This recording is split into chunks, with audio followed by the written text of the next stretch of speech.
Good morning, everyone. The meeting of the Board of Equalization is hereby called to order. Ms. Richmond, what is our first item? Good morning, Mr. Chairman and board members. Our first item on this morning's agenda is special presentations. We have the Employee Recognition Award ceremony for 2014-15. Thank you. As everyone sets up to recognize all of our outstanding employees and team members, let me just start out by just simply saying it's a very complicated word because a lot of people sometimes have difficulty saying this word. But let me see if I can do it. Thank you. Christina, it's all yours. Thank you. Good morning, members. We are Christina Herrera and Robert McPherson of the Executive Services Section. We are pleased to present the recipients of the 2014-15 Employee Recognition Award Cycle. Today we will recognize the award recipients in the categories of customer service, extra mile, innovation, leadership, supervisory excellence, and teamwork. And at this time I'd like to invite all the members and Ms. Bridges to come down to help us hand out the awards. Smaller facility. Tighter, isn't it? A little tighter.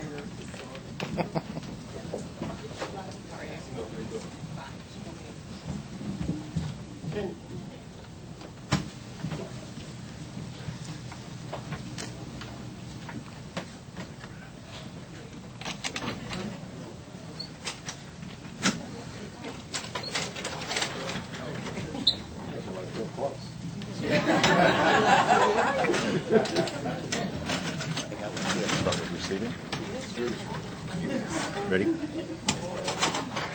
Receiving an award in the customer service category, Petra Ilse Sen, Tax Technician 2, District 1, Santa Clarita. Petra's positive attitude, versatility, and dedication contributed significantly to a 100% positive customer service feedback rating during the critical first 6 months after the grand opening of the new Santa Clarita office. Kathleen Wilder, Tax Service Specialist 1, District 4, Riverside. Kathleen has actively worked non-final audits by reaching out to the taxpayer to clarify the board process.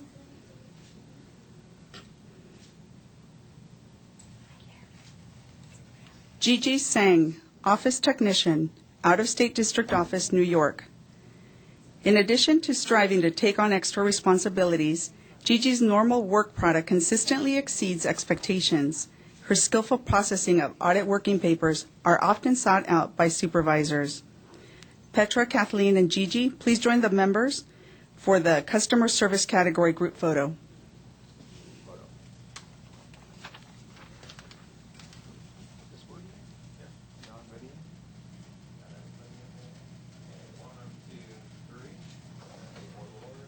Oh, yeah.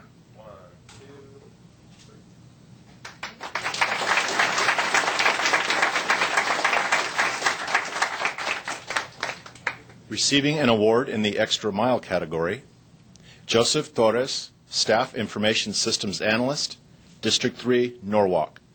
Joseph took the initiative to develop a series of access databases that minimize the time needed by supervisors to track activity and monitor for trends. Joseph, please join the members for the extra mile group photo.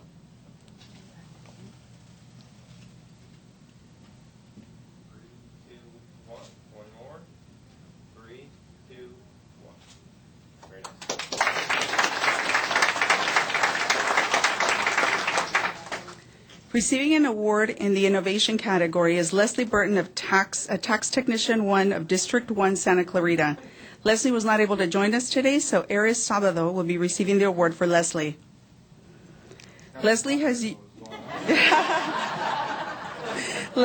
used creativity and innovation to develop events, artwork, and team-building exercises that encourage staff participation, boost office event attendance, and increase job satisfaction.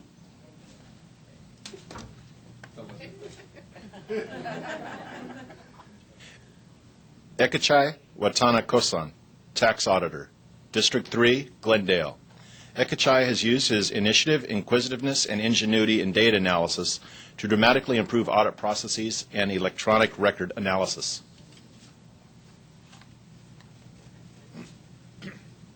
Bozena Fedor, Associate Tax Auditor, Out-of-State District Office, Chicago. On a team tasked with developing a case study simulating a real-world audit situation, Bozena demonstrated innovation, creativity, and organizational skill to ensure team success. Ekachai and Bozena will be coming back to join the members for an innovation category group photo.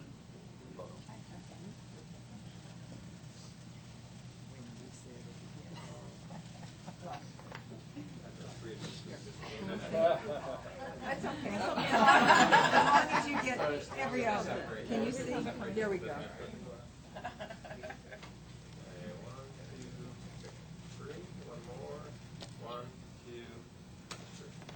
There you go.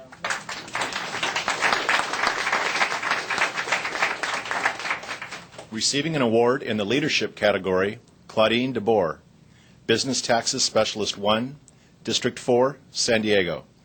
Claudine has excelled in the training, development, and mentoring of new staff and has taken a personal interest to assist and develop existing staff, which has resulted in increased production and success. John Parker, Associate Tax Auditor, Out-of-State District Office, Chicago.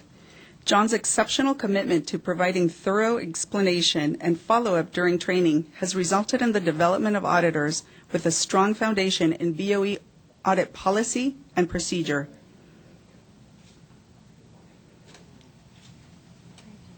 Thank you.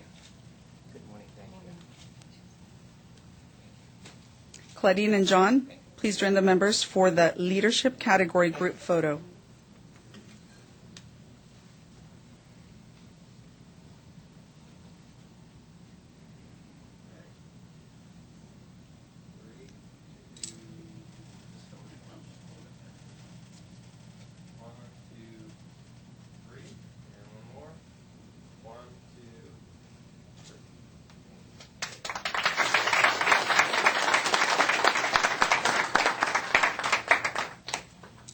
Receiving an award in the Supervisory Excellence category, Quinn Tran, Business Taxes Administrator 2, District 1, Santa Clarita. Quinn has demonstrated excellence through his recruiting and staff development efforts, resulting in a very successful first year of operation for the new Santa Clarita office. Nalan Samawikrema, Supervising Tax Auditor 2, District 3, Norwalk. With a rare combination of a strong work ethic, excellent interpersonal skills, and keen vision, Nalan's leadership has directly resulted in operational excellence.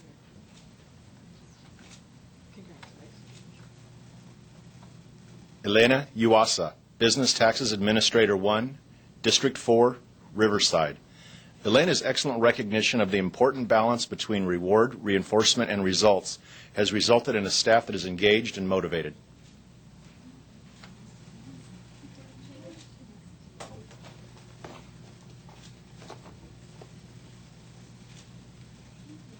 Esther M. Desire, Supervising Tax Auditor 2, Out-of-State District Office, New York. Esther's organizational skills and work habits enable her to handle extra duties and responsibilities, including recruitment and the leadership of a group tasked with developing behavioral-based interview questions.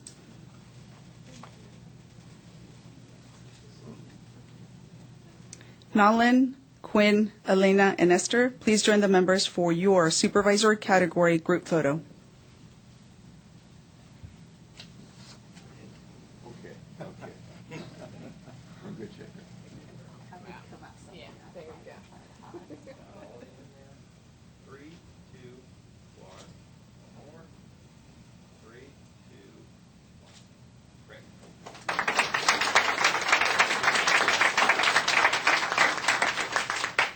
And to close, receiving an award in the teamwork category, the Out-of-State District E-Audit Group. This group was tasked with development of an audit checklist tool to replace antiquated manual processes. The tool resulted in faster audits, better documentation, and better preparation, which freed auditors to place a greater focus on the customer and their needs. The members of the team being recognized today are, from the Out-of-State District Office, Sacramento, Larry Brammer, Business Taxes Auditor 3. And from the Out-of-State District Office, Chicago, Wayne Groupie, Business Taxes Specialist 2.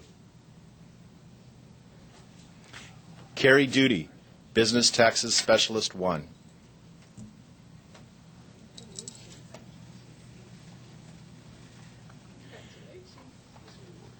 Christina Guerrero, Business Taxes Specialist 1.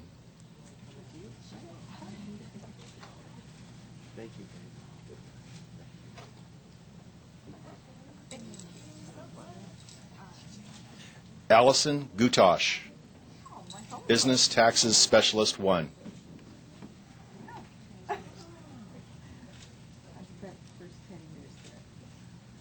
Cindy G., Business Taxes Specialist 1.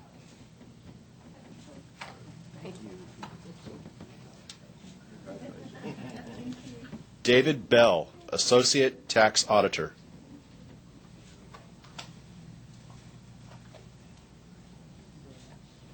John Cubberly, Associate Tax Auditor.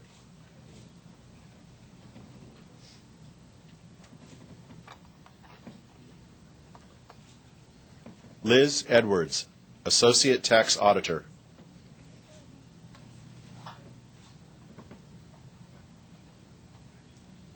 Giovanna Radlovic, Associate Tax Auditor.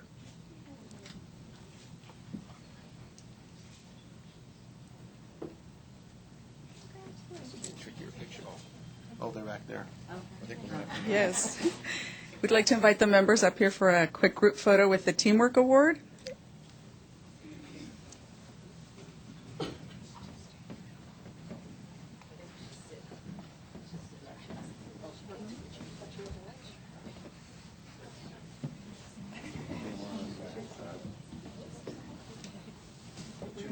Two or three rows, so we can get all of you in, and we're just going to leave a little bit of space for the seal. Perfect.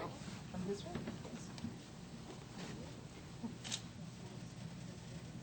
So if I could get this half to turn sideways a little bit.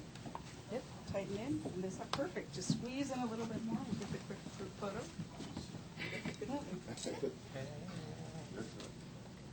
See? Yep. Big smiles. All right, 3, 2, 1. Do another one, please. 3, 2, 1. Looks good. Okay, this concludes our program. Congratulations to all of the awardees.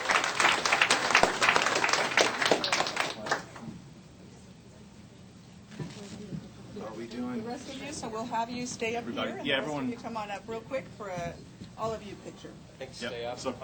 Yes. Did we get, is that? It's a group Maybe we hug. should- Yes. I bring the chairs out. Chairs? Yeah, can we bring the chairs out? Give the plaque in your hand and go up. Yeah.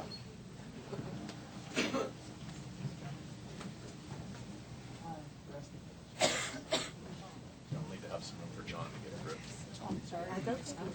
We should have just let them sit down there and we could have.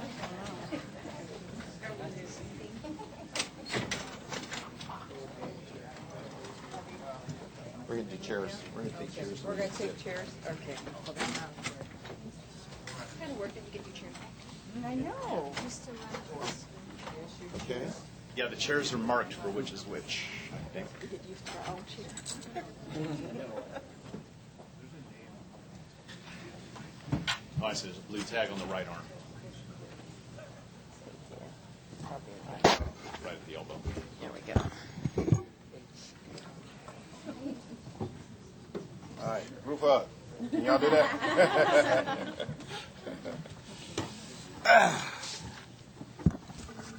Josh, you want to tell me who to move? And I'll Want us to help. move in some?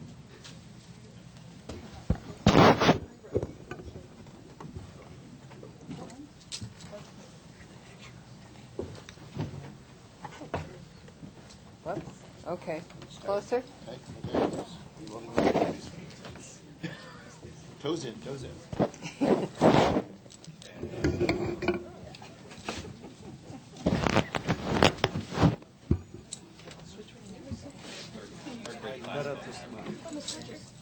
Okay. I see everybody What kind of lopsided? How come there's nobody behind Yvette? We've got more. Yeah, but there's just, seems like we get more over there. Yeah, we are unbalanced. Everyone scoot a little bit. A little bit. To the right. Yeah, the back row move, kind of, back 2 rows. That way get more people on. There you go. Have you guys scoot in just a little bit, and then I think we're balanced. Balanced as we can be. It's our goal in life to be balanced. Equalize the load.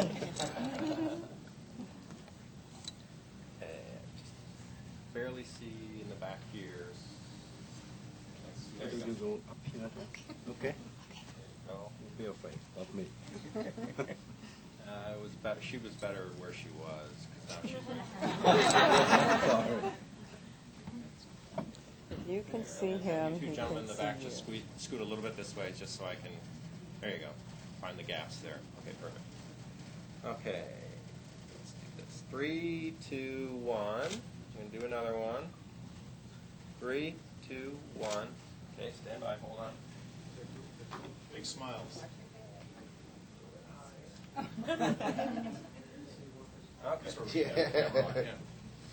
3, 2, 1, and one more. 3, 2, 1. Great. Okay. All right. All right.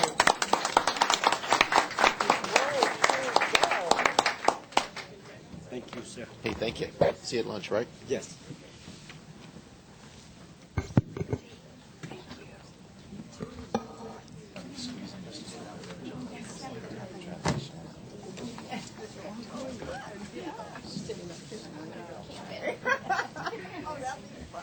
How'd you get the spot? Doheny? 6 months out. Oh, fabulous.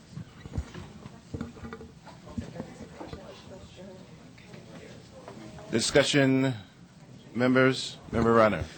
Again, thank you very much for your great work and how it is that you both successfully interface with taxpayers and also represent the state well. So again, thanks for the great work. Glad we could. Member Harkey. Thank you very much for arriving so early. I know the commute's not easy, but we appreciate to see your smiling faces, and thanks all of you that traveled from out of town, especially my hometown, Chicago. Member Ma. Ditto. Thank you all for your good work. And my hometown is New York, so I will be there in 2 weeks and hope to see you guys all out there. Member Stowar. Thank you for your service and congratulations. Members of the board will take a 10-minute recess to allow for the transition for taxpayers to come in and for the members to have an opportunity to greet the recipients directly upstairs on the, no? The training room? In the training room, room 208. Thank you. Thank you.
Members and guests, let us reconvene the meeting of the Board of Equalization. Ms. Richmond, what is our next matter? Our next matter is item P5, Administration Deputy Director's Report. P51, we have report on discussions with SEIU regarding in-house security services. Members, let us also invite Margarita Maldonado, Mario Guerrero to the representing SEIU. Welcome to the Board of Equalization. Good morning, Chairman Horton and members. I'm Edna Murphy, the Deputy Director of Administration. This item is a carryover from our May 27, 2015 board meeting when I presented an informational item on the current status of our transition of contracted security guards to civil service positions. Here today to address the board is Ms. Margarita Maldonado, the Vice President for Bargaining with SEIU Local 1000, and Mario Guerrero, Legislative and Intern Research Director, also with SEIU. Thank you. Welcome, Ms. Maldonado. Thank you very much, board members and Chairman Horton. We really appreciate the opportunity to be here and appreciate your support. So I'm the Vice President with SEIU 1000, and I'm speaking in favor of the resolution. I want to believe that you believe in the same thing that we do around ensuring people can have a livable wage and earn the money necessary in order to contribute to the economies that we represent in the state. And we ask that, as a board, you work with us to end the contract with Intercon Security and hire those security well, you can hire them or give them the opportunity to enter civil service and give them, those civil servants, the very same experience and opportunity to protect the board, the offices. And for Intercon guards at your buildings, continue to contract at lower cost might mean imposing higher human cost in the form of not having the right kind of skills or familiarity and the needs of the Board of Equalization, and making some arbitrary discipline and discharge without the benefits of civil service protections is also something that's very important. And I don't know if you're aware, but they also have mandatory overtime and 12-hour shifts. I'm not sure if that's really the best way that they proceed, because you should be very alert as you're administering the security for the assets of the Board of Equalization, as well as the human resources that are contained. So we would really appreciate all of your support with this resolution, and we believe that this is an excellent step in the next direction in bringing what we've been talking about for some time to fruition. So thank you very much for your support on this resolution. Mr. Guerrero. Sure. I just wanted to take the opportunity to thank all of the board members. We've had great conversations with each of you, with your staff. I think we've addressed a lot of the concerns, maybe not all of the concerns, but we really do appreciate the openness and willingness to do that. We do believe that insourcing these security guards bring a lot of benefits to the board, and we thank you for this opportunity to speak to you today. Thank you. Discussion members. Member Harkey. Hi, I'd just like to thank you very much for working with me. I appreciate the information, the back and forth, the exchange. This was new to me, a totally new topic, and so I had probably more questions than those that were here at the previous meeting. I just want to ensure that this is a resolution. It's not a contract at this point. It's a resolution. Correct. And so that way, to me, it kind of means we're going to investigate this, and it's for Sacramento and San Jose. Yes. Okay.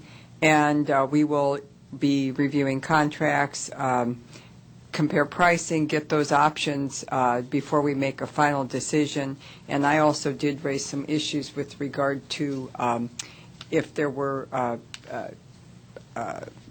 negotiations over to strike or not strike. I needed to kind of know how that would impact us. So I am proposed to assist with passing this resolution today, but I do want for the record to note that I really want to review those questions before it comes forward to the board for approval. Absolutely, and those are valid concerns and definite question or answers that we can provide to you. We really look forward to continuing this opportunity to have the dialogue. We believe that this is the best direction to move forward and bringing those classifications into civil service for the Board of Equalization. So we look forward to that next opportunity with you. I appreciate you modifying the resolution to make me comfortable. Thank you. All right. Member Runner. Yeah, just real quick, can I have Ms. Murphy kind of review what the process is? Because this is an issue that goes beyond just us. Absolutely. Where this resolution goes and what the decision points are and how it would then end up coming back to us.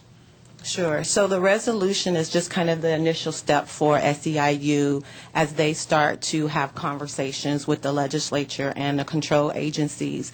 As a part of our process, we would be doing a budget concept proposal that would go to Department of Finance, and so that would come before the board prior to that happening, as well as Department of Finance. It'll go through the legislative hearing process like all other budget concepts, and so you will have an opportunity to revisit it in more detail, all of the numbers, all of the figures, and kind of what the proposal is going to be for the 16-17 years. So that would be around August. It would come back before this board as a BCP. But the contract itself now is a broad contract. It is. The contract is a broad contract right now. So what they provide in service for us is they do the contracting for the security guards at Sacramento and San Jose, but they also provide any emergency. I'm sorry. I'm sorry. I didn't mean the current contract with the contract. I meant the current agreement out for SEIU's involvement with guards is not a unique to the BOE. No. So that would be a discussion that has to happen with finance and the governor's office, unless they decide to carve the BOE out. Right now, they have a broader contract beyond just the relationship that we have with the guards, correct? Yes, they do. And the legislature is looking at this holistically. So they are looking at all of the departments that are state-owned that have contracting, and so, yes. Okay, thanks. Okay. Further discussion, members? Member Stowar. Yes, I think it is a resolution, I understand that. I think it's a step in the right direction, and working with the control agencies, and not just for BOE, but for all of the state agencies that are using third-party contract. And my thought is that I think having them within our organization will add that added benefit of security to knowing our organization and our structure. I want to thank each of the members for their involvement in this process. It is the dialogue, beginning the dialogue, that eventually guides us along the way. Having the discussions to be able to address this issue that's been around for a long time. But in light of, 9/11 and all the other crises that we face as a country, I think it's important that the first, the individuals who will be there in the beginning of a crisis, that they have the most amount of information about the organization, that they are part of this organization in such a way that they can understand us, they can assist us, they can begin to save lives, they will have a better relationship, and I think that's of extreme value in addition to the economic value that exists in the long term. When there's a financial crisis, we have better control over our expenses and so forth, and I think that's extremely important. I wanted to share just a personal experience. Many of you know, at the last hearing, I was rushed out of here to the hospital. And so as I was placed on the ambulance, the security guard came out and he said, oh, what's his name?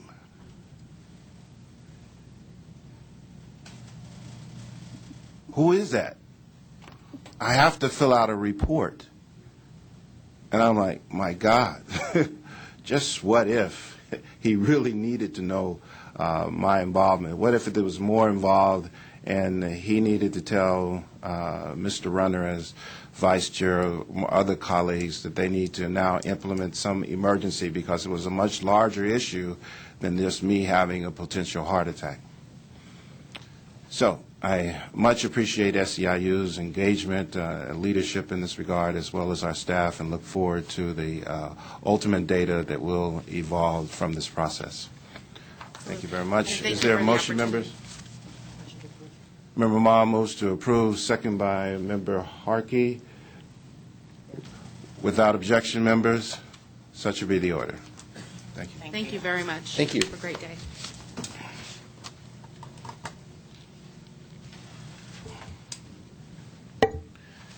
Ms. Richmond, what's our next matter? Our next matter is the Customer Service and Administrative Efficiency Committee, out-of-state district offices. We will call that Mr. committee together, or to start. Good morning. I'm David Gow, Chief Deputy Director. For discussion by the Board Committee today is the proposal to assign one out-of-state district office to each of the 4 district-elected board members for purposes of facilitating communication of his constituent concerns and also providing assistance. The discussion paper that was submitted to the board members for consideration proposes the assignment of the Western State Sacramento office to Chairman Jerome Horton, the Houston office to Committee Chair George Renner, the New York office to Board Member Fiona Ma, and the Chicago office to Board Member Diane Harkey. As noted in the discussion paper, although one of the 4 district-elected board members will be assigned to an out-of-state office, any board member or their staff may be involved and interact with taxpayers and their representatives at any time as it relates to the administration of tax. That concludes my opening remarks. I'm available for questions. Yeah, let me just, the proposal or the concept grew out of my experience in going and meeting with going to each of the out-of-state offices, and trying to get a sense in terms of, the understanding and the relationships that out-of-state offices have in the role of the board member, but also, and again, where this really focuses in on, and that is the relationship for taxpayers and the out-of-state offices. In each of those meetings, or each of those times, I also spent time meeting with groups of taxpayers, and it was interesting to me that even though they may be in many cases large, sophisticated taxpayer organizations, because oftentimes that is the size of the folks that we deal with, California is unique. And so you may have this statewide tax staff that forgets the uniqueness of California that has these directly elected taxpayer representatives. And as we oftentimes talked about the difference, because they're used to oftentimes dealing with the Department of Revenue or somebody else, and not necessarily the understanding of that. So that was one of the issues that kind of said, hey, there's a unique role here that we play that I think we could educate better on. And so this proposal really doesn't, as far as I'm concerned, and looking at it, and I think we've had good, thorough discussions, doesn't change any of the role of the board member. Doesn't change any of the role of the board member in regards to any of the offices, in the sense that the ability to, to look at or deal with an issue within any of these offices. It basically creates a kind of a first-level go-to person, a member's office, if indeed there's a desire to go to that office. I think that, to me, is the key. It just opens up the door and helps facilitate an opportunity in communication. So I think that's the purpose of this. To me, I think there's only upside. I appreciate CalTax and their view, because they certainly represent many of these taxpayers, and their view of seeing the benefit of that. So that's why it's here for consideration, and certainly would think that it's one that can only help in our relationship with taxpayers and out-of-state offices. Member Ma. I actually support this idea. I think we all represent districts right now. I mean, in California, we represent close to 10 million people. I think we all take our job seriously in terms of being available to constituents, even to our own staff members. I have found that very helpful to be able to go and meet with them, to listen to what some of their concerns are, to be the bridge to headquarters in terms of what's working and what's not working. And as I got elected to this position, knowing that there are 4 out-of-state offices out there, like, who do they really go to, or who do they call if they have concerns? Who is paying attention to them? I know that we have health issues, healthcare issues in some of the other states because we don't have the same robust healthcare system that we have in California. But who is addressing those on a daily basis and pushing, for those workers out in these offices? And so I'm willing to give it a try. I think, more attention is better than less. Better communication is going to help the agency work better all around. And so I appreciate Mr. Runner's creative thoughts on this issue, and growing up in New York, always looking for ways to connect more. I haven't been back too many times over the last 25 years, and so maybe this is an opportunity for me to do that. So anyway, I support the resolution. Member Harkey. Hi, thank you. I also support the resolution in that it is very limited. I did not want to be having to manage personnel, promotions, et cetera, out of state.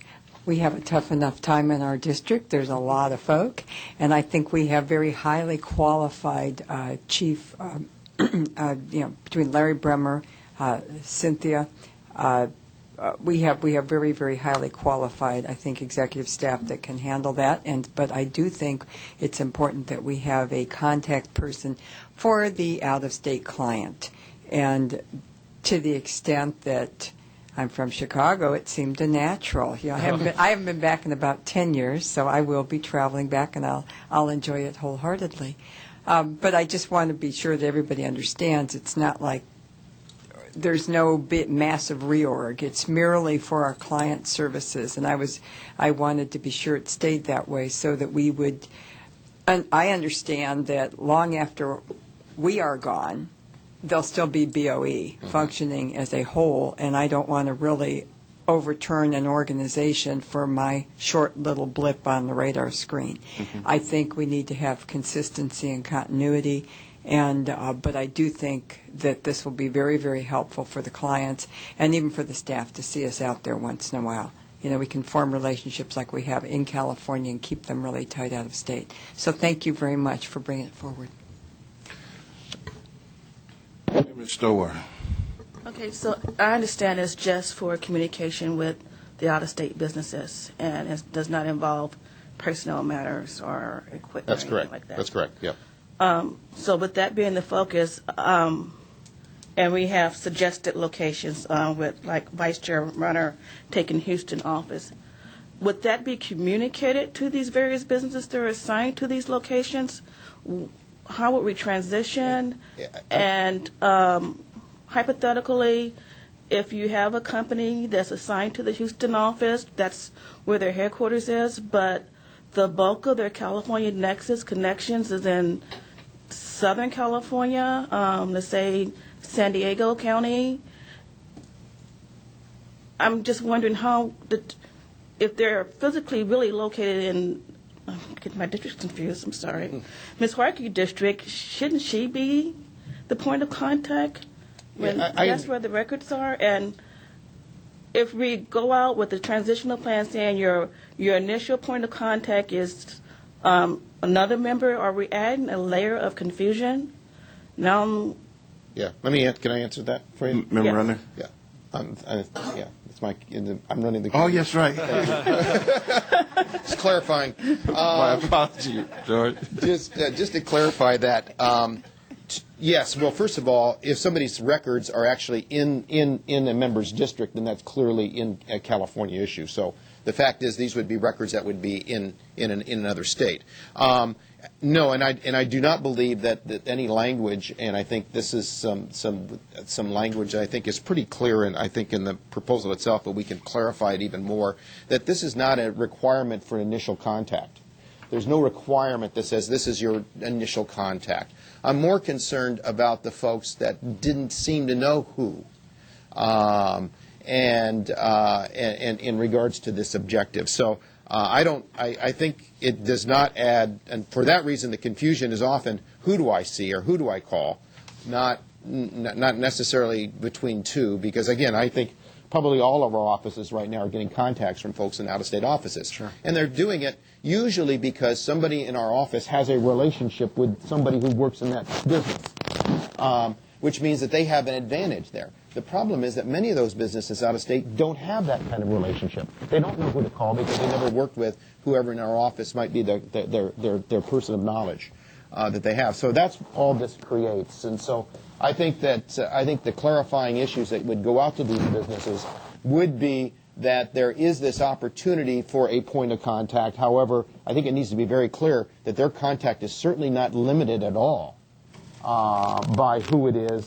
And in fact, I think our communication can even say, depending upon the business, if you've got a large part of your business is in a specific district, then we encourage you to use your contact through that district office. Assuming you have a relationship. Yeah, we're assuming you have a relationship, right? So that would be the goal. So no, there's not the intent to do. It's not the intent to create an initial contact only, because I think, and again, in a proposal, I think we even spell that out in the end of it, where we talk about the fact that it doesn't change any relationship in regards to any member has with any particular district office. Okay, does that answer the question? Yes. Okay. Ms. Horton. Thank you, Mr. Runner. I appreciate Mr. Runner's leadership in this and his engagement over the last 4 years. He has been instrumental, I think, in addressing many of the issues in the that exist in the out-of-state district.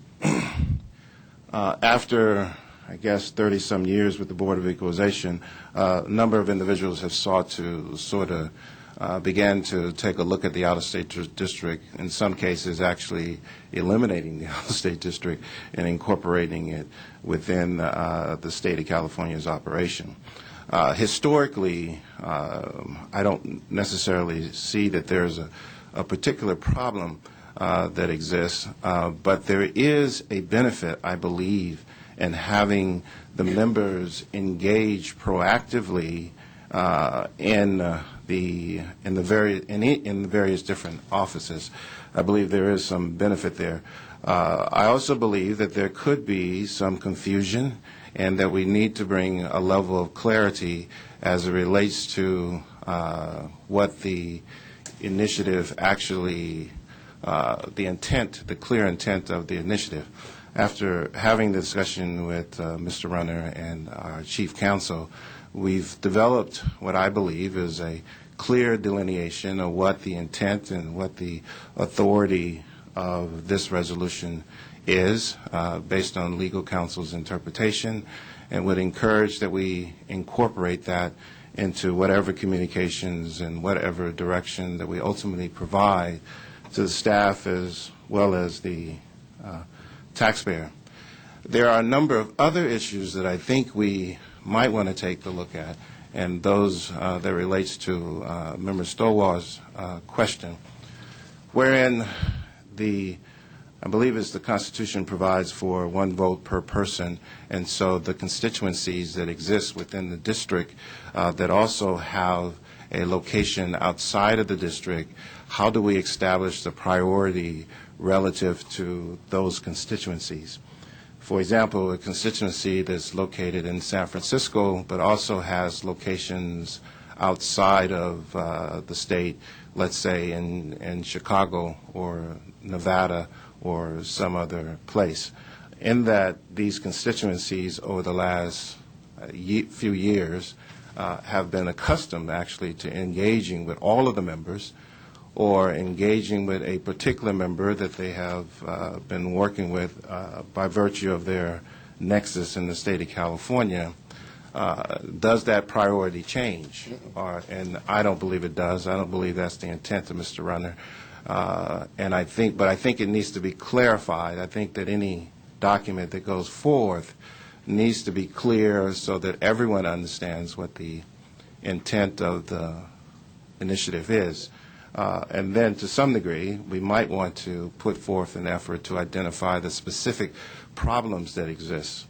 To the extent that those problems are germane to one of the existing committees, for example, if it's a customer service matter, how do we direct those issues directly to the customer service committees that have already been established, or the business tax committee, or the property tax committee, or legislative committee, and so forth?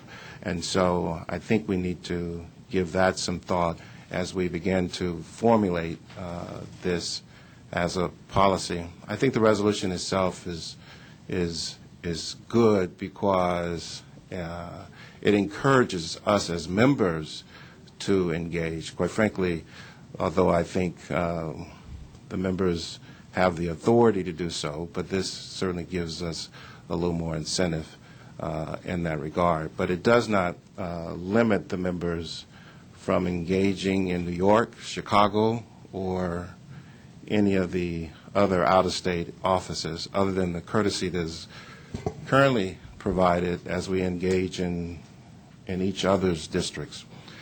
That brings to mind another benefit, I think, of the initiative, that it brings forth the discussion or maybe the clarification that as it relates to constituencies, that the businesses located in the state of California or anywhere in the nation are actually the constituencies of this entire board. And our constituencies are generally defined from a political perspective or constitutional perspective as constituencies as those individuals who actually vote or live in our district. So oftentimes we have, especially here in Los Angeles, I have the benefit of visiting members visiting Southern California to engage with the taxpayers, and I think that's a good thing.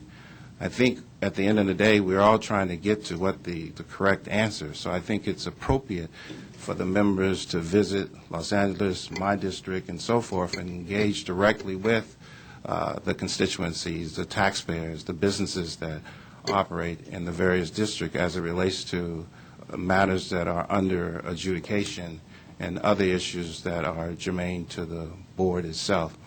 So to the extent that that information provided by legal counsel is incorporated in whatever we decide to do, I think it's I think it's rather harmless, but I think it can serve as an incentive, I think, to the members who need the incentive in that direction.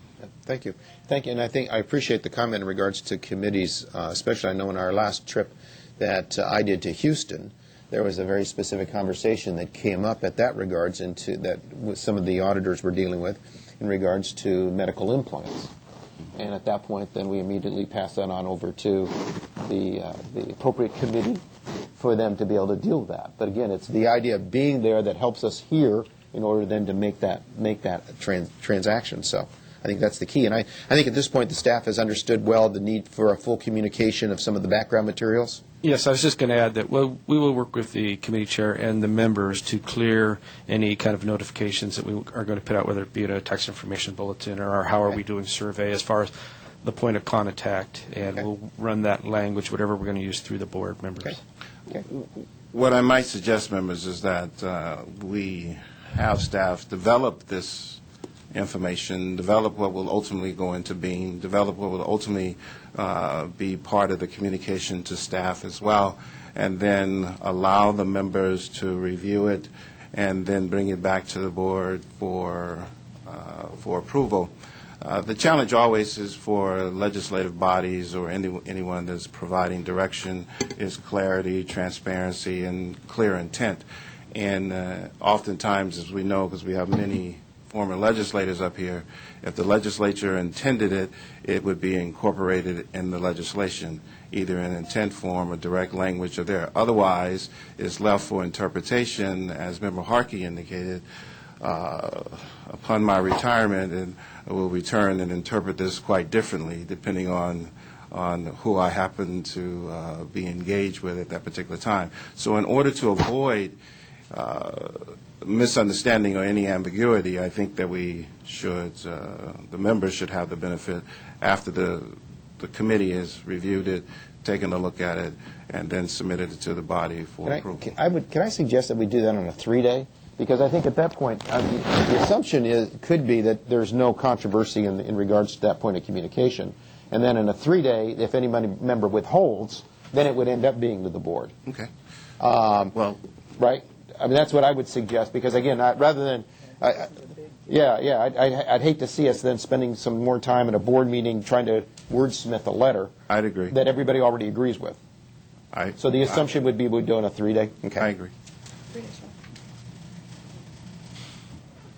So all we need is a motion, we can move on. So moved. Second.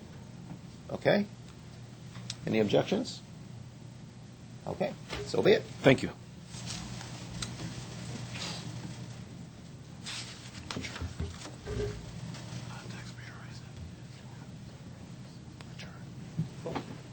I guess we should adjourn that part of the meeting. The Customer Service Committee will now be adjourned.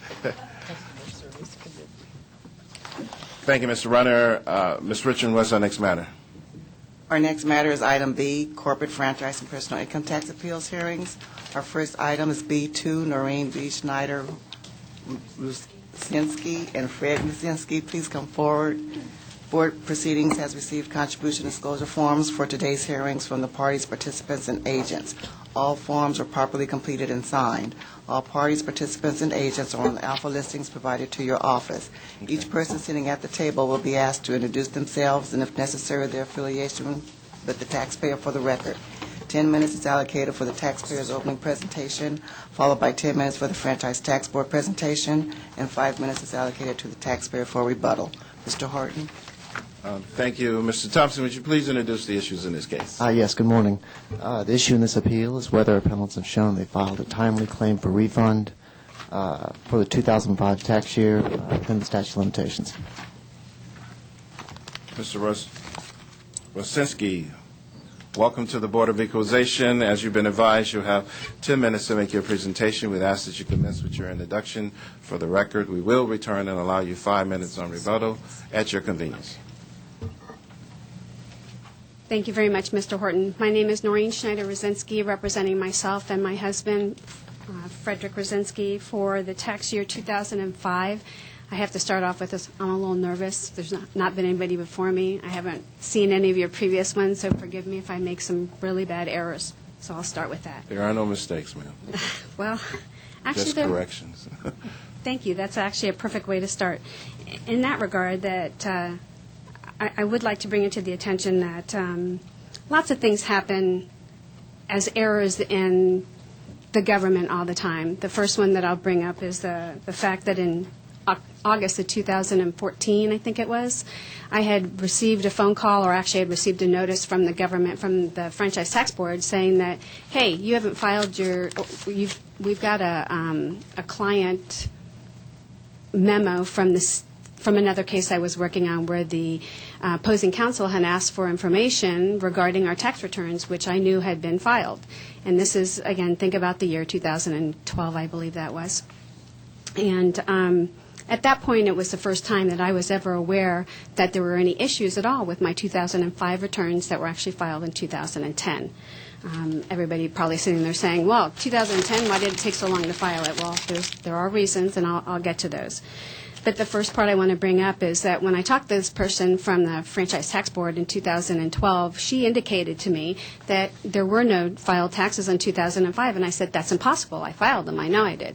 And she said, well, let me go look. So she comes back. She goes, I found them. They were filed in 2004. And I said, oh, and what date does she have? Well, we don't have a notice of when it actually happened because we throw out that information, so we don't know when it actually happened because I found them in 2004. I want to bring this to your attention to start with is because that's actually probably the biggest crux of the matter. And then upon understanding that, I had already, I guess in 2013, I was told that my 2005 claim was being denied. And I remember thinking to myself, why is it being denied? I filed it on time. It was going to be amended, but it was definitely filed on time. Let me give you some of the instances and the reasoning around or surrounding some of these. And in the year 2000, I had an accountant who I changed accountants. I had a large year, and the new accountant didn't know how to be able to amortize correctly. So I went ahead and paid the taxes of over $200,000 and Franchise Tax Board of over $40,000 or $50,000, and got my old accountant back in 2003, and he said, "Oh, let's file a return." And at that time of filing the return, I had also requested to be audited both by the state and by the government, or actually by the IRS and the Franchise Tax Board, to make sure that my taxes were being done correctly. And I was told that if I got it reviewed by you guys and by them, that I'd actually have that information correctly. In 2005, it was granted, to my knowledge, that when the person from the government came out, they said that they were doing it for both the Franchise Tax Board and the IRS. I'm just an everyday simple taxpayer. When somebody wants to come to my door and they're going to tell me that I'm doing it for, both of these areas, then I'm going to believe them. There's not going to be any reason not to believe them. It took him 5 years of coming in occasionally and staying for 20 minutes and leaving. And I finally had to call the IRS, and the IRS sent out another guy. It took him 3 months. They went through it. They filed it. That happened. I was actually given the money back in December of 2007. December of 2007. And I was told by the IRS guy, don't worry, since we filed this, we'll go back and file it for the FTB, and they'll acknowledge it, and everything will be copacetic. And I said, okay, great, no problem. In the whole time frame, though, this person who was coming out from the IRS said, don't file your taxes. We can't have you file taxes if you're in an audit with us, because you don't know how to file them. And I said, okay, great. And I questioned it every single time. Matter of fact, I questioned it every year that I called and prepaid any taxes that were due to the Franchise Tax Board every single year to make sure, and said to them at the same time. So when the state wants to sit here and tell me that I did not try and comply, not only was I trying to comply, but I overpaid, overcompensated for everything in efforts to be able to meet of all the demands and needs that needed to be to comply with the regulations. Or regulations that I knew. In 2008, I got a demand notice, and my husband actually got a, garnishment of wages. So we knew when 2008 came around, even though we had paid them and they had assessed it, we told them, we're in an audit. You guys have told us not to do anything. But they said, we can't do anything about that, and yes, we recognize that we've made notes and documented this information. Although now, when I come back and I look at what the Franchise Tax Board has today, and when asked about what's going on with it, they say they don't see any notices. They never got this information. They don't know who it was that I was talking to. And of course, I'm talking to the representative on the phone that says they're with the Franchise Tax Board and says, you've got to pay this now. So we would pay it, and I asked really straight questions about, would I be paid back this money? Yes, absolutely, don't worry about it. If you overpay it, you will always get your money back, regardless. That's what I was told. So in January of 2000, and the only reason why some of these ramifications come into events is because I had an injury, and that injury made certain things happen. And as it happened in March of 2006, March of 2010, the courts, the judge from there, the court had made sure that I had filed something. I had been going to accountants for about a year and a half, 2 years at that point in time, to try and get all of this finished and complied with. But again, the amortization stuff created a problem. So I went to another tax guy, and I just, on my way home on March 5th, I stopped at another office, and I said, listen, this guy kept telling me he's going to do it, and he's going to do it right, but could not. At which point she says, oh, I can do it. I'm an accountant. I'm a bookkeeper. I do books all the time. I'm not just a tax person. I do all these things.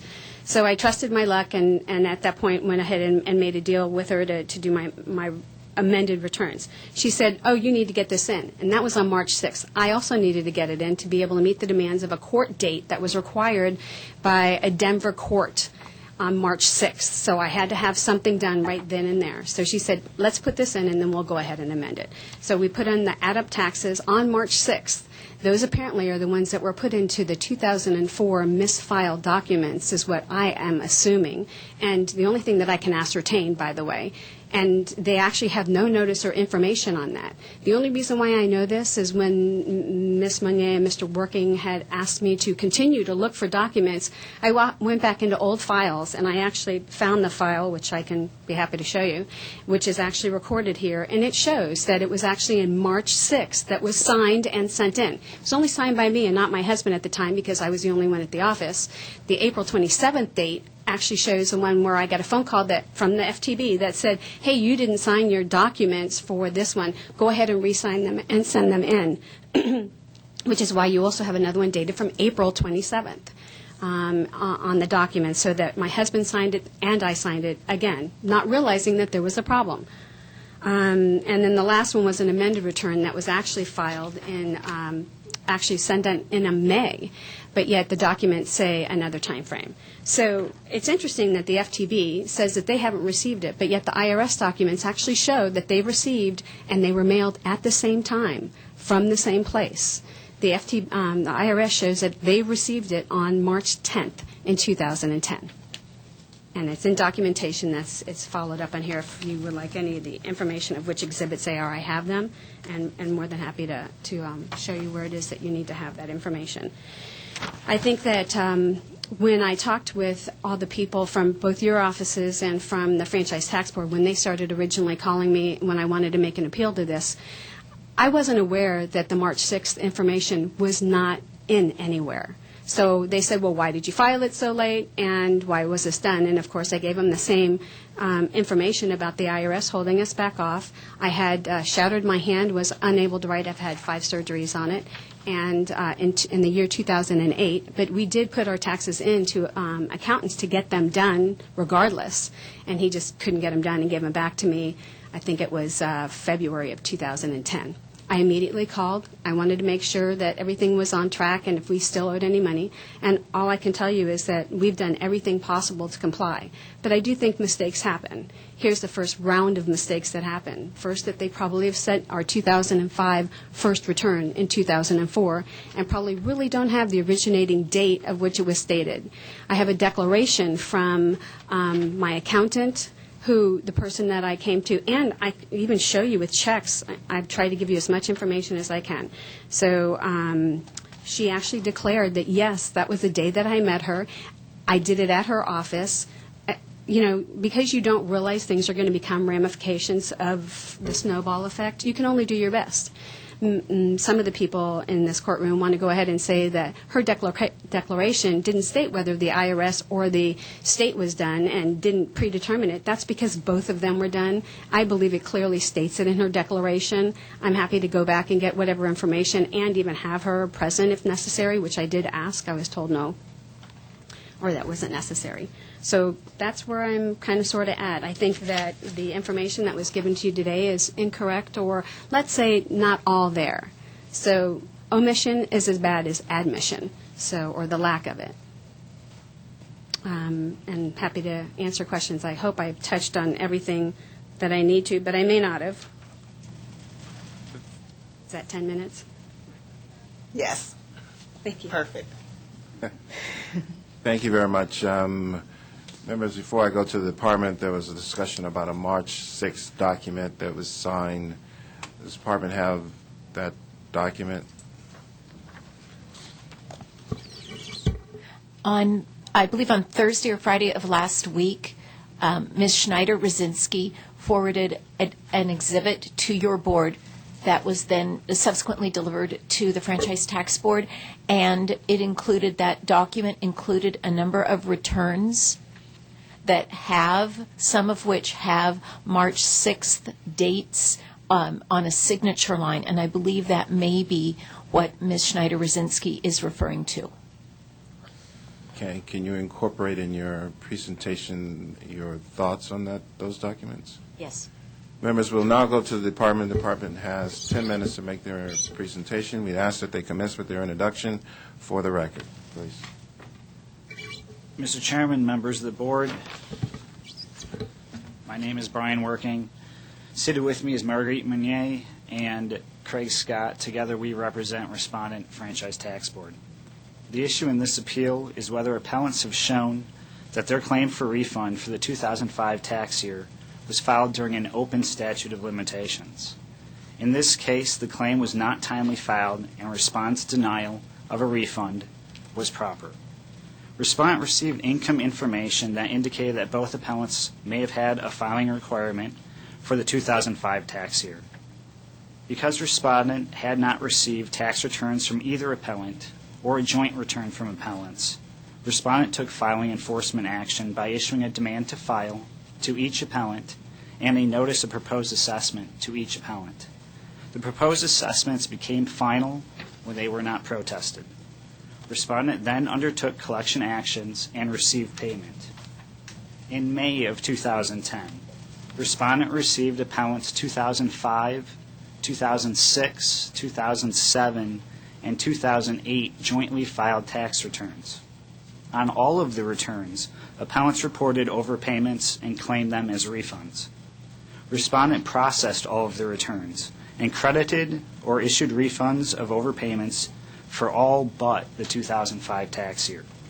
Unfortunately, Respondent was prohibited by law from allowing a refund and or credit for the overpayments for the 2005 tax year because the return was received more than 4 years from the original due date and more than 1 year from the date of overpayment. Appellants must establish by competent evidence that they mailed their claim for refund during an open statute of limitations. Appellants have not provided evidence that establishes that their 2005 California return was sent to Respondent during an open statute of limitations. Therefore, appellants' overpayments are prohibited from being credited or refunded. To address the returns that were provided, I would like to pass this over to Marguerite. Thank you. Marguerite Meunier for Franchise Tax Board. Franchise Tax Board submitted an exhibit today. I believe it has been distributed both to Ms. Schneider Rucinski and to your board. This summarizes the information in the exhibit Ms. Schneider Rucinski submitted last Thursday or Friday. And I think it explains why and how the return to California was not filed within an open statute of limitations. This all appears to have been driven by a need to get something filed in a court action, a copy of a federal return filed in a court action by March 6th of 2010. And in this exhibit Ms. Schneider Rucinski submitted, she did include a copy of a 1040 that has a signature date of March 6th. The photocopy that was in the exhibit has a sticky note on it indicating that it was filed, presumably with the court. That return was prepared by what I would call the, quote, first preparers. I believe she referred to it as Add Up Tax Services. And it had about a negative 11,000 federal AGI. That was dated on March 6th and mailed to the court for filing. So far as I know, on that date, that would be consistent with the declaration that was submitted with her reply brief. The identical return, federal return, has a signature date. Another copy in the exhibit has a signature date of April 27th. That one appears to actually have been filed with the IRS, which notes on the federal transcript a receipt date of May 3rd, which sounds about right for a filing on or around April 27th. There would not be any need to have signed a copy of a return on April 27th, 2010, if that identical return with the March 6th date had been filed with the IRS. In any event, those are identical returns bearing a March 6th and an April 27th date. Those are both federal returns. It doesn't appear that there was anything about California returns related to the court action or a need to get copies of those on file. There is a signature date on a 540, a original California return included in that exhibit. FTB has a received date of May 15th, 2010, after the statute of limitations expired.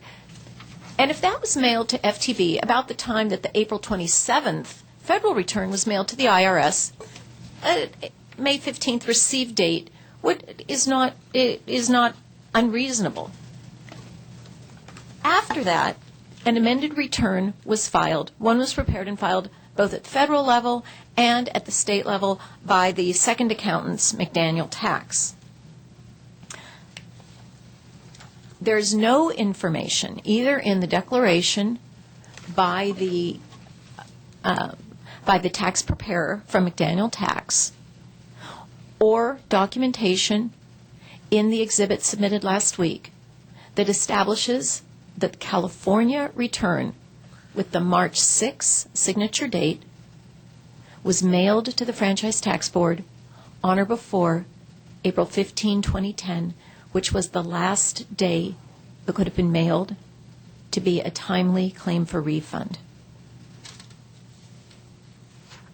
And if there are any other questions regarding this, I'll be happy to address them in the comment period, and or questions period, and I'll be happy to return the presentation back to Mr. Working to finish.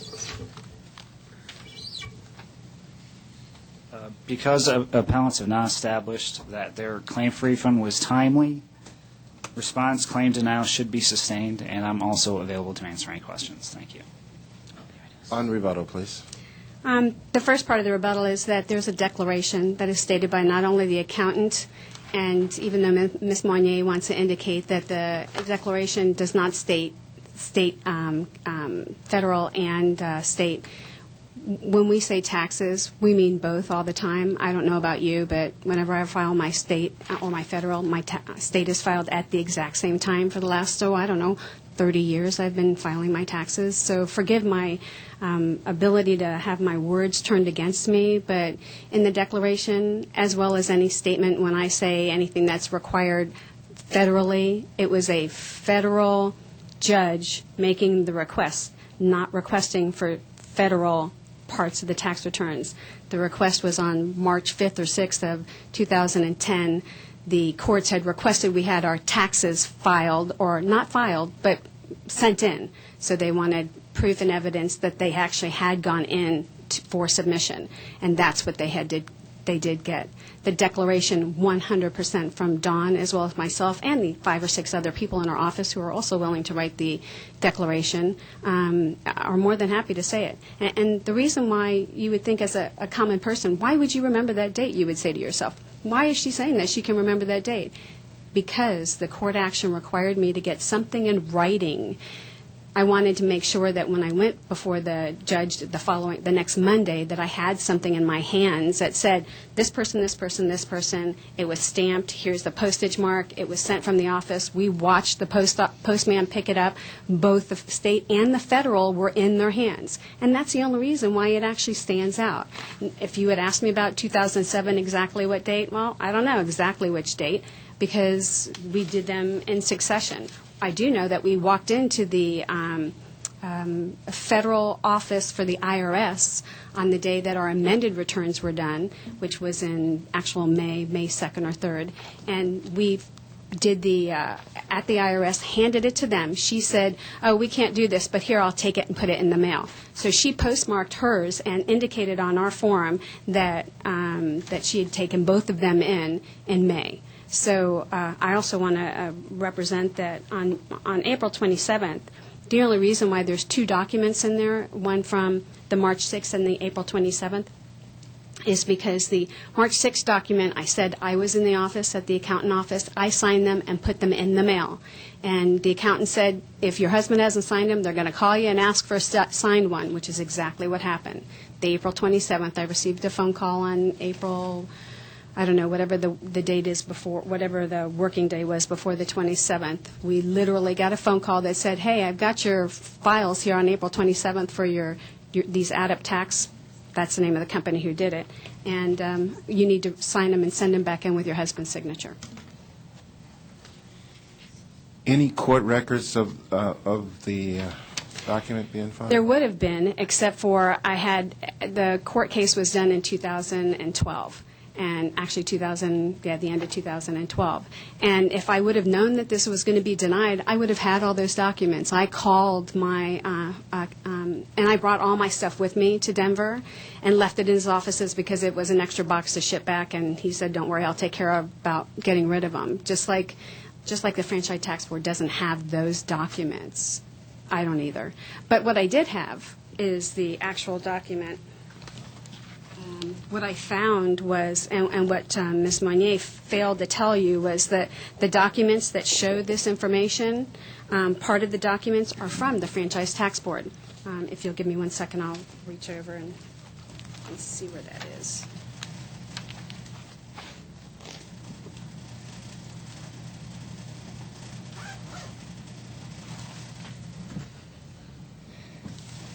Ms. Monnier had said to me a couple weeks ago, why don't you go back through your stuff and see what else you can find? And so did everybody. I've had no advocate to work with. The person that was supposed to be an advocate never showed up, never fails. Just like today, the person from the Franchise Tax Board that said, oh, don't worry, somebody will be here to talk with you before the meeting. They didn't show up either. So I found this document that I had not opened, or this mailing from the courts, and inside it were the documents that I sent to the court, and they happen to have exhibits that they were going to use, including all these signed ones. And what you'll see on some of your documents, it says it's from this Franchise Tax Board. I'm going to ask the clerk to You have provide. them. You have them already. We have them already? Yes, sir. I don't have it up here. I don't have it with me, either. So I'd like Can we to just see it. take a look at what you got? Sure. Does the Franchise Tax Board have it as well? Yes, these were sent over and are in my 12 through 53. I'm sure they're. But I just happened to find that one because I was going through all the old stuff that I had, and I opened it up, and I was like, oh, look, yay. So that just happened to be there. I've had those moments. Yeah, I was like, well, not only that, but I was continuing to look, and I found my checks because I was looking at my 2011 tax returns to see if anything was stuck in there, since we were working them on all at the same time, and there were my checks on the days that I wrote those checks to add up tax as well as to McDaniel tax. So part of what this is all about is being able to prove, well, I may not have I believe my proof as a citizen should be worthy of something. It sounds as if, though, you may be able to obtain, you think you may be able to obtain additional information from the court that may be helpful to your case. Not at all. Yes or They no? have no, I've already tried. Okay. Discussion. It's been way too long. Discussion, Member Runner. Yeah, I just want to clarify, in the affidavit by the tax preparer,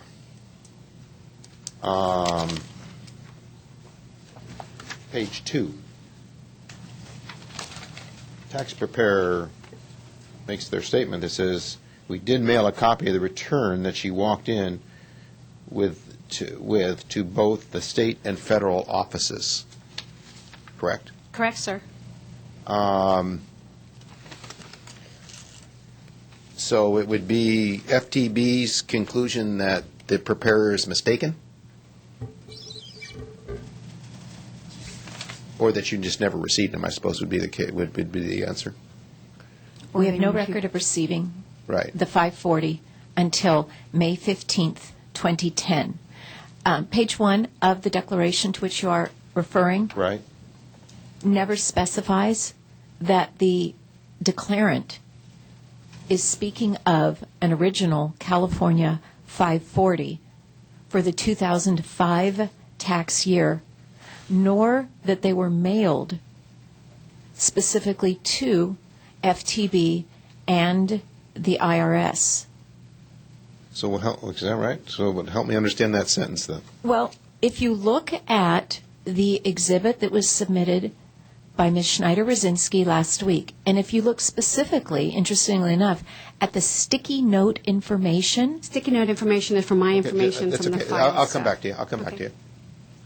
The first sticky note that is on the 1040 that has the signature date of March 6th, and that return, by the way, was signed both by Ms. Schneider Rucinski and by her husband. It says on it, filed, mailed March 6th from McDaniel Tax Office's postage. Mm-hmm. And then there is a copy of a 1040X. It says refiled with courts May 6th, 2010, first filed March 6th, 2010, mailed by postage McDaniel's tax March 6th to do amended for courts. So it seems to me that there may be some confusion. Remember, this declaration was signed about a year ago, in 2014, recalling events that occurred 4 years, on a specific days, 4 years before that.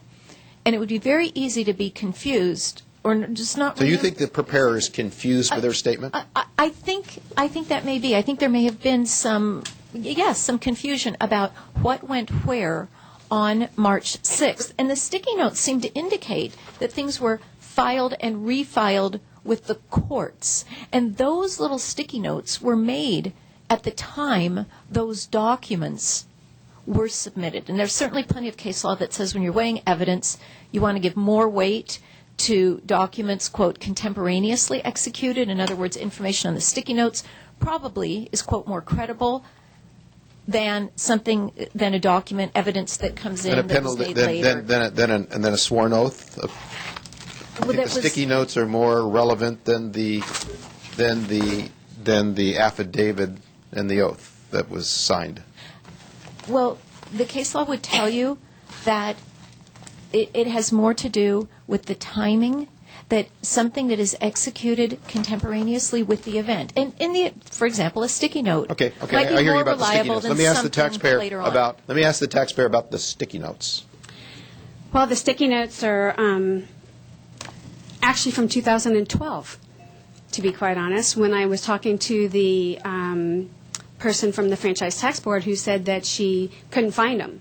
So those are what the actual So those were notes sticky notes that you did in review of what took place. They were not done at the time. Right. These notes actually were done in 2012, not in 2014 when the declaration was being done. I actually left them on there because Ms. Moynier had asked me for what we believe had been sent in as returns.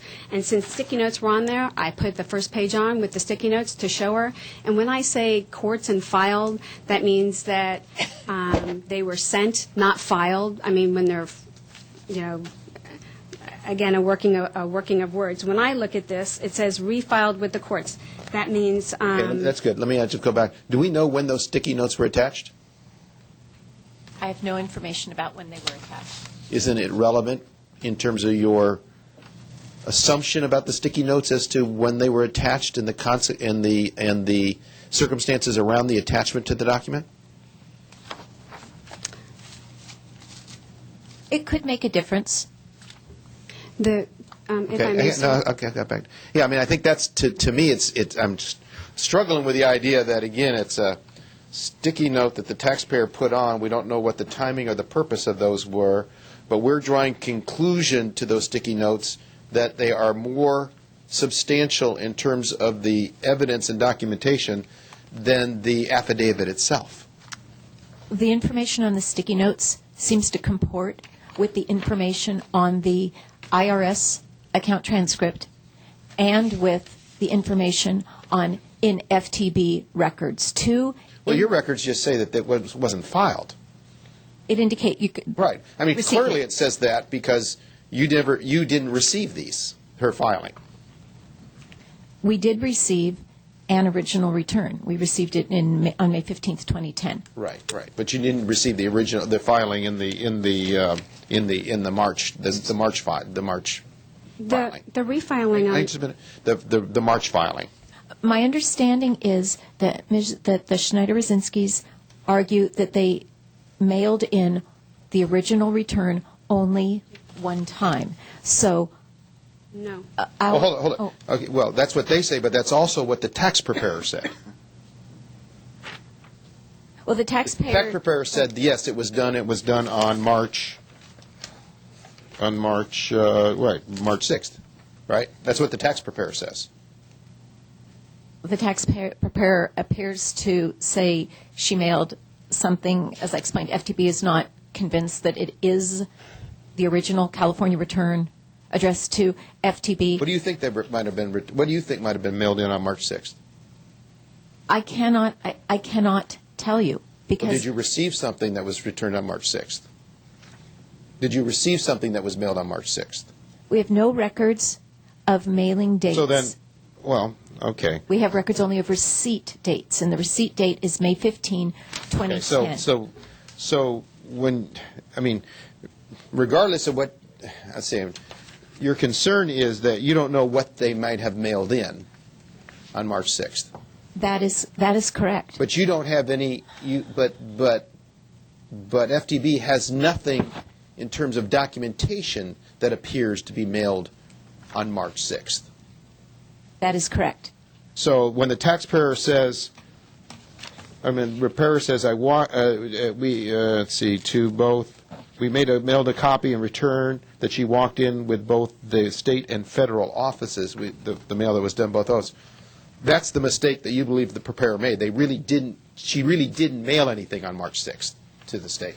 It doesn't appear that she did. It appears based on the information. Because you didn't receive anything.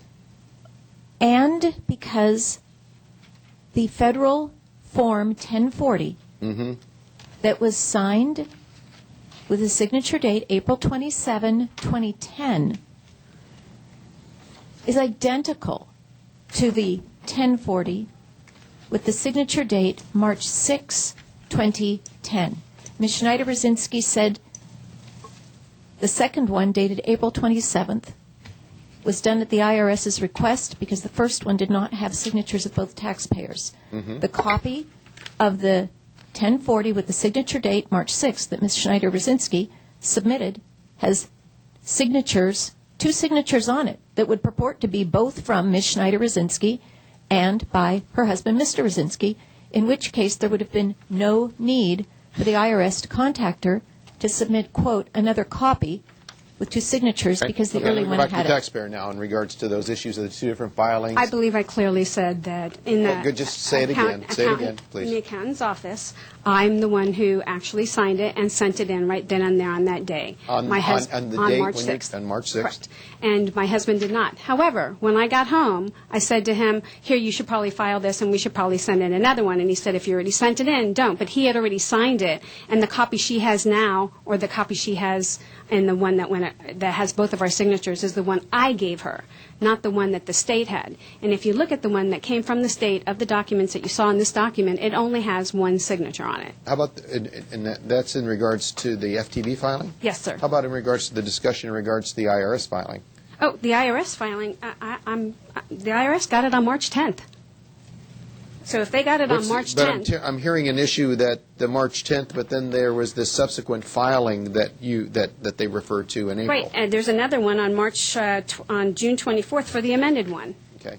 So there's an amended one that the IRS got on the June 16th, 14th, which means it was mailed in May probably, and I actually got a letter from them saying The IRS did receive on March 10th. On March 10th. Yes. Or March 16th, I'm March sorry. 16th, On March the 16th filing that of was done on 2010. March It says 6th. right here in Okay. Exhibit K Okay. that they received and let me go back We to mailed FTB. them at the same time. How do you purport to deal with then that Actually, sir, could I ask a hang on just question? minute. How do you then deal with the fact that the IRS did seem to receive something that was mailed on March 6th? The IRS has no record of receiving a return from the taxpayers until May 3rd, 2010. FTB last week, at your board's request, submitted an additional brief discussing the fact that the IRS on March 16th, 2010, prepared a substitute for return, which is a document prepared by the IRS after request to the taxpayer to prepare and submit a return.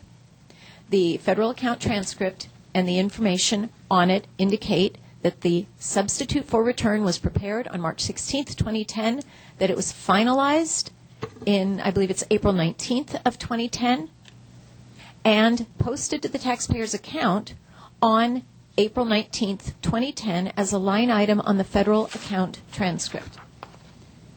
That account transcript notes receipt of the taxpayer's original return, the 1040, on May 3rd, 2010, which would be consistent, that's about right, with a return that is signed, dated, and mailed in around April 27th, and the coding on the detailed, the heavily coded version of the account transcript, the individual master file. That copy was provided to the taxpayer and to your board at your request at the end of last week. There's coding on that to indicate that when the IRS received that original return on May 3rd, 2010, It then finalized and closed out the collection action, the filing enforcement and collection action that had been initiated with the preparation and issuance of the substitute for return. The March date on the federal account transcript does not indicate receipt of the taxpayer's return on that date. If I may comment? Go ahead. Actually, it does. I can understand where she's saying on the other document, but I talked to the representative, and I know that they received it. They actually indicated to me that they actually received it on the 10th, on the 16th, I'm sorry. So regardless of what Ms. Moynier has gotten as a respondent, I know for a fact that they got it because we talked to them. And because Just they remind had, me what I have here in this on page 26 of Exhibit A.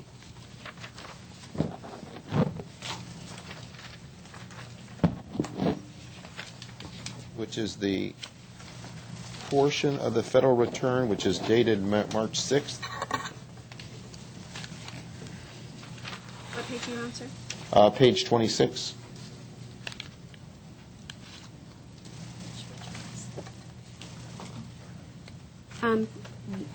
Page 26 is the one that was signed and sent in from Add-up Tax. This is the one that you would believe that the IRS received on... Correct.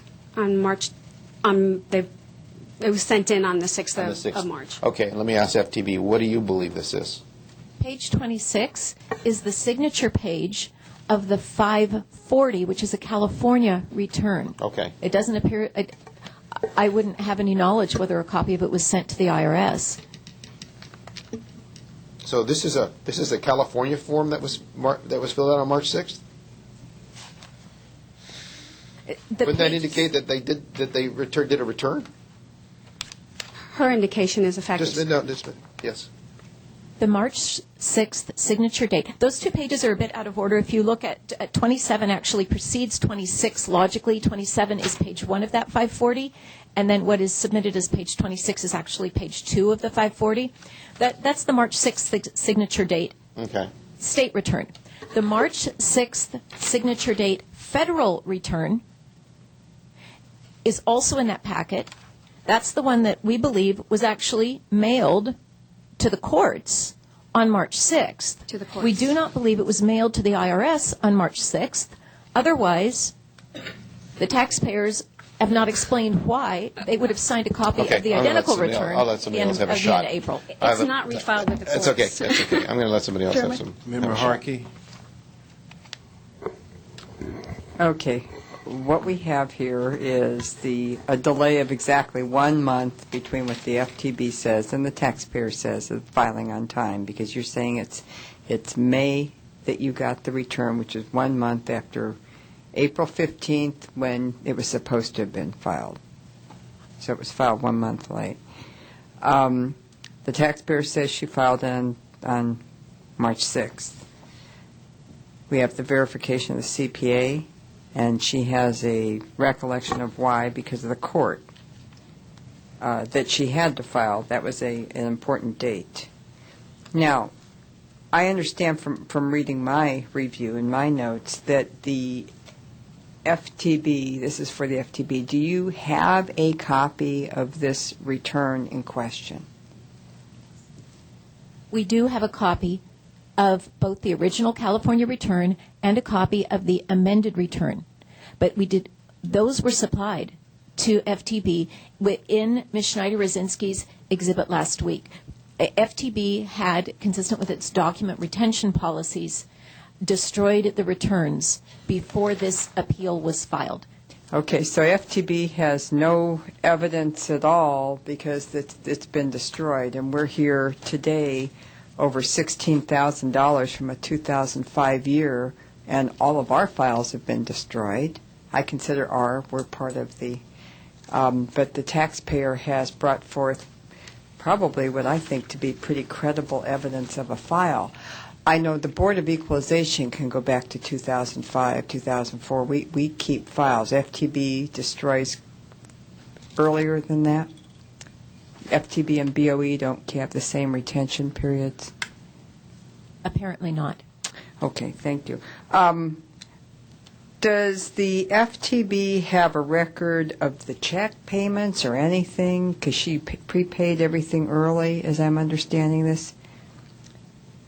Did you have copies of the checks or anything to refer to? I'm trying to see if you had anything at all that you could have used. I'm not sure exactly which checks you might be referring to, so I'm not sure how to respond. Okay, I'll go back to that. To the taxpayer, you mentioned in your testimony that you had checks that you had. When did those come into play? Are those new? When I was looking for these, matter of fact, for the 2005 actual, my copies, not, and of course they wouldn't be signed because my accountant would hand them to me and I wouldn't re-sign something that, had been sent in. So when looking for these, I actually went and said, well, maybe there's something in further years since we did a lot of this at the same time. And I went back and found my checkbook. It's right here. And I went through and I was cruising through it and I said, well, maybe there's something about add-up tax and when I actually paid this. And sure enough, they were. You've got the copies. Are they in the files that you sent us just Yes, now? ma'am. These? They should be, I believe that they are. Because I see tax returns, I'm not finding checks, and that piqued my interest. I've got tax returns here. I don't have copies of checks. They would have been in the last reply. Oh, okay. So I just don't have that particular Yes, ma'am. document here. Yes, ma'am, they're in I believe, the last reply. If you could find those, I would like a copy of those. I've got a copy of it right here. Thank you. And you, Ms. Richmond, if you could be sure we get copies. I want to see the checks that she mentioned during the hearing. Well, they're the stubs. You don't have the actual checks. You only have, I happen to keep duplicate copies, otherwise the bank doesn't have it either. Okay.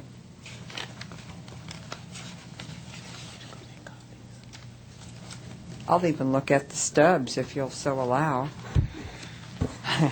I just want to see something and see, I'm trying to verify here. They were 51 and 52 of the 53-page document. Okay. Do we have a copy of that? We're getting that? Thank you.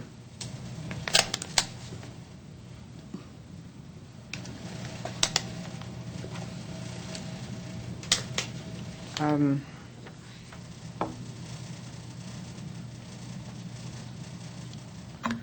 me see. I'll come back. Ms. Stowar? Thank you. Okay. To the appellate, it's my understanding you're saying that the federal tax return was filed, I just lost my note, March 2010. It was mailed in March 6th. It was Yes, ma'am. mailed. And both state and federal. Both state and federal was mailed. Yes, ma'am. And you're saying that the declaration from the tax preparer confirms that, because we have her statement here that I'm on the second page again. It is my firm belief that on March 6th, we did mail a copy of the return that she walked in with to both the state and federal offices. Yes, ma'am. Noreen asked me to even sign the copy of the envelope front she had made with the postage mark, just in case, as a witness to prove it was being mailed from McDaniel Tax Office in San Diego on March 6th. Date to meet the court date for the filing of the 2005 returns by March 6th. Yes, ma'am. Can you explain? It goes on to talks about you were having her sign the envelope as evidence. I'm a little confused on that. We had a really crappy judge, and he, and I'll say that out loud if anybody wants to hear it or said whatever have you. He was, matter of fact, he hated pro se, and I happened to be pro se at that time. And a friend of mine who's an attorney had said to me, if you're going to get anything done, make sure that you make copies of everything. And just something in my head said, ask her to sign that document. And because we had a phone call with them on the following Monday, I think it was, and I had actually fax it into the courts or send it in. I think I was under I could actually mail it or scan it in properly and send it in. I had to have more than my own word. He was the kind of guy who would say, well, okay, you sent them, but what do we have in showing of that? It was past 5 o'clock on Friday afternoon, and the mail had not been picked up yet from McDaniel's tax office, and I said, well, maybe I should just get her to sign this, right? She even said, why are you doing this? I said, I want to just make sure I have it in case he questions who else was here when it was signed. So what is she signing? Oh, actually, we made a copy of that it said the IRS address and the state address, and it had the date and the time of the postage mark on there, and then all she did was sign that the mailman was picking it up right then. So she signed the copy of the envelope?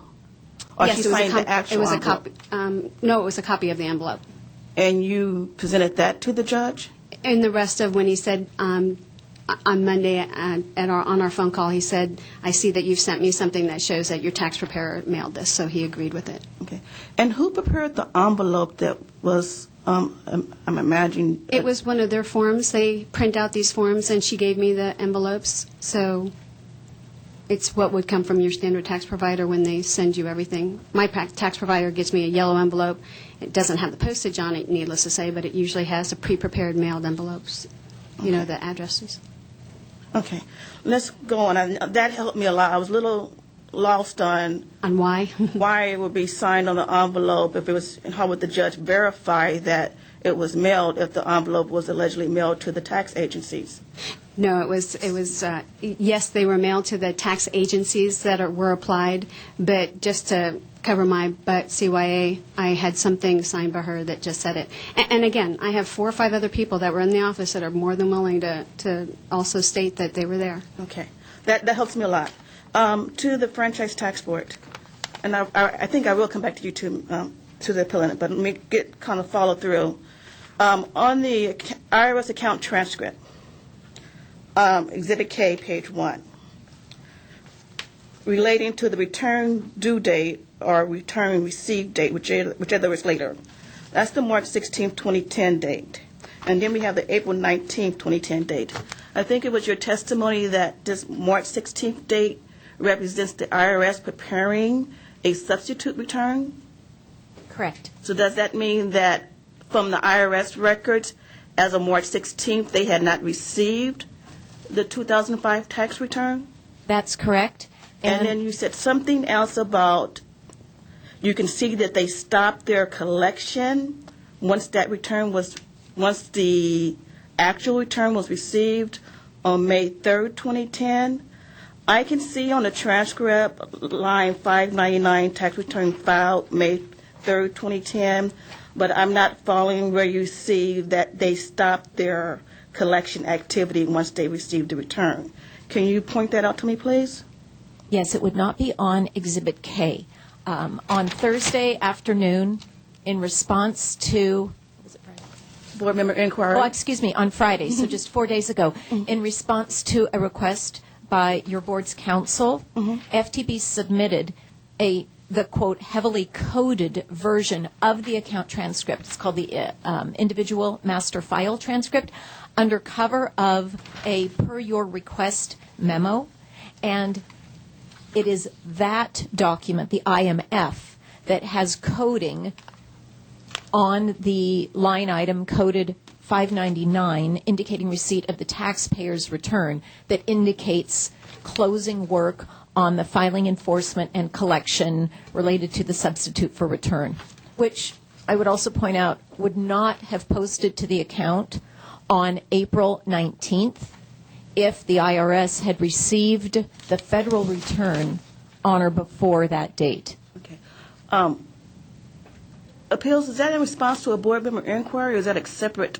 Oh, it arose out of the board member inquiry. I believe it just came up, and so staff requested it just to complete the record. I don't see it either. Okay, let's just keep going. If it helps, it should be in the record as FTB additional information with the date of June 19th, which may refer to the distribution date. Okay. Or actually, that's the date of the cover memorandum. Okay. I'll look for it in a minute. Now, FTB, you're saying that you received the 2005 return on May 2010. And you're saying that your record retention policy did not allow you to keep a copy of the return. So, of course, you do not have a copy. But what we do have that the appellant provided in the package in response to the board member inquiry is an actual copy of the California return that came from the Franchise Tax Board. And we know it came from the Franchise Tax Board because we have the enclosed all the document copies that you requested heading. And I'm trying to get there now.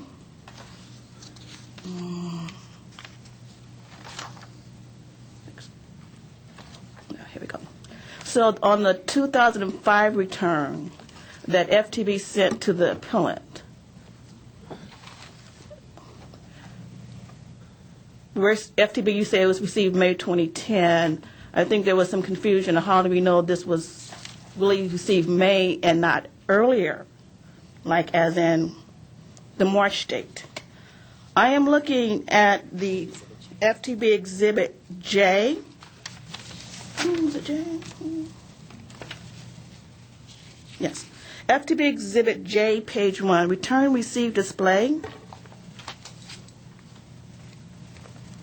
And return DON 1062992705. That number seems to reconcile to page 27, Exhibit A, the copy of the 540 that the appellant provided. That's correct. Can you talk to me about what that represents? Sure.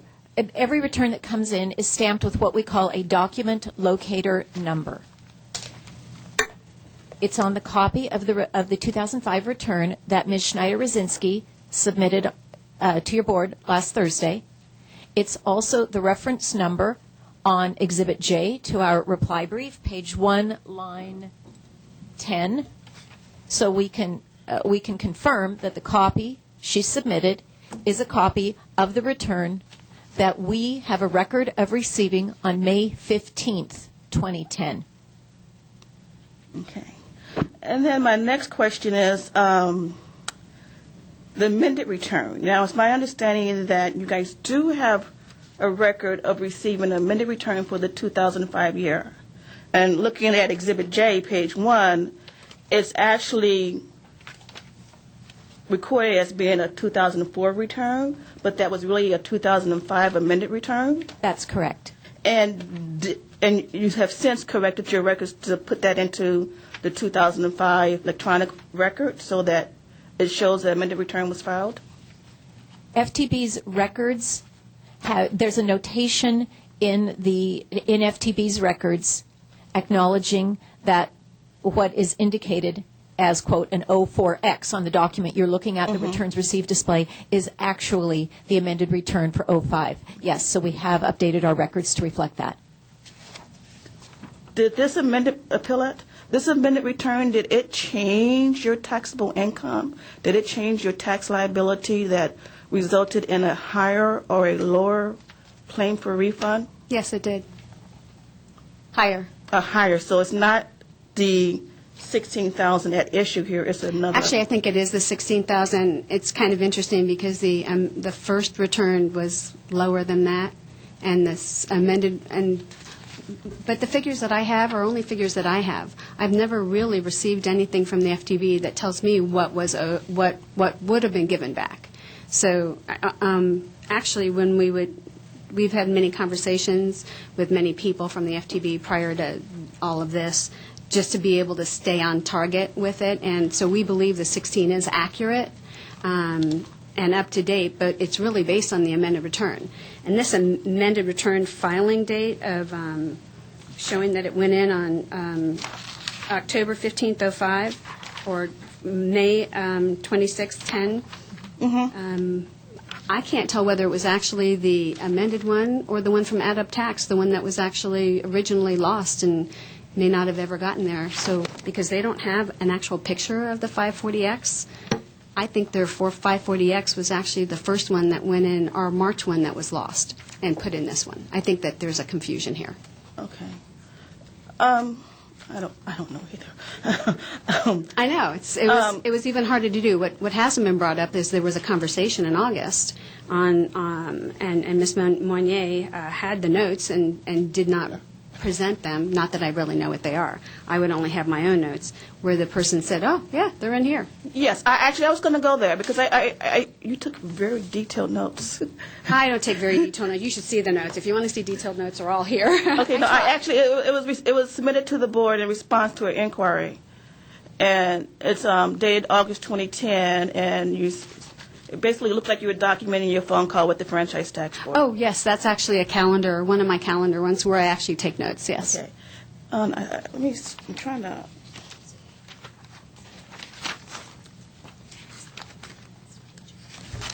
So in the board member inquiry, Exhibit A, page 53, you noted that you called the franchise tax board, you talked to a Ms. Town and was transferred to a Ms. Bachucho. She was unable to first locate your return. She commented that it may have been misfiled. She left, she put you on hold, and said that she came back and said she found the 2005 return filed in the 2004 file. This is where I find it particular because FTB I don't think they can get a picture of the return when they pull it up, but yet, according to this note, she said it had a March 5th date on it. Yes, Not ma'am. that it was received on March 5th, but it had a March 5th date on it. She said it had add up tax as the person who prepared the tax return, and she also indicated that she found the amended return that was filed by McDaniel Taxes, and it was marked received April, I'm assuming April 2010.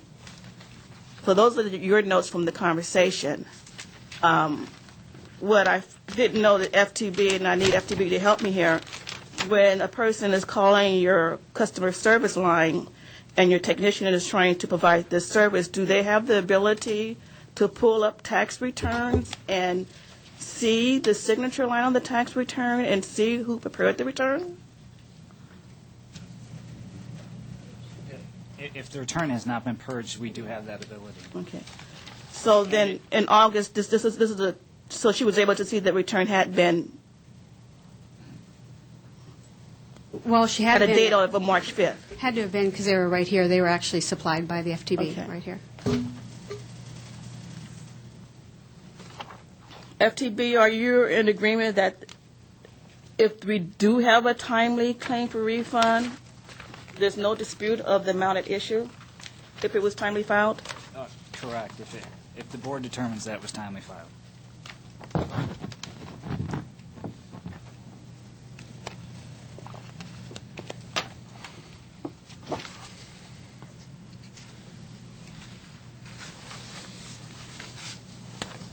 No further questions at this time. Member Moss. So I do have a couple of things. Number one, as a CPA tax preparer, the normal course of practice is if you go and get your taxes prepared, you give the taxpayer the federal return and you attach a copy of the federal return to the state tax return. You give it to them. They pay you. They sign it. They send it in, they take the envelopes, they go and either return receipt or put postage on it, go post it in the mail. Not really the CPA's issue. Per the Franchise Tax Board transcript we just got from the Torian, and if you look at the copies we got, it shows that the tax return that was filed was March 6, 2010, but again, it was only signed by the wife. And I guess to our appeals team, is it a valid tax return if only one taxpayer signs a joint return? Is that acceptable to start the clock ticking? Or, you know, I see the federal return, which was signed by both taxpayers on April 27th, and I presume that this tax return was attached to another California tax return that was submitted by the taxpayer. So my question to you is the return legal being signed only by one taxpayer on March 6th. Right, we haven't had that issue briefed, so I'm not positive, but I would think that it's sufficient to put FTB on notice of the amount claimed, and so it would probably be sufficient to start the statute of limitations. I don't know if FTB has another perspective on that, because we haven't had it briefed. Franchise Tax Board, want to jump in? Yeah, for a joint return, we would like both signatures on the return, but as a practical matter, we will not go back and ask for a refiling of a return to get the second signature. But they did. That's it for me.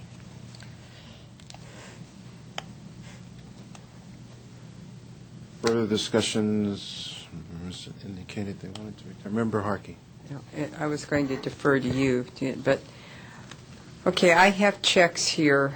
I have checks here that I've requested copied because we get a lot of data. And this check says March 6th, and it says McDaniel's tax for $1,000. And in the note it says 2005, 2013 taxes. It also has a word of deposit. Now, how do you pay your tax preparers? Do they want full payment before they give the return, or is... Thank you for asking. What actually happened was that, if you'll notice, the second check says March 5th on it, and it's $250. That's for the amended return, what we felt was going to be the amended return. If what she was going to work on additionally for 2005 was all the amortization, and she literally was starting from scratch from 2005 all the way to 2009 at that time, 9 or 10 at that time, to be able to make sure it all worked. And that was my deposit that I was trying to make sure that they would sit down and start on them right then, which she did. Okay, but you indicate that this is in fact kind of evidence, which I would agree that you were in the office, that you picked up the return on that day. Yes, ma'am.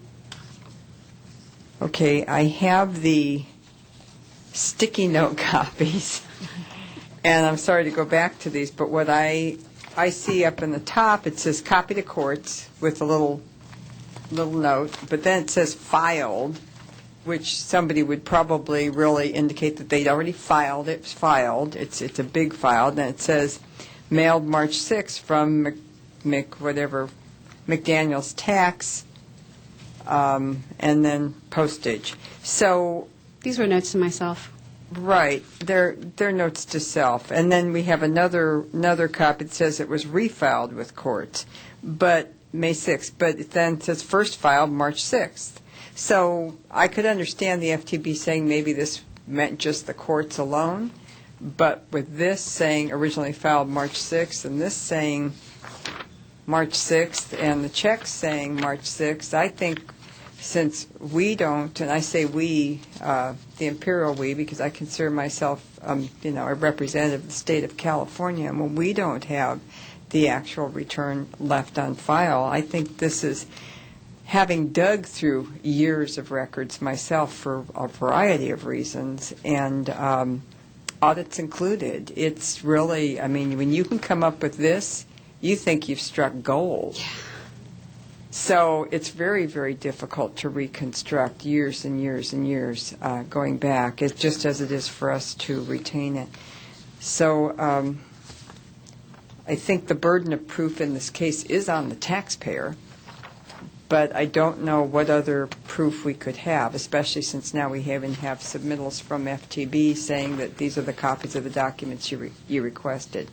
And we also know that because it had one signature, it's not your procedure just to consider you didn't get it until you get the two. So I'm trying to help you out here with the deposit, but it seems to make sense. Thank you.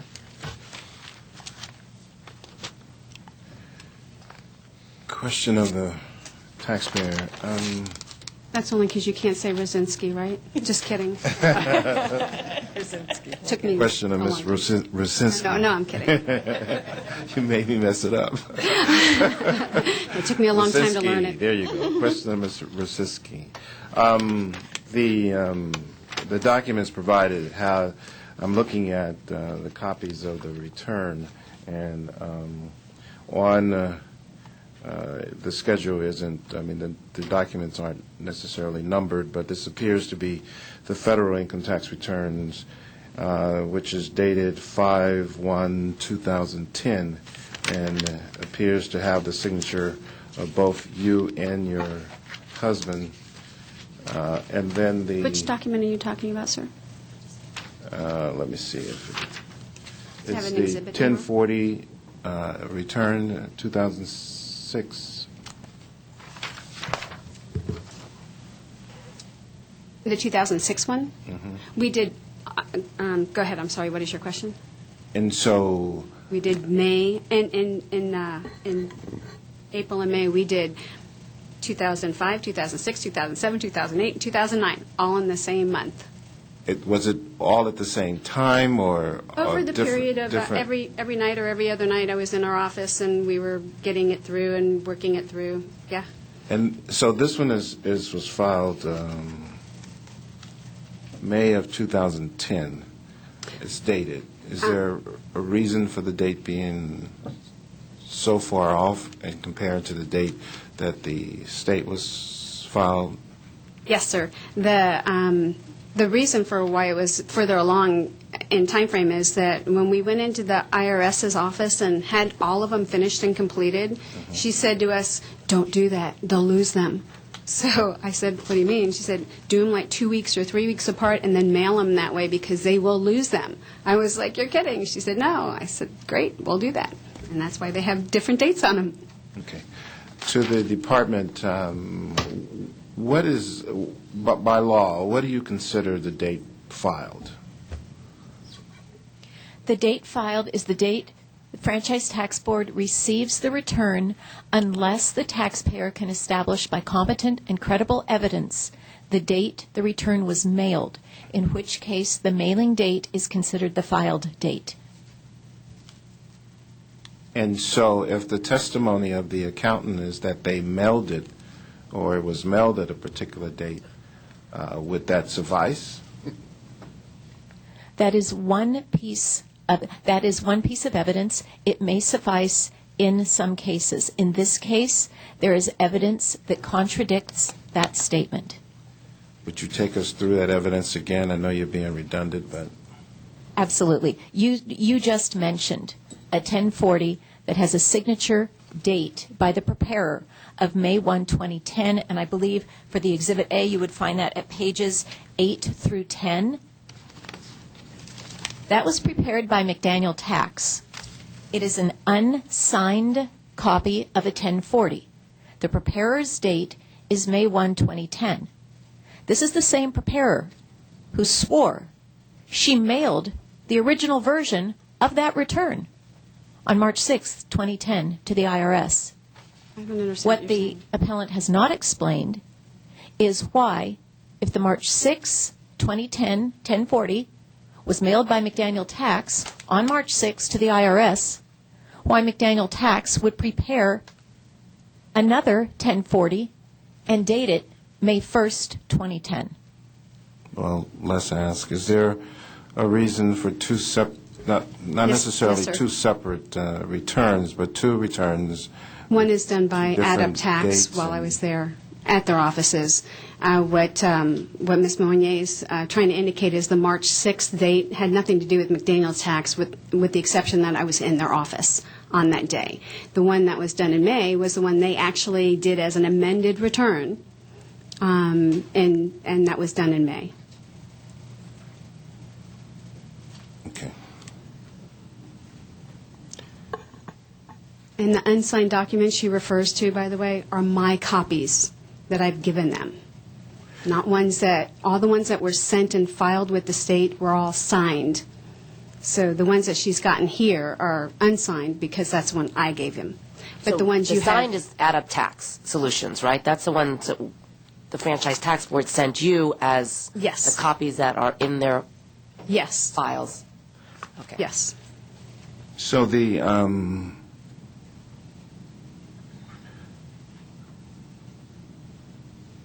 when you filed the original return and it had just your signature on it, Yes, sir. did any time lapse between Was that return filed and sent with just your signature, and then subsequent to that, you obtained your husband's signature, and then it was filed? Well, again? Yes, sir. So you filed it twice? I had received a phone call from, I think it was the IRS, probably not even the Franchise Tax Board at that time, that they had received it and it didn't have both signatures on it, and I was asked to send it back in. So April 27th, or on or about April 27th, I got my husband to sign it and I sent it back in.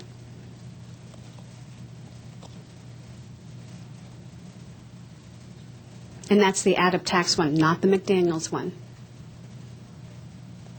The McDaniels one is the amended return, and that was the one that was filed in May. So, I should say mailed, because I don't know what dates they filed them. I mean, such that let's presume that the Internal Revenue return was filed on March 6th, and then returned by the Internal Revenue to the taxpayer to get her husband's signature, and then returned to the Internal Revenue April 27th, redated April 27th to reflect the date in which they actually sent it to the Internal Revenue. So there are With my husband's signature. two documents out there at this time. There should be. First document, March 6th, Internal Revenue filing. Second document, April 27th, Internal Revenue filing, theoretically for the same return, but as a result of the Internal Revenue requesting that the taxpayer refile with her husband's signature on it. The first filing would have been sufficient notification of a claim, regardless of her husband's signature on it or not.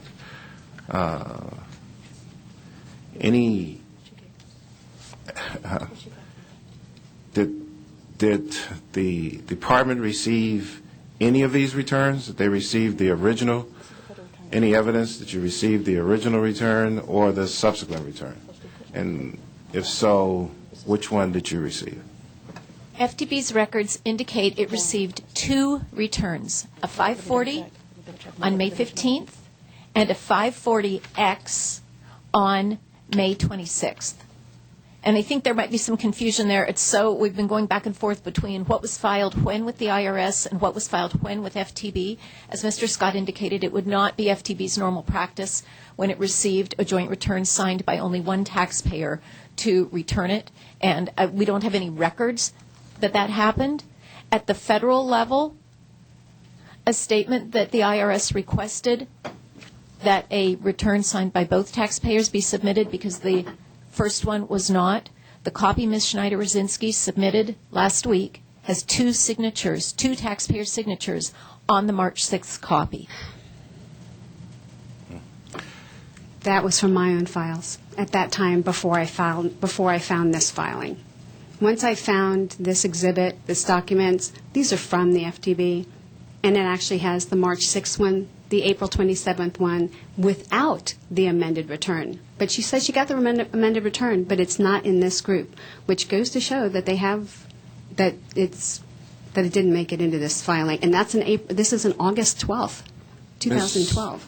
Ms. Rucinski, when the Internal Revenue requests an adjustment or additional clarification, they don't normally send you a letter saying that, in this case, the return was not complete because it didn't have both signatures. Do you have something? Actually, I have a phone call. The gentleman that I was working with at the time, and I have his name, I'm sorry I didn't bring that with me. I left my IRS documents at home. I actually got a phone call from him saying, hey, I got your return, but your husband didn't sign it. Would you re-sign it and send it back? Oh, they didn't send you the original back? They didn't send you? No, he went and made another copy? And Yeah, he just said, I had a copy of it, and I just had my husband sign another one. We sent it to both of them again, just in case, because I didn't think it was going to be a problem. My accountant told me as long as I signed it, it would be okay. But when I got a phone call from whoever it was, and again, I'm not sure because I don't have the information in front of me, but I'm pretty sure it was the IRS guy. But I resent it to both, thinking the same thing.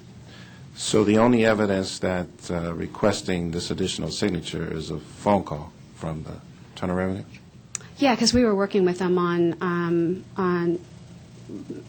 the money that they owed us too. So, All right. Further discussion, members? Hearing none, is there a motion? Move to take it under submission. Member Stowar moved to take the matter in submission, second by Member Harkey. Without objection, members, such will be the order. thank you very much for your time. Thank you so very much for appearing before us today. The board will take your matter into consideration later on this evening and send you a written report of our decision.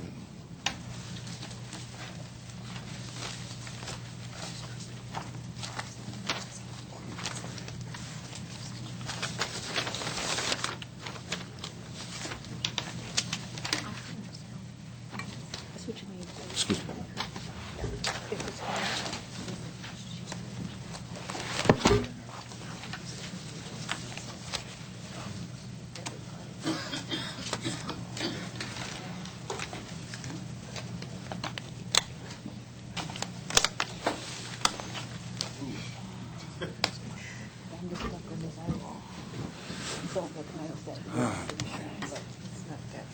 Whoever the, yeah. They said the whole package. The whole package in there. They got this return for the public hearing, and then they also later got the other return, right? That's what you said. So, that was the federal return. I mean, there's some documents, 60 pages, one for, and one for 129. I'm assuming that's the federal one that's attached to this one. All right. Well, whatever, yeah, I was fine, so. How long is the next case? Anything we can do there? I just feel bad with Taxpayers. Yeah.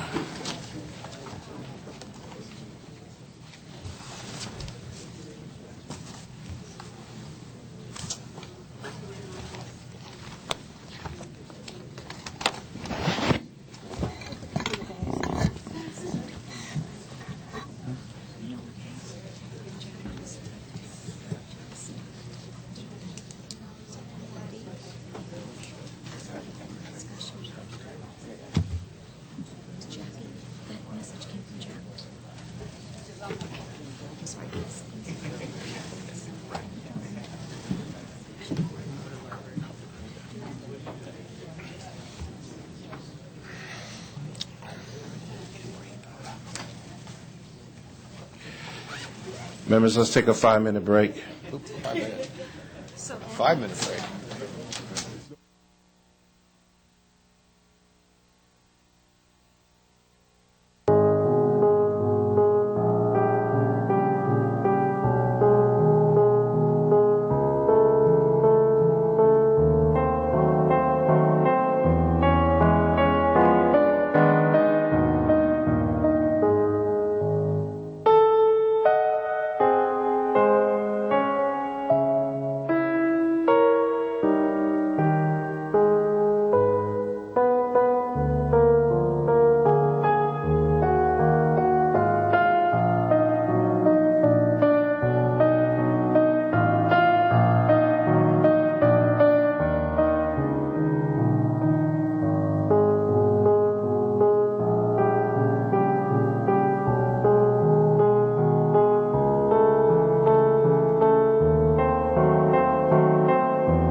Members, let us reconvene the meeting of the Board of Equalization. Ms. Richmond, what's our next matter?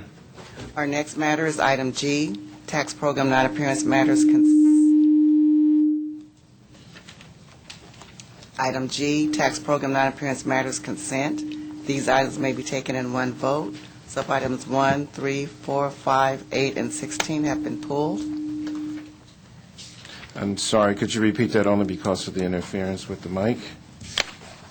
Sub-items 1, 3, 4, 5, 8, and 16 have been pulled. Noting that sub-item 1, 3, 4, 5, and 8 have been pulled, members, these are consent items. Do you wish to note any non-participation or pull any further items? I have 16 pulled, too. 16 is pulled. Okay. Move. Member Runner moves to adopt staff recommendation, noting items number 1, 3, 4, 8, and 16 have been pulled. Second by Member Harkey. Without objection, members, such will be the order. Ms. Richmond? Our next item is G2, franchise and income tax matters consent. These items may be taken in one vote. And sub-item 2 has been pulled. Noting sub-item 2 has been pulled. Members? Move with sub-item Member Runner moves adoption of staff recommendation, noting pulling sub-item 2. Second by Member Stowar. Without objection, members, such will be the order. Ms. Richmond? Our next item is G4, sales and use tax matters. These items may be taken in one vote. Discussion, members? Move Do you to wish to note any non-participation or pull of the items for further review? Hearing none, Member Harkey moves to adopt staff recommendation, second by Member Maul. Without objection, members, such will be the order. Our next item is G5, sales and use taxes matters, credits, cancellations, and refunds. These items may be taken in one vote.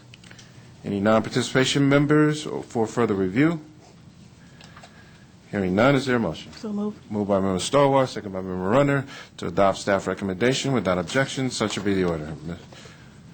Our next item is G6, special taxes matters consent. Sub-item 2 is a constitutional function, therefore the Deputy Controller may not participate in this matter under Government Code Section 7.9. Noting non-participation of the Deputy Controller on sub-item 2, members will take up sub-item 2 first. Is there a motion on sub-item 2? Member Runner moves to adopt staff recommendation on sub-item 2, second by Member Harkey. Without objection, members, such will be the order. Members, we are now on sub-item 1. Is there a motion? Member Runner moves to adopt staff recommendations, second by Member Stowar. Without objection, members, such will be the order. Ms. Richmond? Our next matter is item H, tax program non-appearance matters adjudicatory. Item H1, legal appeals matters. We have a speaker for this item. Thank you. As Mr. Anjija settles in, I would ask that Mr. Andrew Rogerson come forward, please. Mr. Rogerson, member, is the owner of Design Lighting and Installation. He'll be granted 3 minutes to speak, and then return to the audience. Mr. Anjija, would you please introduce the... It's H11, a petition for rehearing for the board's consideration. Okay. Mr. Rogerson. Good morning, board members and staff. Welcome to the new faces. Hope you enjoy your stay here. The department has failed to provide a fair and understandable audit and an acceptable solution to my inaccurate invoicing as required by law, as described in the Revenue and Tax Code 7081. And I'll quote, "Understandable tax laws, clarity of tax laws, determine correct liability, and allow the taxpayer every opportunity to present relevant information." This is the third time I've been in front of the board. I had an appeals hearing and a petition for rehearing, and this is my second petition for rehearing. Each of the 3 audits came up with different accountings based on different auditors' interpretations. And clearly, the department and board members have testified as to the confusion in applying my billing to the tax codes and relevant liabilities. And if you look in my petition, you'll see that I have exhibits from the audit that show misinterpretations of what my billing is for. Some of the items that I call transformers included labor and materials, and they looked at it as a fixture completely taxable at the rate that I billed my client for. So there was no communication between the auditor and me to determine what that really represented. And that's a fault in the process where state law is not being followed as far as making sure that the proper taxes are being collected and not more than what is owed. At the last hearing, Mr. Horton testified that during my hearing, some of the testimony by the department itself was misleading. To me, and that's in one of my exhibits, to me, that invalidates my ability to present reasonable information that presents my case without the board being biased by misdirection. And I think that invalidates the hearing process. And the due process that's provided should be unbiased, and misleading testimony should disqualify whoever's doing the testimony and that testimony. I believe that Mr. Runner was in agreement with me regarding redoing my invoices to reflect my lump sum contracts, because I didn't have the contracts in writing. They were verbal. The only evidence the auditors had was my invoicing. And if I did that improperly, there should have been some kind of liaison to show me how to properly invoice for the work I was doing, because I paid the taxes at the time I purchased the materials. And I didn't realize that I was incurring tax liability by listing the price that I sold the materials at. Okay, I am a consumer by contract law if I put it in the right category. I'm a reseller if I don't. And I know the department would like me to be the reseller of everything that I install, but I'm not. And I don't want to do my business that way. And I think the law protects me in choosing how I do my business. And if I get it wrong, the department is mandated by the state to help me get it correct. So, in closing, I'd like to say that I'd like a level playing field. A new hearing would be the only fair next step unless the board recognizes the department's trespass on my due process, its interference with the board's hearing of my testimony, and the department's lack of understandable guidelines to accurately account for my gross sales and determine that I do not owe sales tax above what was been paid at the time I purchased all of my materials. A dismissal of my case would also be acceptable. Thank you. Thank you very much. Thank you.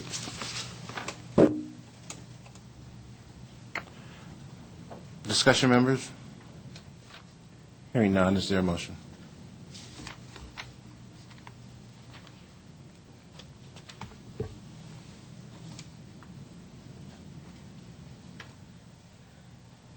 Okay, we'll return to discussion, members. I'm sorry. Member Harkey. Yes. Did we get additional data, or I have an indication that we received... The question is to Mr. Njija. We received additional data that, as I'm reading the information, said that, in essence, the taxpayer might not be favored by the additional data. Can you explain that to me? That would be the additional evidence he provided after the board's last vote in this matter. The vote was in October. He provided additional evidence which resulted in a second re-audit.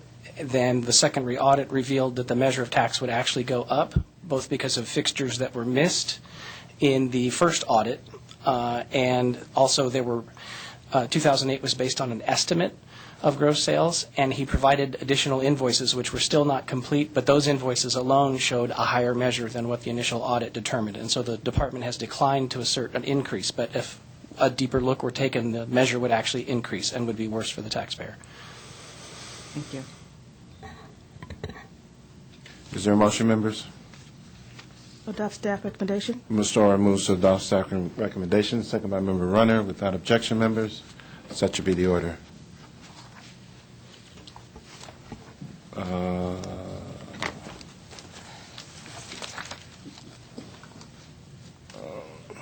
Members,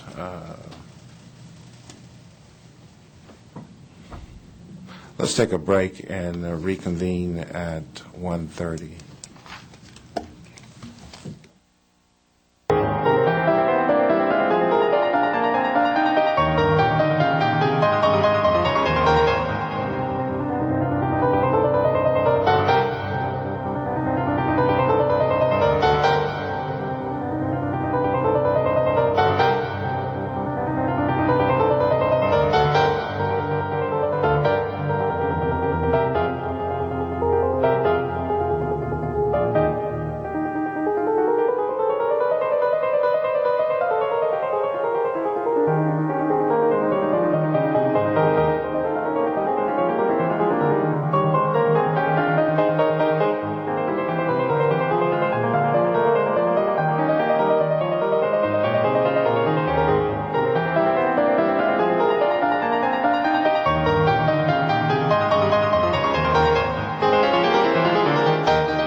You asked, and we listened.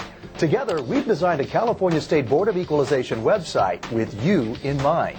The convenient login button allows you to access many of our online services from anywhere at any time. Drop-down menus make navigation easy. You can do everything from filing a return and making a payment to finding permits and licenses. Our interactive banners highlight the latest news, programs, and services. Popular topics help you find information quickly. The How Do I and Business Center sections offer you even more helpful resources, including individual tax guides for various industries. We also want to hear from you. Tell us, how was your experience? Your feedback is important because it helps us provide you with an improved and more interactive website. So check it out at boe.ca.gov. It's designed with you in mind.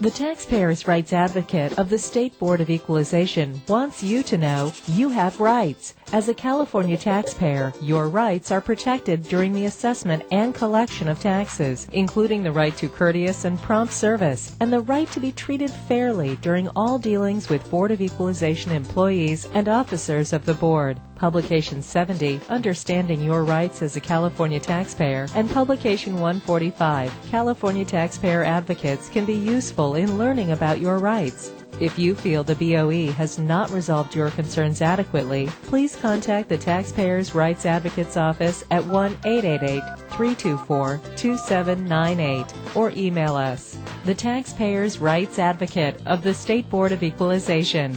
We're here for you. It's easy to buy things online these days, but did you know you may need to pay tax on those items? Really? It's called use tax. And just like sales tax, the use tax you pay to California will help fund important services like public safety, healthcare, and schools. But how do you know if you owe use tax? When you buy things online, look to see if you were charged tax when you checked out. If you weren't, you may owe use tax. It's easy to figure out how little you may owe.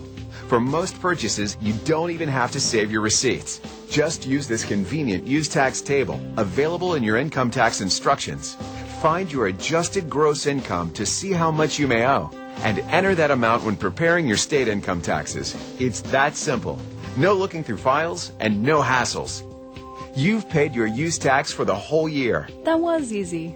Paying your use tax. Good for you. Good for California.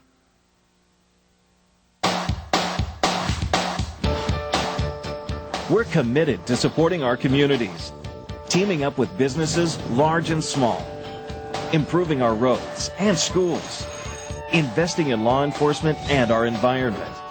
Together, we're funding a better quality of life. We're the California State Board of Equalization. The BOE was created in 1879 to equalize property tax assessment practices throughout California. Our responsibility has grown quite a bit since then. Today, the BOE administers more than 30 taxes and fees that provide 1/3 of all the revenue generated in our great state. And we're efficient. More than 99% of the money you contribute supports services and programs that benefit all of us in California. When you drive down our many highways, see a police officer helping someone in need, or enjoy a walk along a pristine beach, think about what makes it possible. Whether you're a business owner, making a purchase, or just filling up your gas tank, your contributions are important to our state's economic health.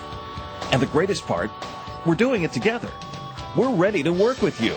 Take advantage of our free seminars, helpful classes, instructional videos, and mobile applications. Also, use our online services. It's easy to do business with us from anywhere, at any time. Our partnership equals success. Learn more at boe.ca.gov. Together, we're supporting our communities and funding a better quality of life.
morning, members and guests. Let us reconvene the meeting of the Board of Equalization. Ms. Richmond, what's our next matter? Our next matter is item F, public hearings. Item F1, business taxpayers Bill of Rights hearings.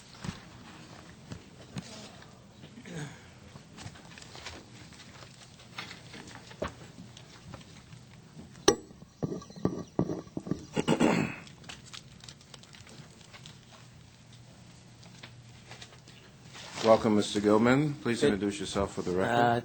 Todd Gilman, Taxpayers' Rights Advocate with the Board of Equalization. A pleasure to see you, Mr. Chairman. We missed you at the last Taxpayer Bill of Rights hearing, so glad to see you back. Thank you, sir.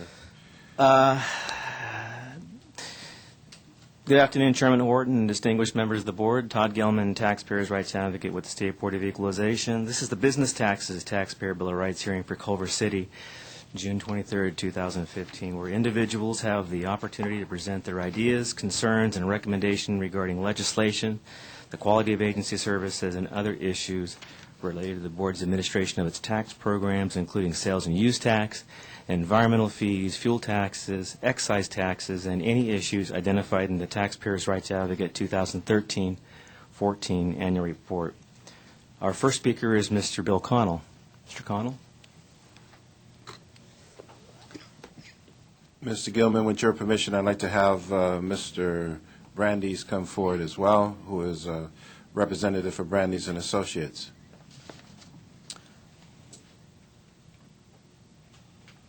Okay. Yes, sir.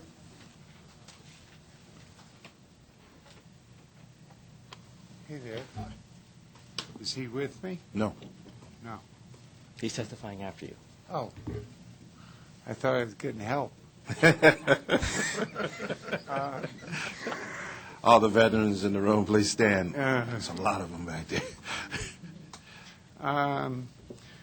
First of all, good afternoon, Mr. Chair and most honorable board. 22 years I've been at it. I'm getting very close. We've circled the wagons. We have some issues to address that can be done so, I believe, comfortably. The continuing efforts to locate and repay those veteran vendors, I have been informed, despite efforts to notice all, that there's still some of them dropping through the cracks. And in speaking with Harry Hagan, our county controller, and different city controllers, they thought it would be a great idea to put on the application for a business license 6 words: are you a honorably discharged veteran? Right then and there you will know what the veteran community now will start to consist of, as I don't believe you have that number, and that was one of the numbers Betty Yee wanted to try to maintain. So if that suggestion can be worked out within Santa Barbara County, Mr. Hagan, who gave me a phone call right before I came here, more than willing to help in that regard. Second item is those veteran vendors prior to the enactment of 919. I was given a state form against claims. It was,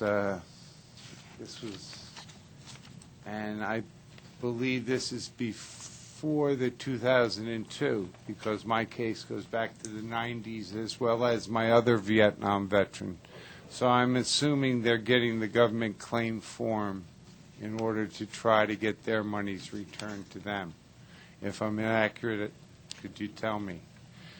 Well, anyway, I filled out the entire form.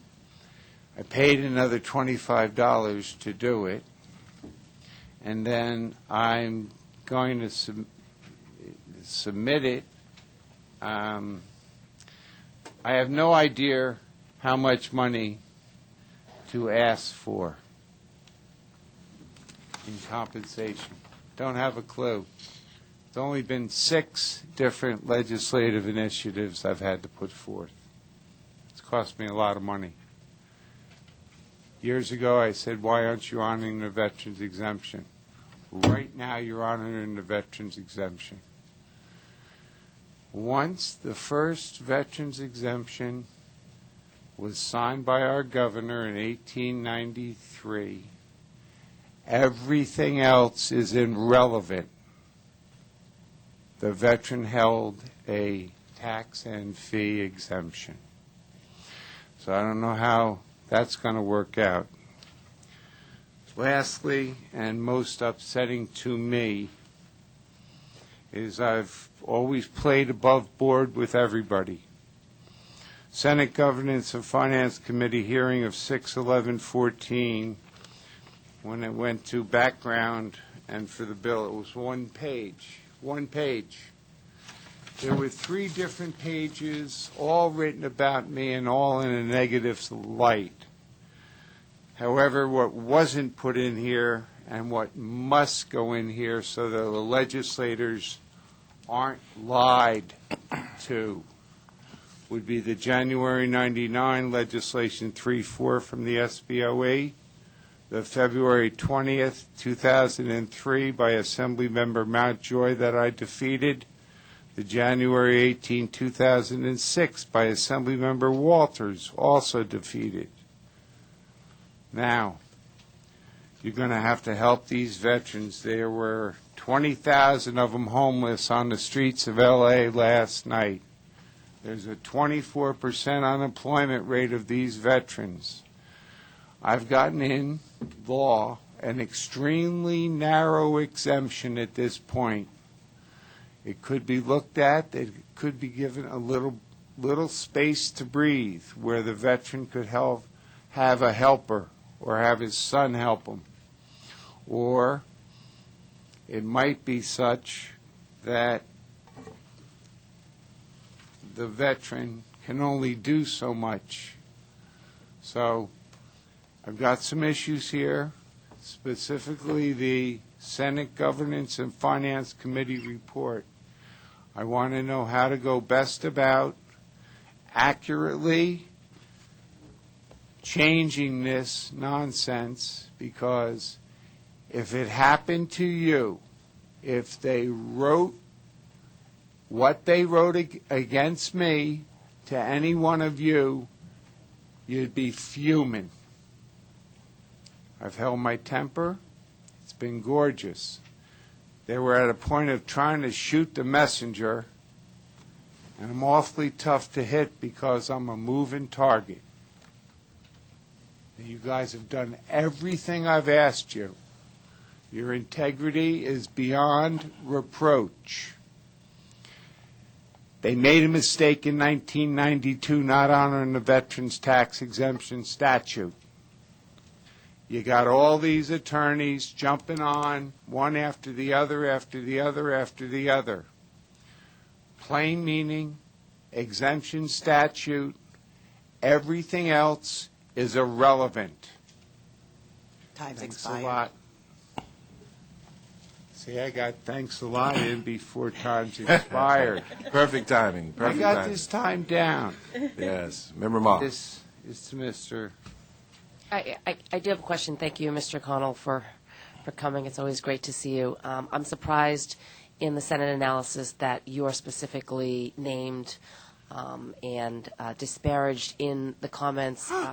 6 years I spent there, and I don't recall people specifically, named in an analysis. Oh, my name was right over that. So and I want to know what sales and use tax attorney was whispering in this poor 22-year-old's ear. It didn't come from her because she doesn't know me. Right. So I'd like to see, what was written, and I'm not sure what we can do, but you all have copies of it. I don't think I have a copy of that. So you okay, got a I'll ask copy. Ms. Richmond. Got a copy of that. And Hey, then, I don't come up here and say something that's a falsehood. Mr. Connell. we got it. And then secondly, to the BOE, what kind of information do we collect? Do we know whether some of our resellers are veterans? Is it possible to, ask or send a survey or put on the form when they're signing up for a resale license if they're honorably discharged. I'm just wondering the process and procedures for information and self-reporting.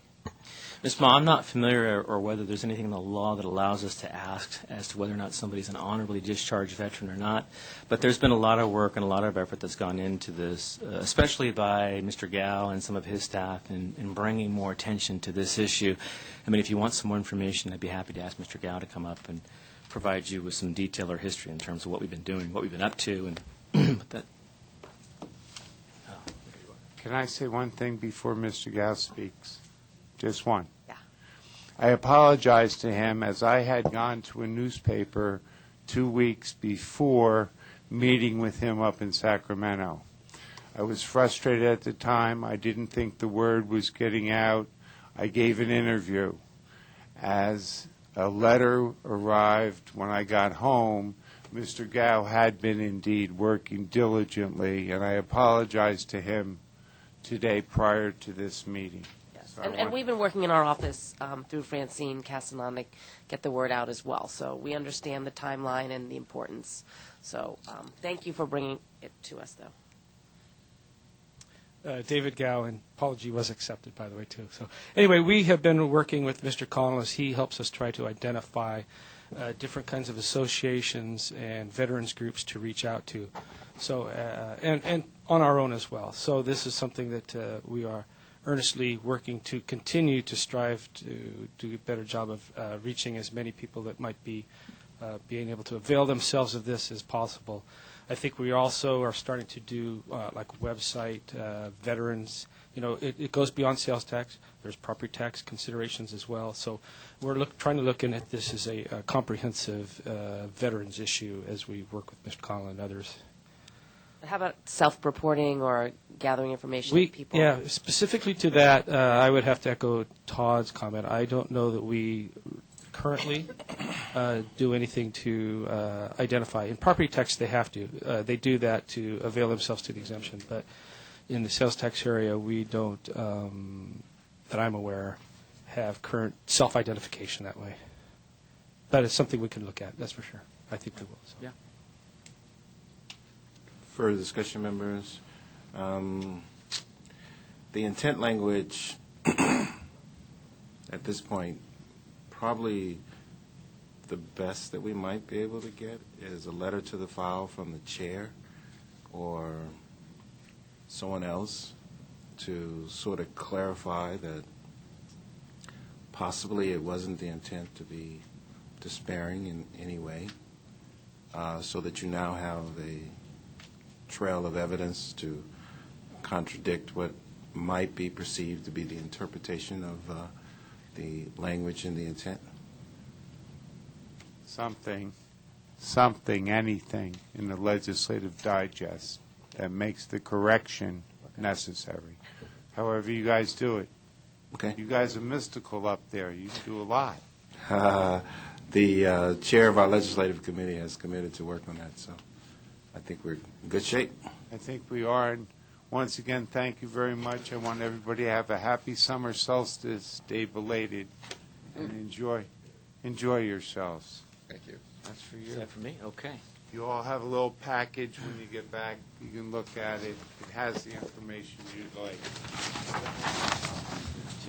That you're referring to. These days, be sure to run that package through security. Just kidding. I believe Mr. Brandeis is here as well to speak on F1.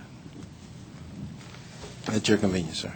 You have 3 minutes. Thank you, members of the board. My name is Mark Brandeis, former BOE auditor and now a representative representing taxpayers in their sales and use tax audits.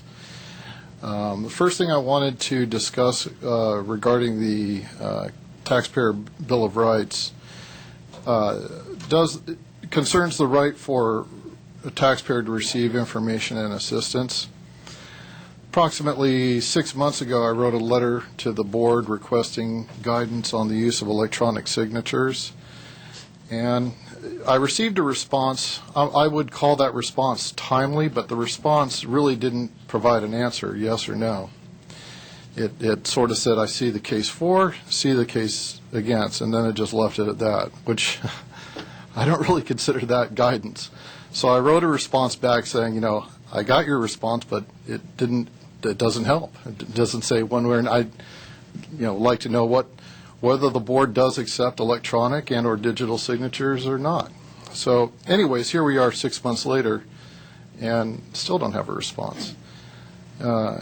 In the meantime, I've had a couple clients that have suffered negative consequences as we sign documents electronically, and the board has refused to accept those electronic signatures. And so I'm hoping that the issue of timeliness and response can be looked at in this matter. Members, let's go to, there's others. There's others. Okay. Do you want to talk? Did you want to respond to that, or do you want me to? Well, I don't want to absorb your time, but please hold the time, because I would like to have each individual item sort of addressed. Mr. Gilman? Well, I certainly understand his concern. I mean, as an advocate, if a taxpayer requests information and they should expect to receive it, when they provide documentation with respect to something that requires a signature, if an electronic signature is acceptable, then it would seem as if the board would receive it. But it sounds like maybe what Mr. Brandeis is talking about is maybe he needs some clarification or a follow-up response from the board in terms of what exactly it is that the advice is that he's trying to receive. I don't know if there's anybody here from the tax policy section in the audience that worked with Mr. Brandeis or who authored the letter that you received the opinion on. The initial letter was from Mr. Bob Tucker, which didn't really give a conclusive answer, and then a follow-up was sent to Mr. Scott Claremont in legal. Well, I tell you what, I really don't want to, I would prefer to allow a sufficient amount of time to have this issue addressed as opposed to doing it here. Right. I would say that the Board of Equalization is bound by state law as it relates to that, and so the response should be relatively easy. And what may need to happen is the requests may need to be germane to a specific item. On some items, electronic signatures are okay, and others, they may not be. And so let's see if we can get a response. Mr. Tucker is here. I'm going to ask that he meet with you right after you've provided us with your testimony, and see if we can get some resolution, and then Mr. Gilman will communicate to the board the resolution to that particular item. Yeah. Mr. Runner? Yeah, I'd actually like to get something a little more broader than that. I mean, I'd like to know what is our policy on electronic signatures. Right. And what documents we do accept them on, and which ones we don't. Right. So we can take a review, which ones under statute maybe, and which ones aren't. So I'd like to see if we can get that whole report back in order for us to understand for taxpayers then, because clearly he asked for guidance. Yeah. He was given. But I guess in one sense we actually are giving guidance because we're not accepting them. Well, you can sign, you can e-file a return, and there's no physical signature that shows up on that, or you can apply for a seller's permit. So I would say the board does accept them. But I thought you said you had some. I thought you said you had some clients that filed and they weren't accepted. We signed a waiver, BOE 122 extension of statute of limitations for an audit, and it wasn't accepted. Okay, so again, it goes back to the original. When are they accepted? When aren't they not, accepted? right. Okay, thank you. And Mr. Renner, this may be, Mr. Renner? One more. The form that we signed, the BOE 122, is emailed by the auditor, came in a PDF, and the PDF allowed us to put an electronic signature on there, which I did, and then I sent back. Other BOE forms block that function, and some BOE forms well, clearly accept we it. do not have a clear direction of policy. This may be a good topic for the Customer Service Committee? I think we'll be glad to take it. We'll work with the taxpayer advocate on this particular issue. Okay. Your next item?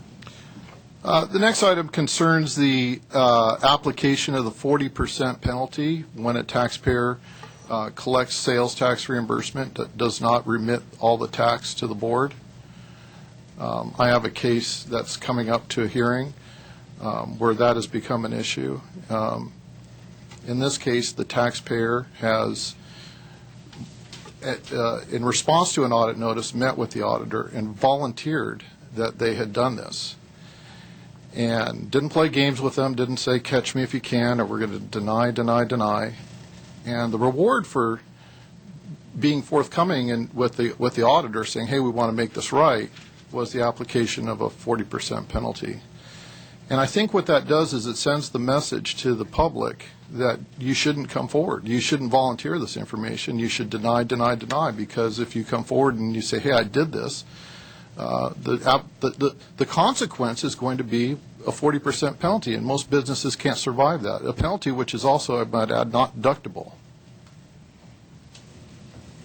So I think there should be some extenuating circumstances when a taxpayer, maybe when they don't, in an audit situation where they voluntarily come forward and say, look, I did this, there was extenuating circumstances, I agree it wasn't right, but we don't want to play games with you, we don't want to play, catch me if you can, that there should be some wiggle room for the audit department to say, okay, well, we think that there could be an application, but we're going to there's an exception if you don't play games with us. I put it in more technical language, but some sort of deference. Mr. Gilman? I think it would be appropriate for us to go back and look at our audit policy and find out what exactly is being told to staff. I mean, I don't have it in front of me, obviously, in terms of how staff are being guided on this issue, but it's definitely something I think we can look into and find out exactly how staff are being trained or provided with guidance on this issue. Mr. Renner? I was going to say, in light of the fact that we actually are going to have this issue in an appeal, right. It'll give us the ability for us at that time to kind of see what the circumstances were there, and also then come back and maybe even at that point get educated and ask some questions in regards to the broader policy too. So I think it's certainly valid for us to take a look at. Right. Okay. How am I on time? Sure. 30 seconds. Oh, okay. I shouldn't have saved the biggest for last. The next one deals with the audit manual. The audit manual is badly outdated, badly needs updating. I have probably 85-90% of my clients are restaurant clients. Chapter 8 in the audit manual, which deals with restaurants, still refers to cash registers, doesn't refer to POS systems.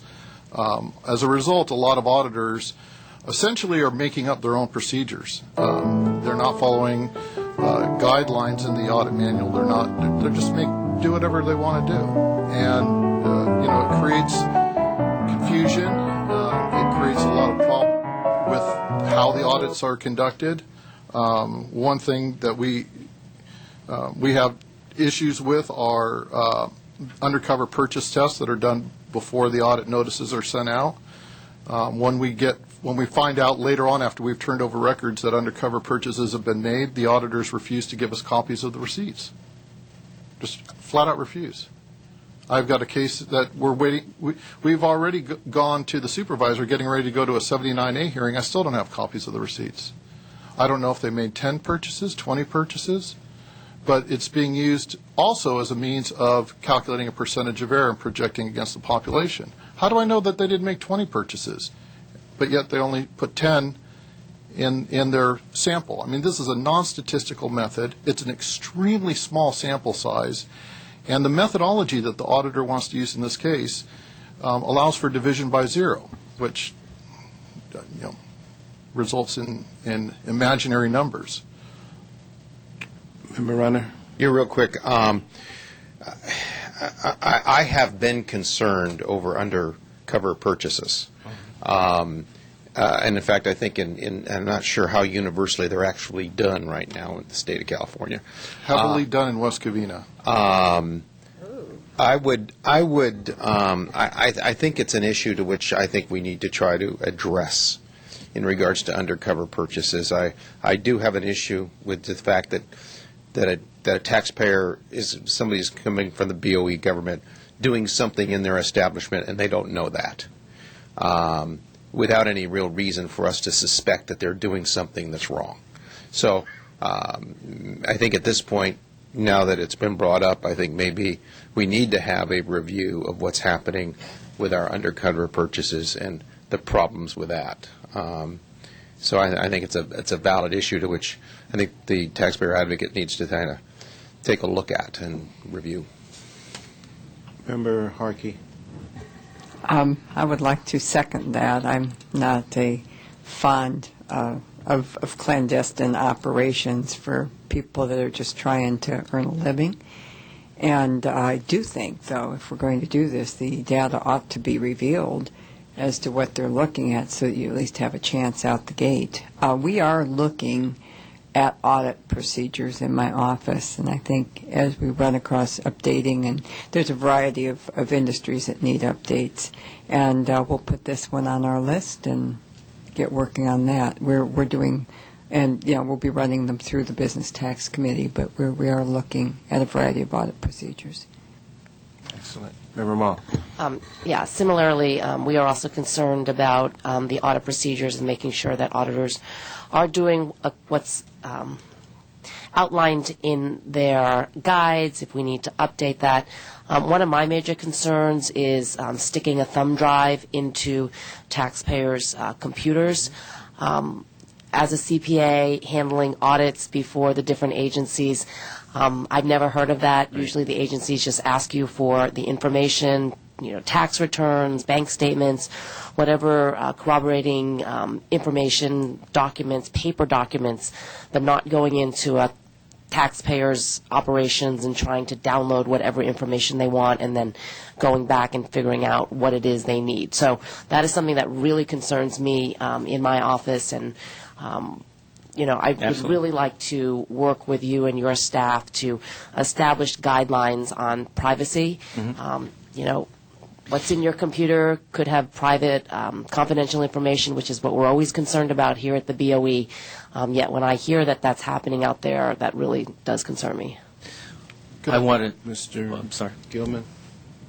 I want to thank you for your comments. This is something that I've been concerned with for the last couple of months. In fact, I've reached out to some of our policy folks with some of the concerns that Mr. Brandeis has brought to your attention, specifically pointing out, going back to your comment, Ms. Ma, about how do we gain access to this information, and do we have a right to stick a thumb drive into a computer or stand over someone's shoulder to be able to ensure that we get the right information. So this is something that we've been working on behind the scenes for at least a month and a half in terms of these issues. So it's very timely. If the board would allow, I think these are pretty core customer service relationship issues in regards to both undercover buys, in regards to going to people's private issues, in regards to getting out. Right. We'll be glad to agendize that and work with the taxpayer advocate on those issues. Yeah, there's probably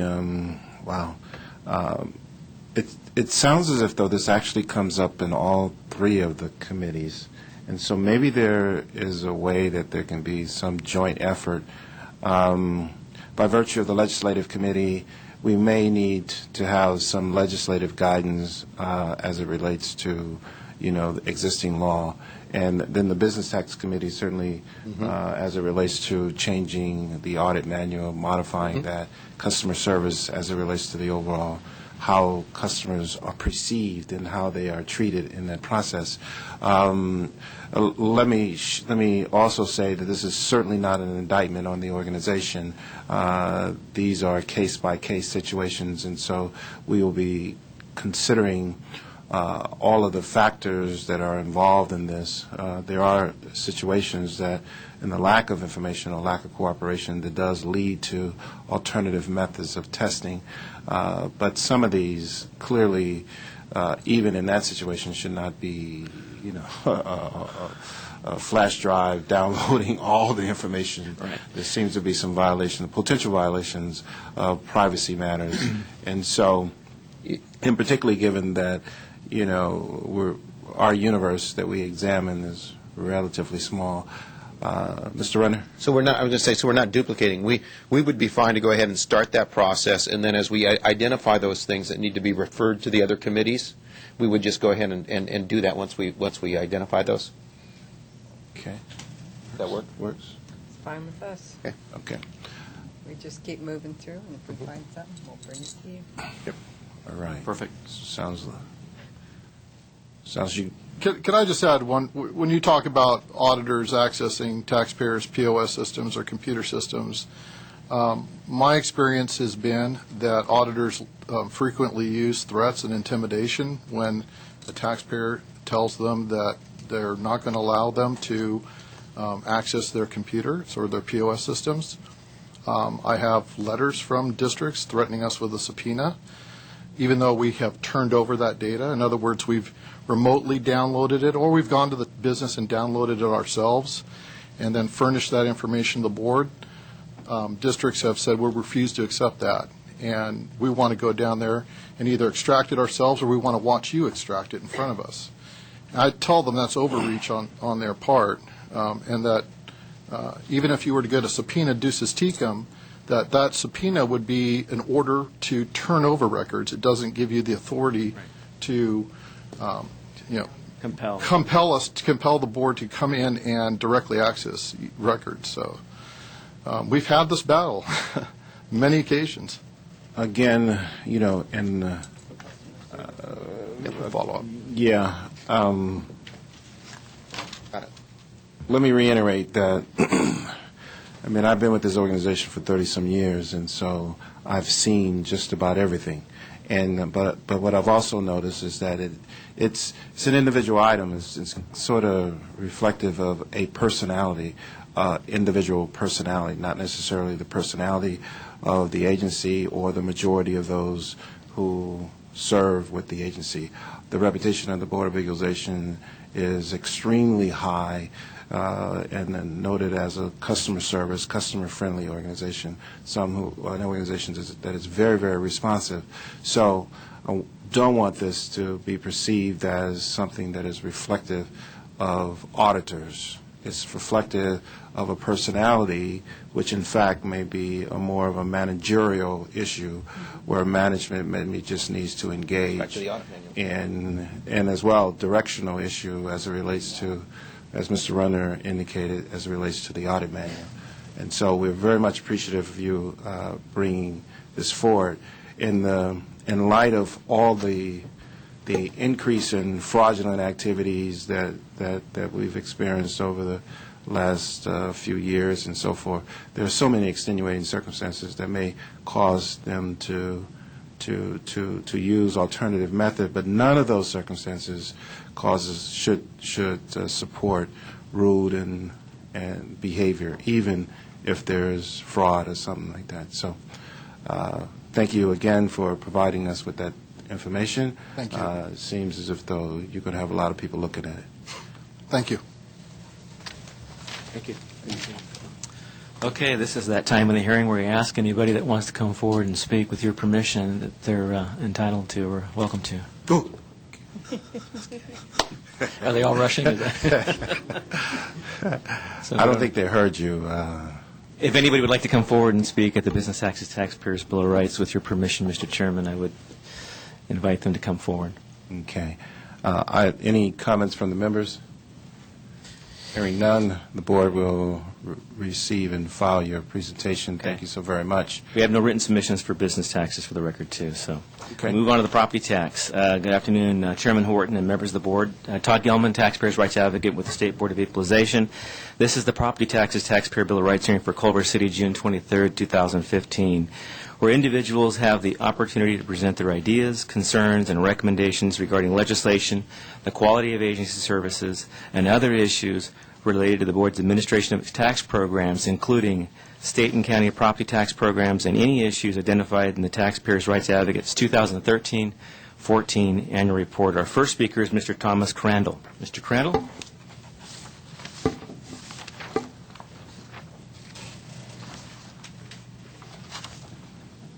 Thank you, Mr. Crandall. I'd also ask that Mr. Tim Phyllis come forward as well, and Mr. Chris O'Neill.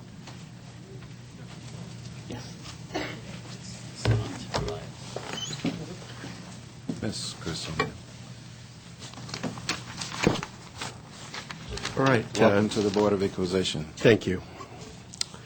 I appear before the board today to offer a recommendation to improve the Property Taxpayers' Rights Advocacy Program and I will also comment on the board's overall administration and enforcement of the Revenue and Tax Code. I was here last year, and as I noted last year, the Taxpayer Rights Advocate's Office is well-intentioned, but it lacks the expertise of statute to recognize and elevate significant taxpayer rights issues. My recommendation last year was for the board to provide the TRA a dedicated legal counsel committed to the taxpayer's perspective and the protection of taxpayer rights. The board assured me last year that this was unnecessary. I was invited to directly contact the BOE Legal Department with my taxpayer rights questions, and Richard Moon was identified as the proper legal department liaison. I followed the board's recommendation, and with Mr. Moon's assistance, I solicited and received several BOE legal opinions. I found the opinions contained biased interpretations of the code contrived to support existing assessor positions and generally devoid of a taxpayer perspective. A proper evaluation of these opinions cannot be accomplished at this forum. However, 2nd District Deputy James Kuhl has offered to host a meeting in Sacramento to discuss this and related matters. I request the TRA attend and also facilitate a July or August 2015 meeting. Actual taxpayer rights inherently exist within the Revenue and Tax Code. The TRA has no authority to correct a taxpayer rights violation, and often TRA advocacy merely entails explaining an assessor's existing position. My recommendation this year is if a taxpayer disagrees with a TRA explanation, the TRA shall elevate the matter to the appropriate district office for resolution. Only the district office has the enforcement authority to require an assessor to correct an error in assessment. The administration and enforcement of the RTC is the sole responsibility of the State Board. I made a request of my district office, the 1st District, now the 2nd District, in August 14th, 2014, to investigate the Humboldt County Assessor's current tax year refusal to assess according to the county record. To date, my district board member has abdicated their duty to investigate and instead offered the aforementioned legal opinions and a letter from Mr. David Gow as a proxy investigation. This is improper. I expect a direct investigation and a direct response from my district office with a credible explanation based on statute. Referring to Mr. Gow's letter, he did address my concern for uncollectible tax revenue. The letter advised, 1, assessment and taxation and tax collection are separate revenue and taxation roles.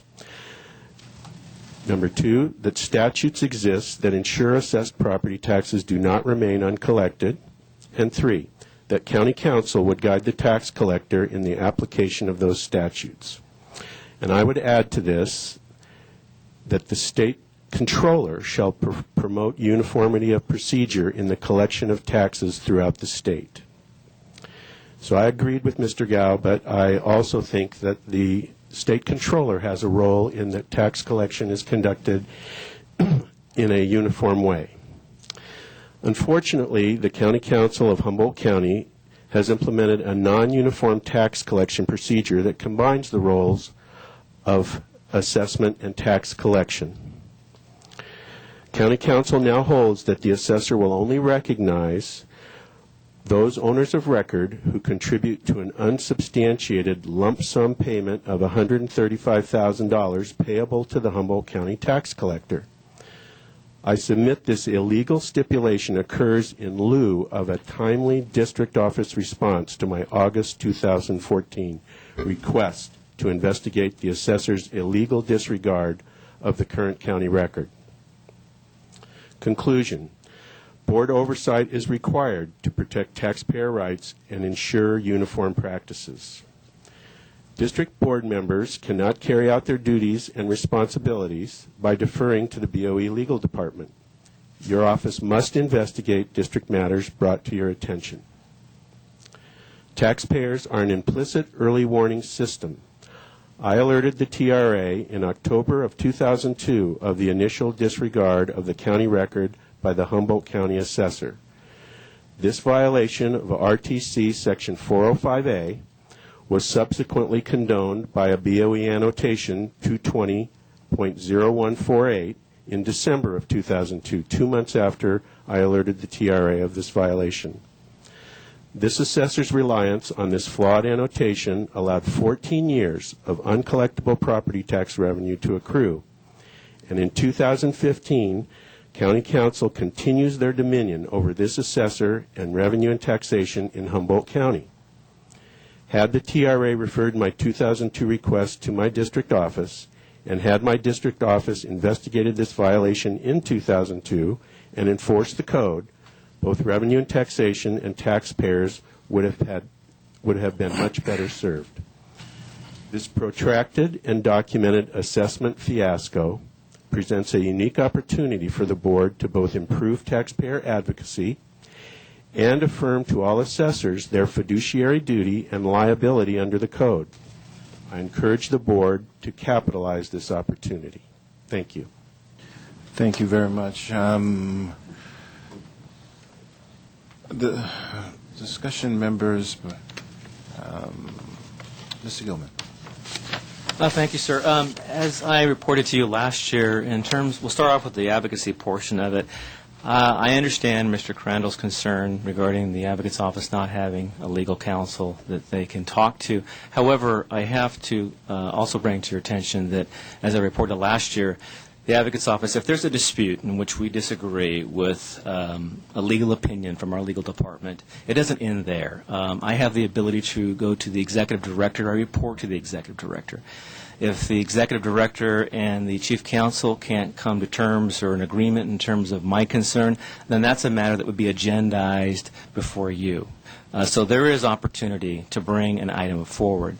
With respect to Mr. Crandall's issue, I think it would be helpful to maybe put a little history, provide you with a little history in terms of what's gone on and what my office has been able to do. And I appreciate him making the pilgrimage to Culver City to testify in front of you today to express his frustration with the Humboldt County Assessor, as well as his concerns with respect to the Taxpayers' Bill of Rights or the taxpayers' rights, and the assessor not following the law in 2000 when the assessor would not enroll his property.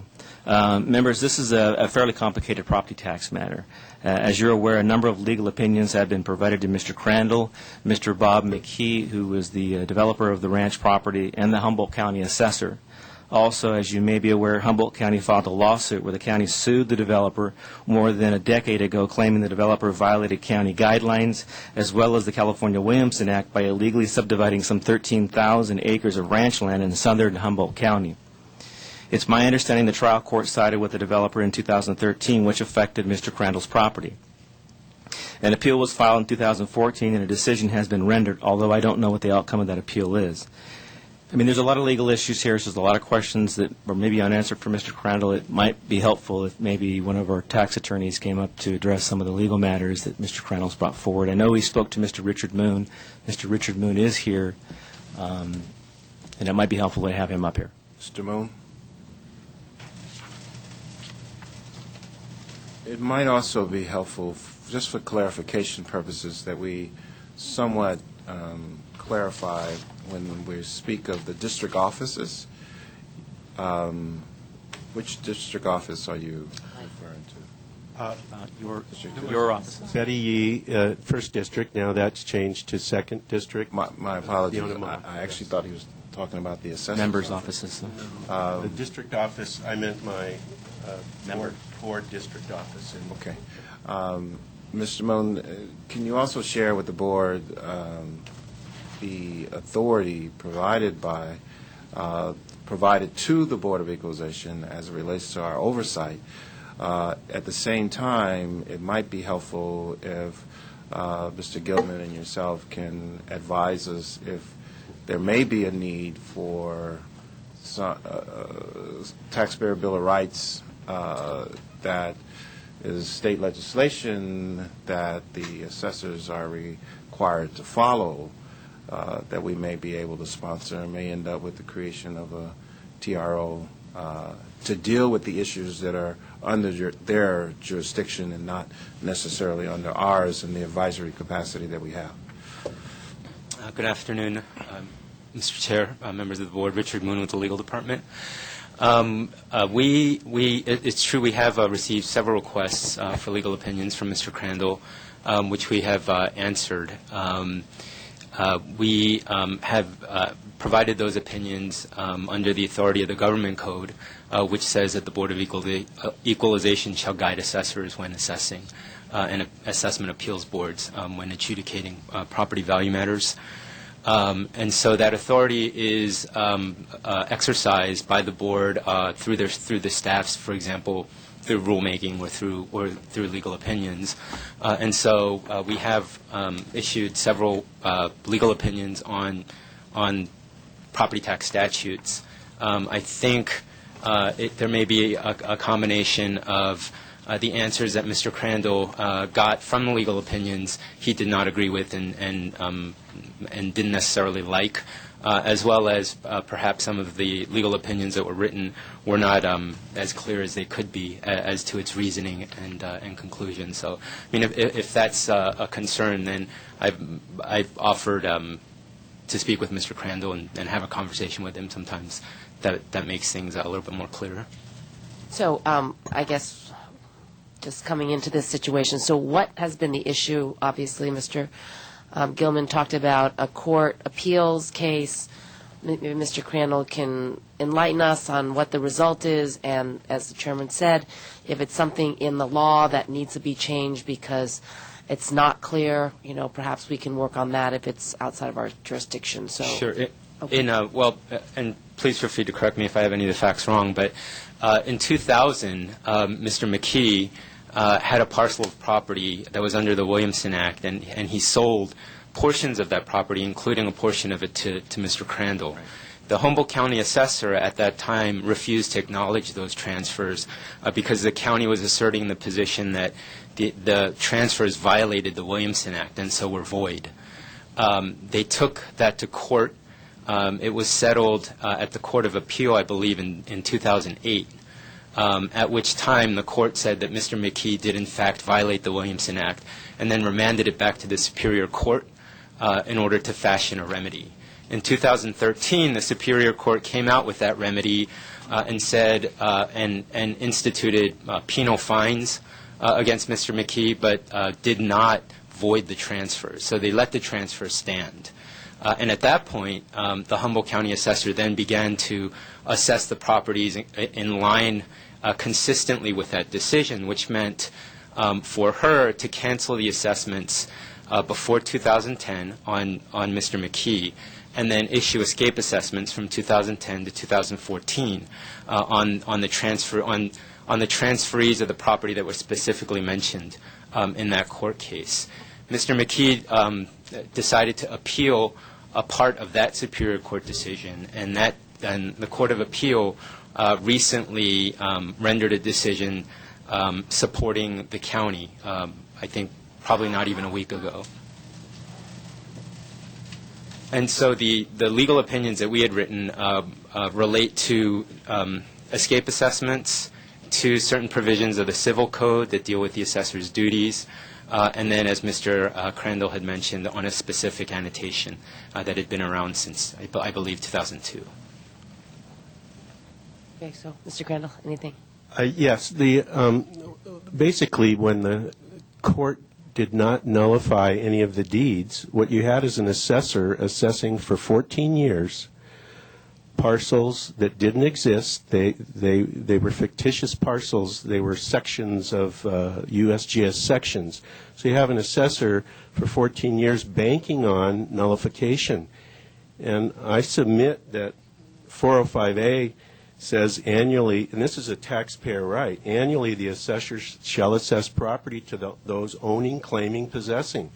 They bet on a nullification and they lost, and they had no right there's a presumption of deed. The deeds are presumed correct unless you, before a trier of fact, overturn those. So you have this policy that annotation, by the way, this annotation 22148 supported them holding off on processing these deeds, which, by the way, the county recorder is the one who has the authority to determine whether deeds are valid. The assessor has no authority.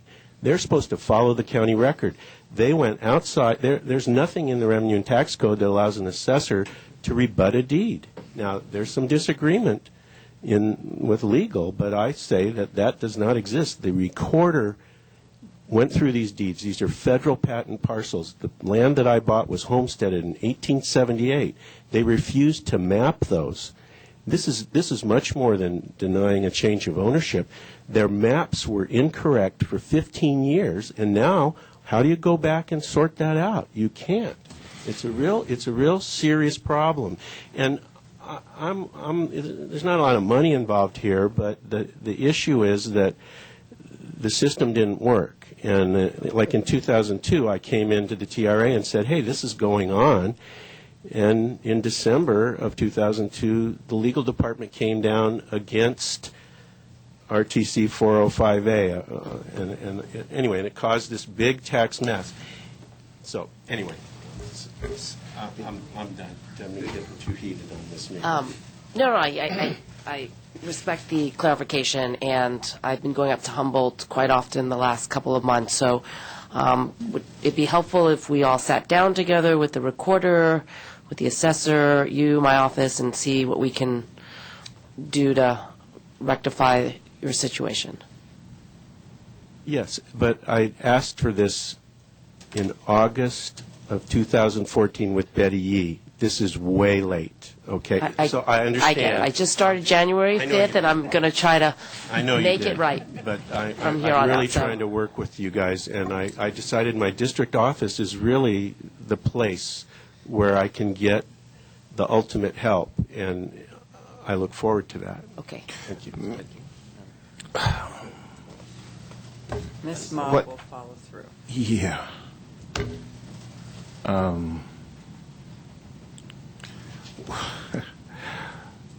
I almost feel sort of compelled to make sure that we provide the taxpayer with some clarification as to what our jurisdiction is once the matter has been adjudicated by the courts, superior courts, and the Williamson Act, and then the whole escape clause is somewhat outside our jurisdiction, with the exception of providing some inherent guidance, if you will.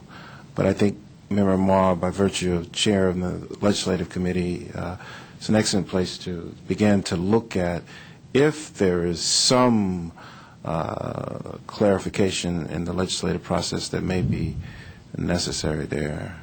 Mr. Moon? Yeah, I think that's correct. There are certainly parts of this, the Superior Court decision and the Court of Appeals decision that we have no jurisdiction over because the bulk of the dispute was not over property tax issues.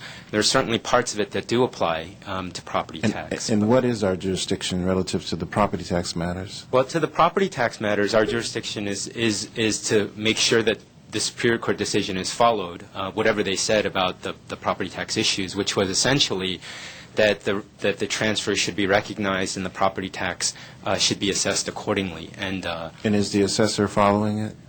From what we know, it appears that they are. All right. Thank you, Member Ma. Does that conclude your... I would like to say that I do agree with the Williamson Act, the courts getting involved and making sure people are complying with their Williamson Act contract. The tax part of this is very small. It's were the deeds valid or not. That's all it is. The decision didn't do anything else tax-wise, and they turned it over to the Revenue and Tax Code to solve. And that's all I'm looking for. I agree that people should be fined for violating the Williamson Act contract, and I'm in total compliance, and I covet that contract. So I have no problems with that.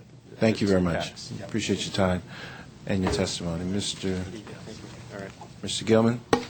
All right, thank you. Our next speaker is Mr. Tim Phillis. Mr. Phillis? Yes, Tim Phillis.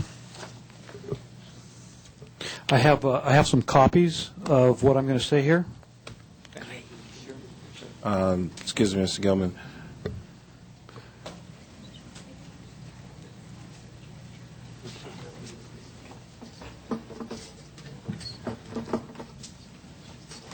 I presume you have a copy, Mr. Gilman? I asked for a copy, so I didn't know if it was enough for the members, but I'll make sure I get a copy. This young man is on it, so he said I'd get a copy. So okay, all right.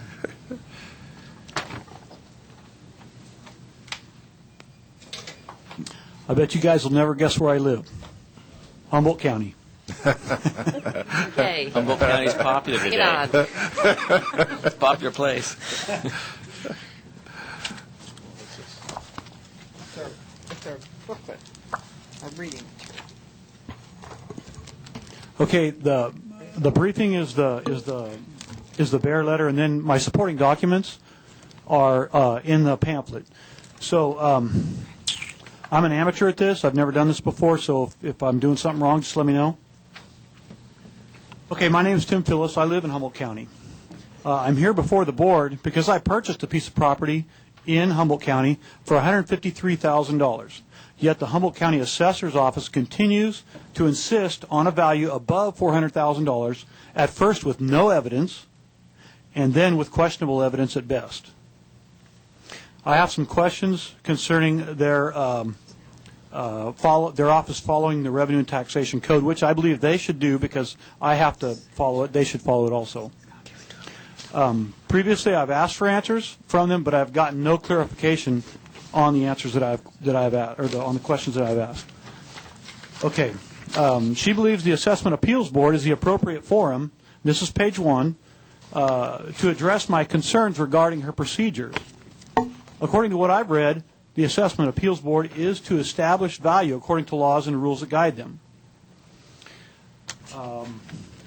With the Assessor's Office being unresponsive to my request, I feel the Board of Equalization is the proper place to address my concerns. Section 5907, page 2. Page 3 and 4 are the sale documents, the proof of sale. And so page 5, after I received a tax bill for the 2013-14 roll in September of 2013, that was amended to put my name on it with a value of $469,000. I understand this is the supplemental period. I expected to see a supplemental notice with a corrected value soon. By mid-November of 2013, I was wondering when the supplemental notice would arrive. I went to the assessor's office at the end of November to get an update on that tax bill. I was informed the bill wouldn't be changed. I felt it was time to file an appeal considering the deadline was November 30th. Okay, page 8. I would like to know when the previous owner's value ends and the new owner's value begins. Wouldn't this be the purchase date, also known as the first lien date for new ownership? In 2013, the assessor's office was notified 3 times of the change of ownership. These were the recorder's office notice, the amended tax bill that I previously shown, and I went into the office personally, and then there's a document on there that shows that the lady actually at the counter showed that I showed up to inquire about that.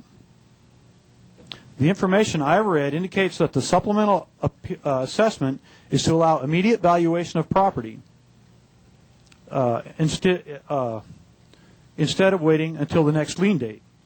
And there's 4 or 5, there's 6 pages that support that.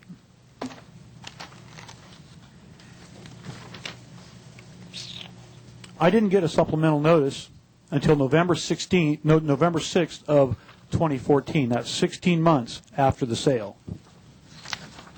That's page 17 and 18. The assessor's office, in my opinion, didn't issue a supplemental assessment immediately like the law requires. It is my understanding that Revenue and Taxation Code in Section 110 says the purchase price is rebuttably presumed to be the fair market value of real property in an open market arm's length transaction. And there must be a preponderance of evidence to overcome this presumption. That would be page 19.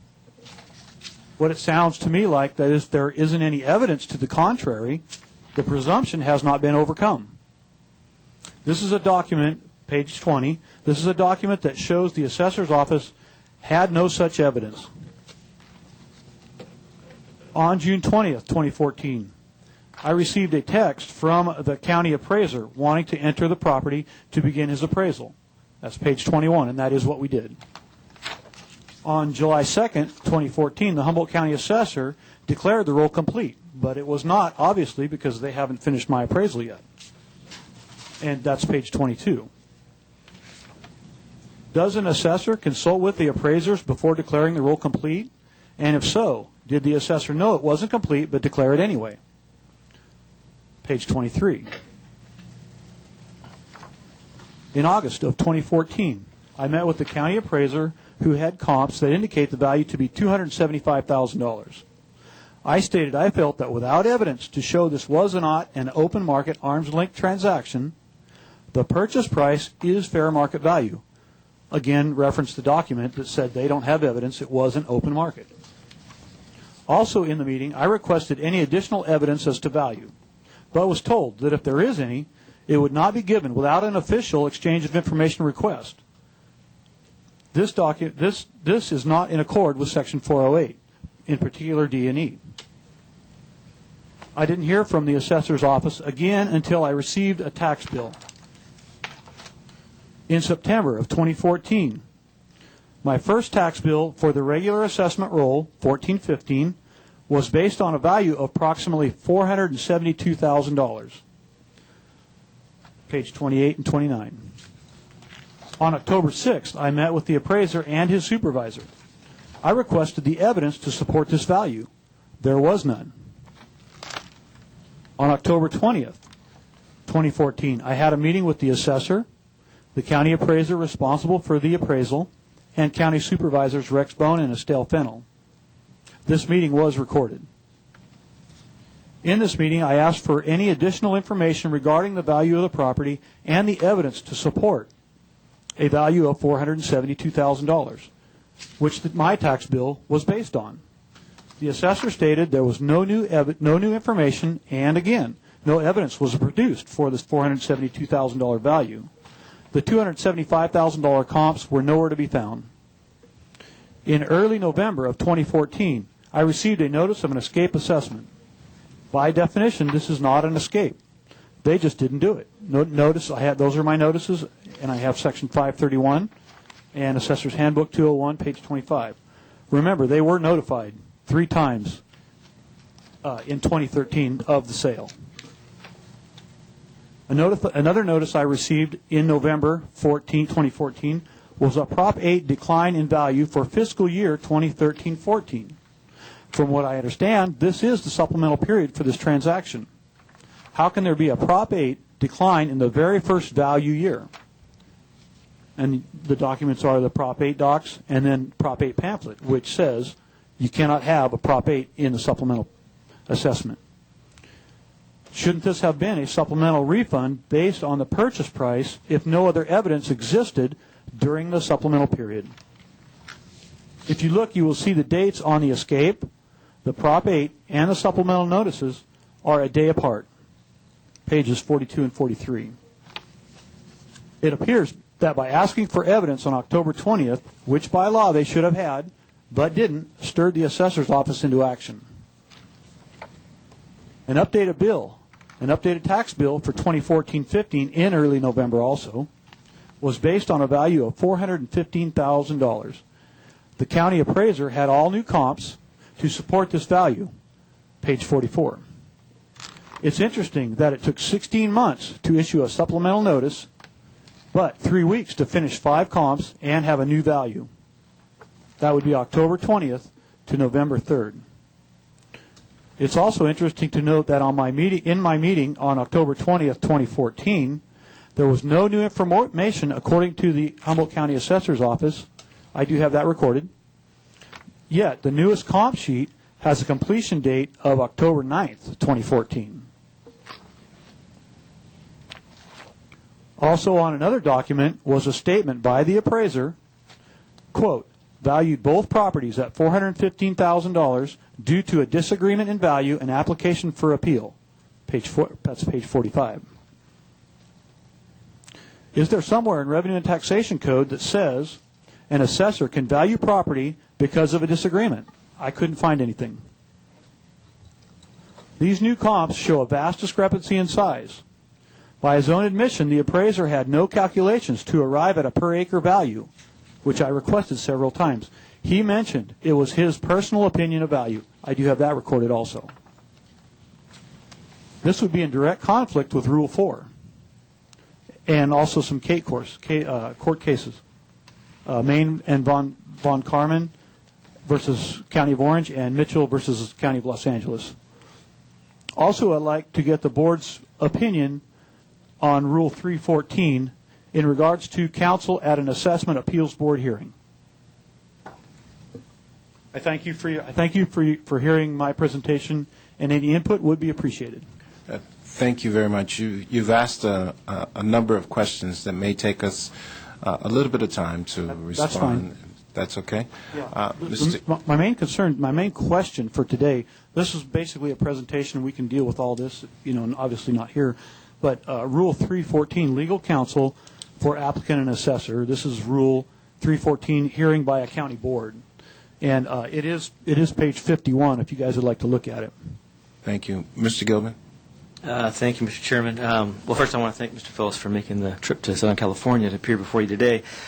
There's a lot to digest here, so my staff and I will have to go back and look at this information and then probably have a follow-up conversation with the assessor's office as well. But to bring you up to speed, which you probably are aware of this, but in my memorandum I sent to you on June 21st, the Local Assessment Appeals Board heard Mr. Phillips' case and instructed both the county assessor and Mr. Phillips to come back with additional information in terms to basically tell them how they came up with their values. And so there's been a continuance or a hearing that's been rescheduled for July 20th by the Local Assessment Appeals Board in Humboldt County. So we still have one more step in this process with that board to determine what the outcome of this is going to be. So that would be the Assessment Appeals Board's judgment as to value. Right. The things that I am currently addressing are the assessor following Revenue and Taxation Code. I feel that that's not the Appeals Board's jurisdiction to do that. Right. And I'm going to follow up on that based on what you provided me today. And also, as long as we're on the Appeals Board, Rule 313C3, non-enrollment of the purchase price, has a different requirement than what most of the other portions have. And Rule 313C3,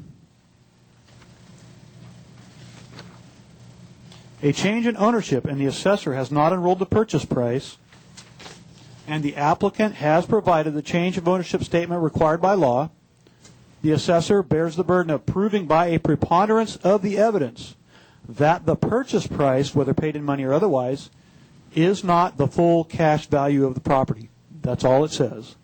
So if they don't prove that, if they don't have any proof, it is the purchase price. That's how I read it. Maybe I don't know what I'm reading, but that's how I read it. Do I have a copy? Oh, okay. Okay. Member Ma? Yeah, so Mr. Phillips, I just want to clarify a couple things. So per the deed of sale, you paid $150,806. Yes, $153,806. Okay, and then it says that the unpaid debt together with the cost was $245,000, but that had nothing to do with you. You Correct. just paid $153,000. Correct. As the fair market value. Correct. Okay, we're Member going to come Harkey? meet with you also. I just It was worth the trip. I'll probably be there. I just want to say that I wish everybody would be as thorough and concise as this. This is absolutely a beautiful record of the law and the references you have, examples, and if we had this, I think taxpayers would have a much better shot. So I do wish you luck because this is clearly delineated. underlined. I mean, now we can't read all this, but when you go to the point and it's yellow, ask my staff, yellow anything I really need to see. Put it up front and yellow it. Well, I have a Suzuki, so I like yellow. Yeah, well, it's all good. No, this is excellent work, and I wish you luck. I can't even imagine where some of these values came from, but maybe we'll find out. Yes. All right. Thank you for hearing my presentation. I appreciate it. Much appreciated. Now, are you going to? Is he going to be able to correspond to me on this? Yes, I'll explain. We will respond to you with a written response, and then based on a follow-up in terms of what the outcome of this is, you'll receive a letter with how we end up resolving this issue. Okay. But outside of that, there's a couple other moving parts to this with Mr. Sure. Ma's office. And What I would like to is all this is public information. I would like access to any correspondence that you have with the assessor. If you have correspondence, I would like copies of everything that's done. Obviously, I don't trust her, so if you could do that. You do have my email address in my. If we don't, we'll get it. We'll All right. I thank you guys for your time. You. All right. Thank you very much for appearing before us today. Mr. Gilman? Okay. Okay, let's get back to where we are.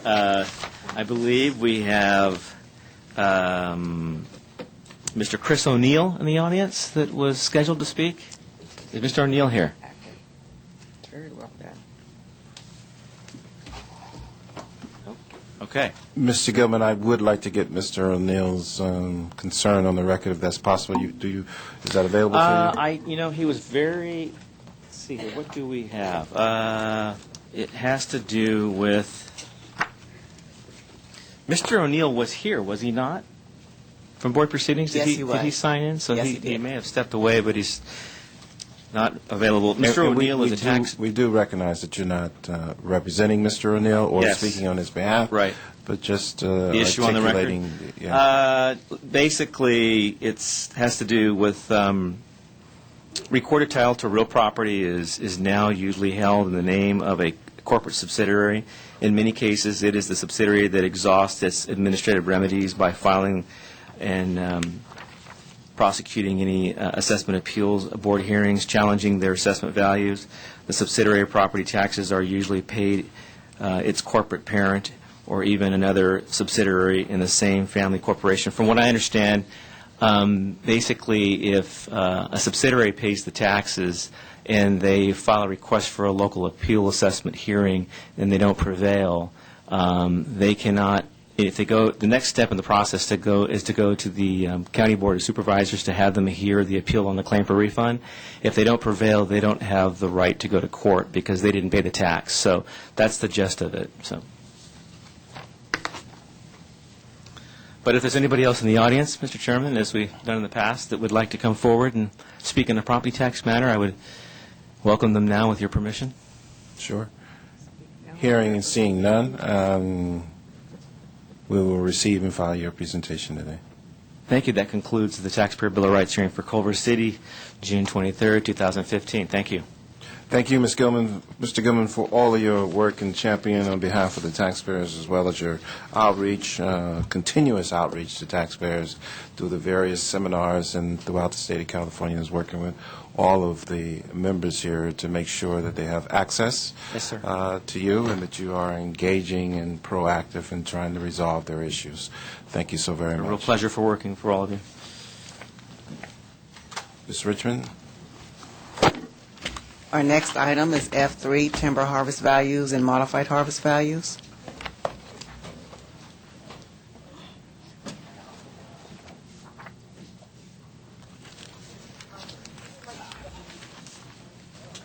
Good afternoon, Chairman Horton and members of the board. My name is Mike Harris, and I'm with the board's State Assessed Properties Division. Before you today to ask for your consideration and approval of the harvest value schedules for timber harvested between July 1st and December 31st, 2015. In addition, I also ask for your consideration and approval of the modified harvest value schedules for timber killed or damaged by fire during the 2013 and 2014 fire season and harvested in the second quarter of 2015 and the third quarter of 2015 in timber value areas 4, 5, 6, 7, and 8.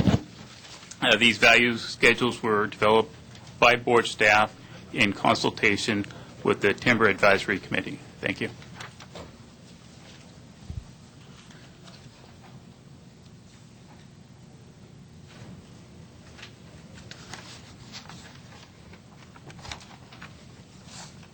Thank you very much for your presentation, members. Would you repeat what agenda item that is, please? F3. F3, thank you. Scurrying around here.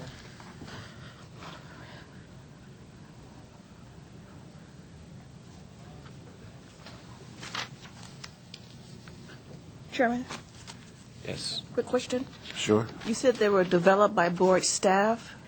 Can you give me an overview of how they were developed, and most importantly, is it the same process that we did last year? Yes, it's the same process that's been going on for since the timber tax statute was instituted, I believe, since 1976.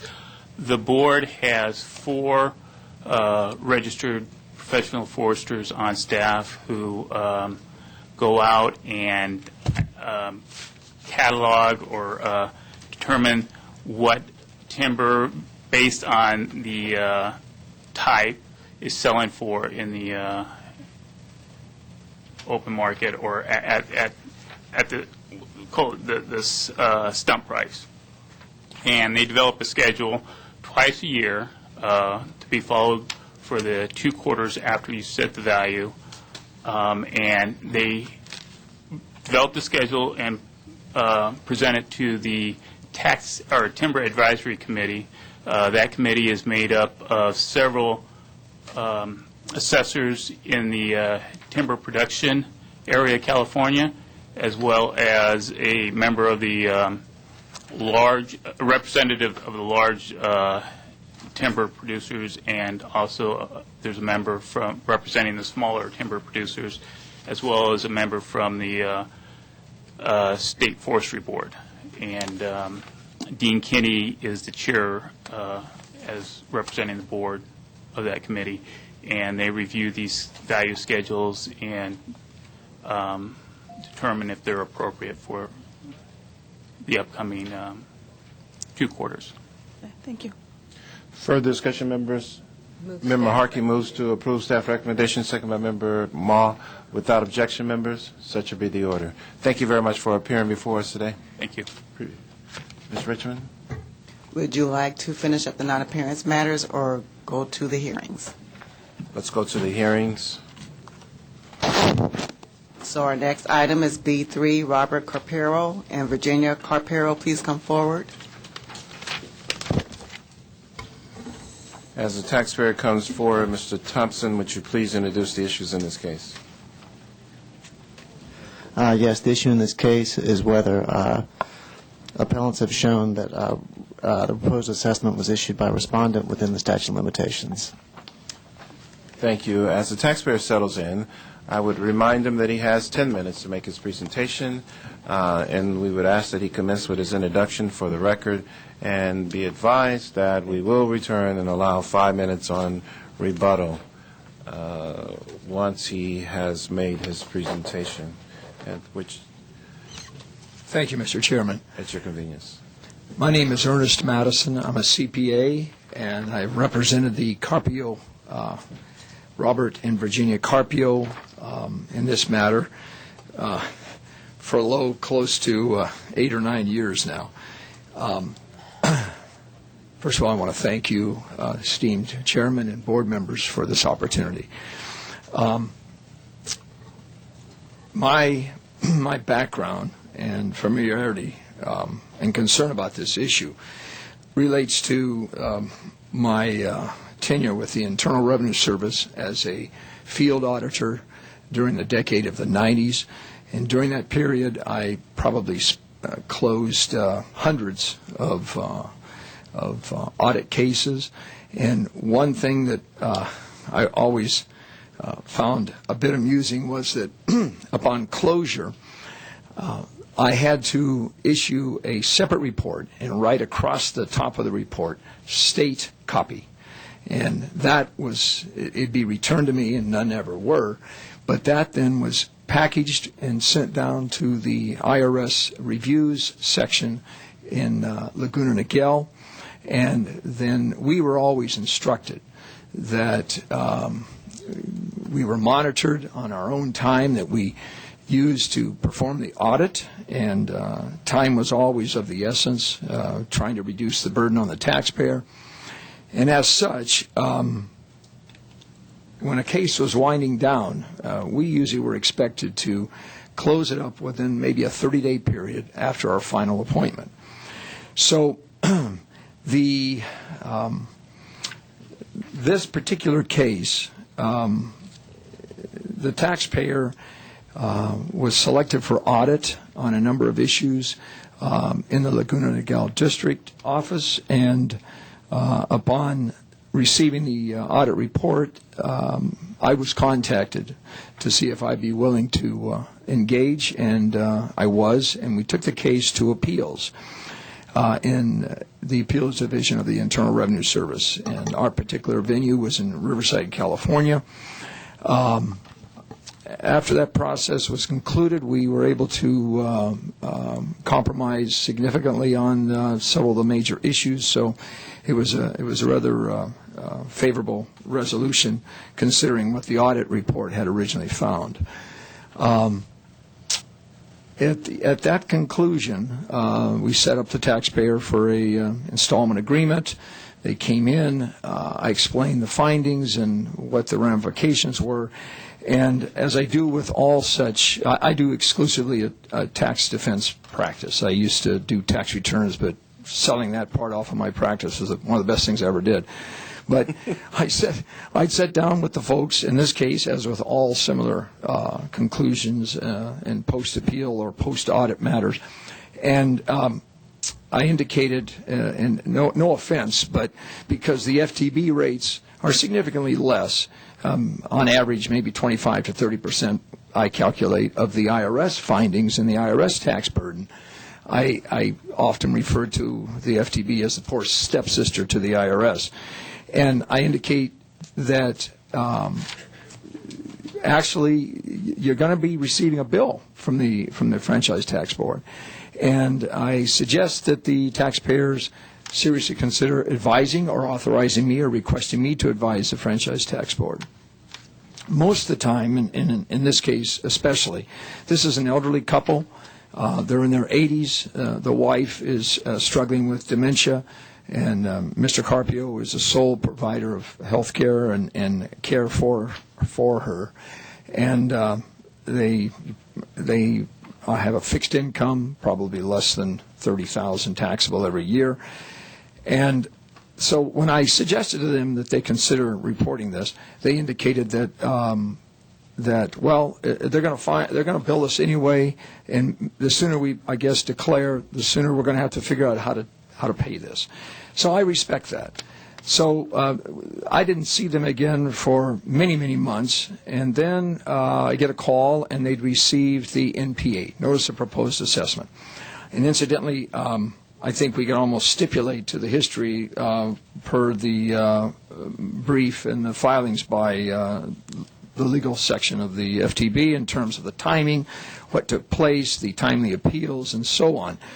One issue that always sort of irritated me was that anytime I probably do 2 or 3 formal protests a year, and always tracking along 6 to 8 months after that, we get another letter from the NPA unit, I guess, and it's a request to validate our desire to continue with this appeal.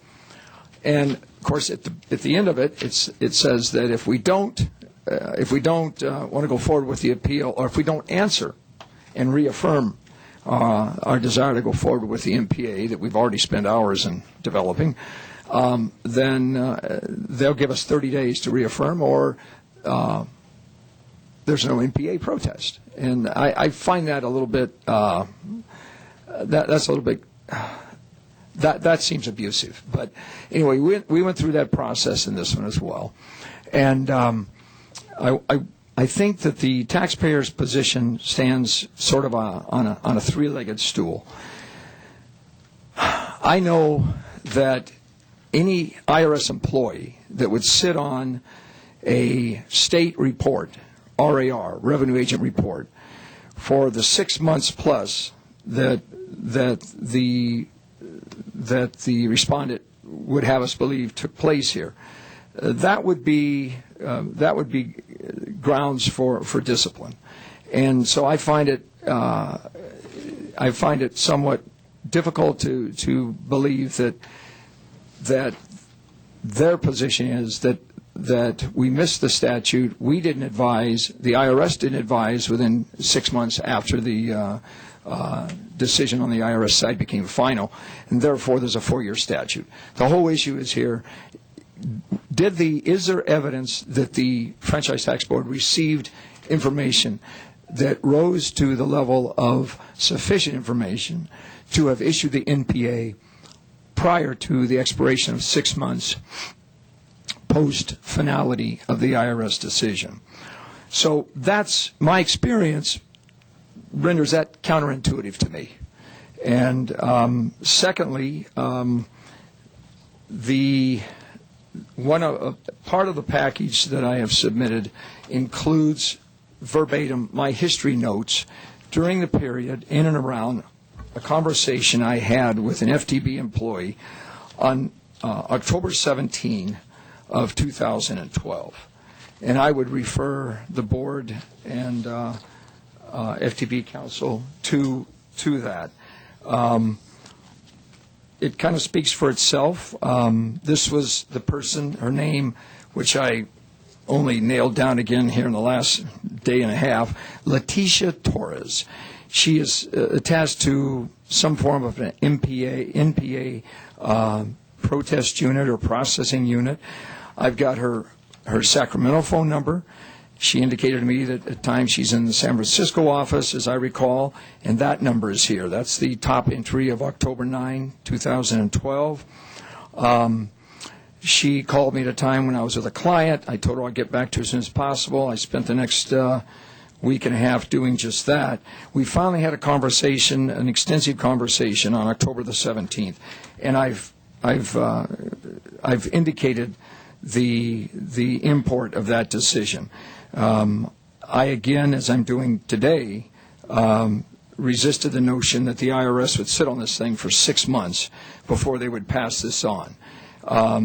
She indicated, well, eventually she indicated, and we agreed on the statute and its application to the timelines for the purpose of a valid NPA, and I pressed her a little further regarding no information at all, no indication from the IRS in, 2.5 years or so, that there'd been this activity, this important activity on the IRS side, and none of that was leaked or passed on to the FTB. In the end, I would refer to this top of the second page, she indicated that the RAR FTB receipt was dated 3/21/07. Well, I had to explain to her, no, that was the original IRS revenue agent report that we appealed and was vacated at least in half. And then I pressed again. And she finally admitted that the FTB had actually received some sort of, and I put in quotes, mystery notice of major IRS changes much earlier than any IRS report details were received, which date is indicated to be, I think, June the 6th of 2011. It's got an FTB date stamp on it. We went through a number of additional delays to get this thing finally sent to the FTB hearing officer, Mr. Dory Swartz. But that represents my concern and the second leg of the taxpayer's position. Lastly, with that information, and I would have done it anyway, I chased FOIA requests with both the IRS, and I'm very familiar with the procedure, as well as with the FTB unit. Now, the IRS, I found this fascinating. I asked the IRS, I'm tight with the protocol, I know what's needed, I've got plenty of contacts within the agency if I need to refine my request. I requested, and I'll paraphrase, any documentation or other any correspondence or other transmission And I even indicated data, tape, or otherwise. And over the next 4 to 6 months, the answers I kept getting and ultimately denying, and I had to appeal that, were that, we don't find any such letter in the IRS files. And I came back and I says, not just any such letter, it was transmitted. The information was eventually transmitted. How was it transmitted? When was it transmitted? And in what form? And I can tell you to this day, they never answered that question. It always was similar. As I had a nice conversation with Ms. Ewing this past week, and we were able to discuss some of these elements of the case. And as I explained to her, the analogy I would give was you go to the grocery store, you ask the grocer, I'd like tomatoes, potatoes, and broccoli. And he tells you repeatedly, we have no tomatoes and potatoes. Well, what about the other item? And so I had to take an appeal on this, and I even discovered there's an ombudsman person that handles primarily FOIA issues and rejections and objections to those rejections. It's called OGIS. Have any of you ever heard of that? Office of Governmental Information Services. I invite you to look at my exchange with them and their response, which was absolutely frustrating. They again said, we've contacted the liaison with FOIA. They're essentially, this OGIS is essentially an ombudsman person, and their indication was we've talked to them and they've told us that what they told you, that Mr. Madison, we've looked through the file, we find no letter such as you request.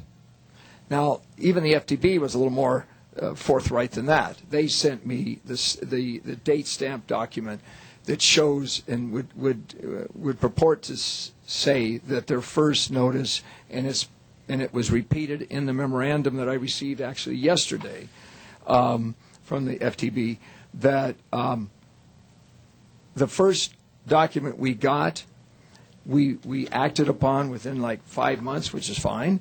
And that was the form, I think, 3170, 5170, whatever it is. But it's an RAR, basically, with a date stamp of June 11, 2011. Now, I've probably used up most of my time. The problem I have is that I know that there was prior notification. And indirectly, finally, we've got several statements in the memorandum that I referred to that confirmed that there was maybe some other kind of notification within 3 to 6 months. But up until I got that, there's been, with the exception of this one dear lady's statement to me on the phone on October 17, there was no such prior knowledge of it. My question is, and my belief is, that the taxpayer, through a Freedom of Information Act request, both the IRS and the FTB, where's the transparency? I'd like to see what form the transmission took place. How was it transmitted? What was the data that was on that originally? We're left to believe, except for, well, there may have been something that we got in 3 to 6 months, but it wasn't that probative. We're led to believe that we should just trust them. I think that at least the board has the right to know exactly what did you first receive? What was the form? What did it say? And when did you get it? Time's expired. Thank you. We will return and allow you 5 minutes on rebuttal, and I'm sure there'll be questions. We'll now go to the department. The department has 10 minutes to make their presentation. We'd ask that you commence with your introduction for the record. Good afternoon, Chairman Horton, members of the board. My name is Diane Ewing. To my right is Marguerite Monnier and Craig Scott. We represent Respondent Franchise Tax Board. I think Mr. Madison laid it out pretty clearly in terms of the issue. This issue arises out of a federal action, and the only issue is the question of whether Respondent's notice of proposed assessment was mailed timely. And in our considered opinion, the answer is yes, it was mailed timely. The federal action was final on May 4th, 2009. At that point, appellants were required by law to report the federal changes to respondent within 6 months. Appellants failed to report the federal changes within 6 months or at any time thereafter, and these facts are not in dispute. Since appellants did not report the federal actions to respondent was not aware of the federal changes until that information was provided by the IRS. Now, although the IRS is not required to do so, they do provide information in accordance with an information sharing agreement between the IRS and the Franchise Tax Board. And in the vast majority of cases, and we get about 150,000 of these a year, the IRS provides the federal audit report, just as Mr. Madison says, within 3 to 6 months. That's within 3 to 6 months of the date the federal deficiency is final. That's when it's recorded on the IMF. Unfortunately, in a significant number of cases, and that's between 8 to 10,000 right now, it takes an inordinately longer time than normal to receive the federal RAR, despite FTB's continued and aggressive efforts to get the information. This was one of those instances. However, when the IRS did provide the RAR on June 6, 2011, respondent reviewed appellant's account and promptly issued a notice of proposed assessment in just under 7 months. Given that the federal changes were not reported to the Franchise Tax Board by either the taxpayers or the IRS until more than 6 months after the federal action was final, the applicable statute permits that an NPA may be mailed within 4 years of the reporting date. Thus, respondent's notice of proposed assessment was timely. We respectfully request that the board sustain the proposed assessment. I'll be happy to take any questions the board might have. Thank you. Thank you. On rebuttal, please. Well, I appreciate Ms. Ewing's presentation, and it's consistent with our conversation. There still has not been an FTB address of this conversation I had on October 17 of 2012. We're just, I guess, expected to believe that whatever was initially and prior to the RAR submission that's state stamped, that whatever other communications they were, either they were not timely, they took longer than 6 months by the IRS, or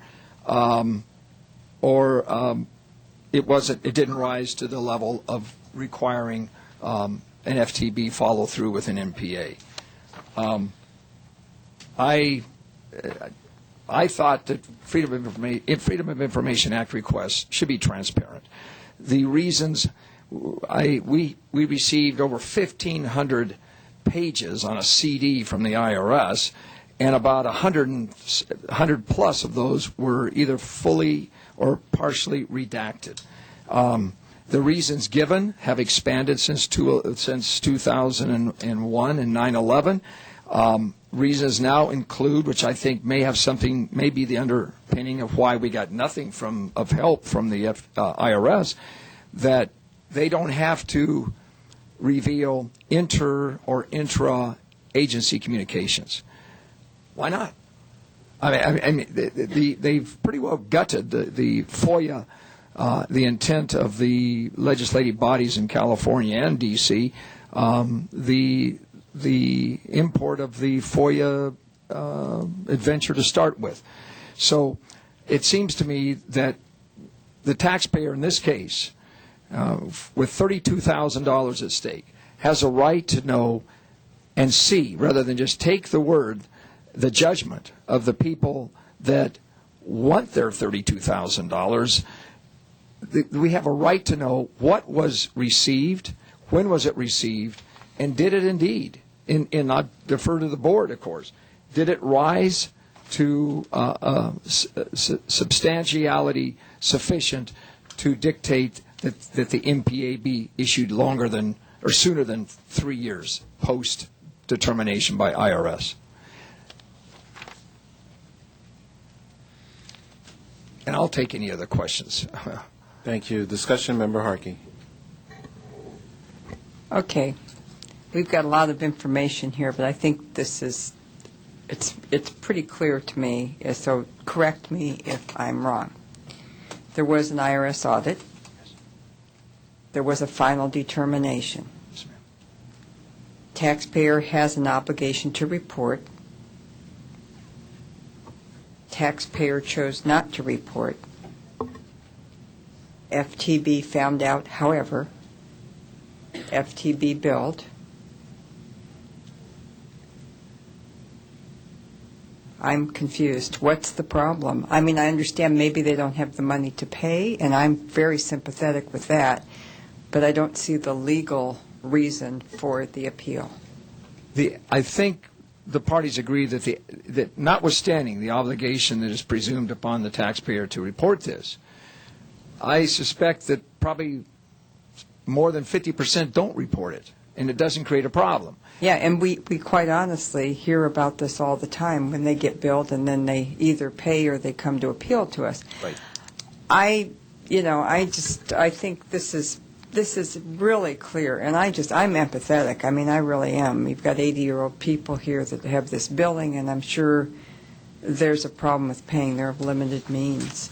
I've just got a real hard time, and I wish that we could just recommend go settle this somehow, but we can't do that here. I understand. My response to your thoughts would be primarily, I think, that the statute that controls here discusses, or essentially it's either or both. If the IRS advises, or the taxpayer advises the FTB within that first 6 months post-resolution before IRS, then the statute's 2 years. And I think we concur on that. Now, in this case, the taxpayer didn't, and the question is, did the IRS? Now, I think So what you're wanting to confirm then, the reason that you're sitting here is because you want to confirm at what point the IRS informed the FTB for certain. Does the FTB have anything that would answer that? And I'm not saying that the case turns on this. I'm just saying. And I would underscore that conversation I had with Ms. Torres on October 17 of 2012. That was clear indication that all these answers I'm getting from either the IRS or the FTB regarding this is the date, this is when we found out, this suggests that maybe it didn't rise sufficiently to require the FTB issue the NPA, but we don't know that. We don't know if it was within 6 months, 3 months. Well, the deal seems to be if it's not within 2 years, or if it's got either a 2-year statute of limitation or it has a 4-year. Exactly. And the FTB is claiming that they were notified, and they were notified late. After 6 months. After 6 months, and so therefore it has a 4-year. And you're saying that maybe they were notified before 6 months. And I've done everything I could to get that discovery and get those answers with both the IRS, which they're not really responsible for the IRS's failure to respond properly, but that was an extraordinary effort.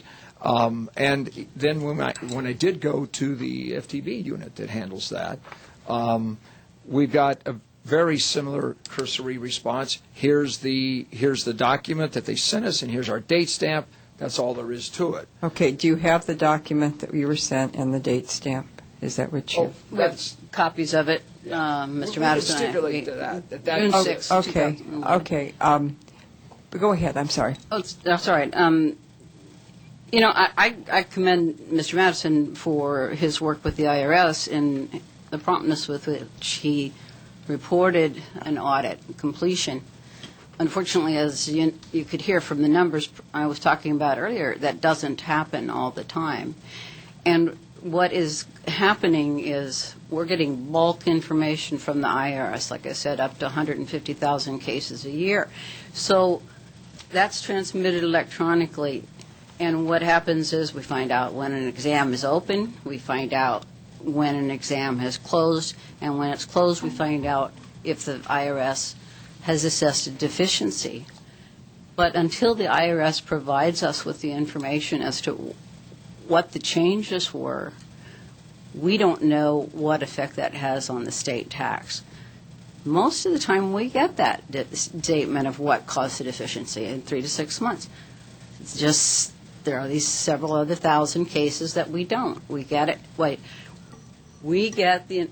don't get the information, so we have to ask for an IMF, individual master file transcript. Then we send that off to the IRS and say, please give us the revenue agent report showing what happened here. And they will say, oh, it's unavailable.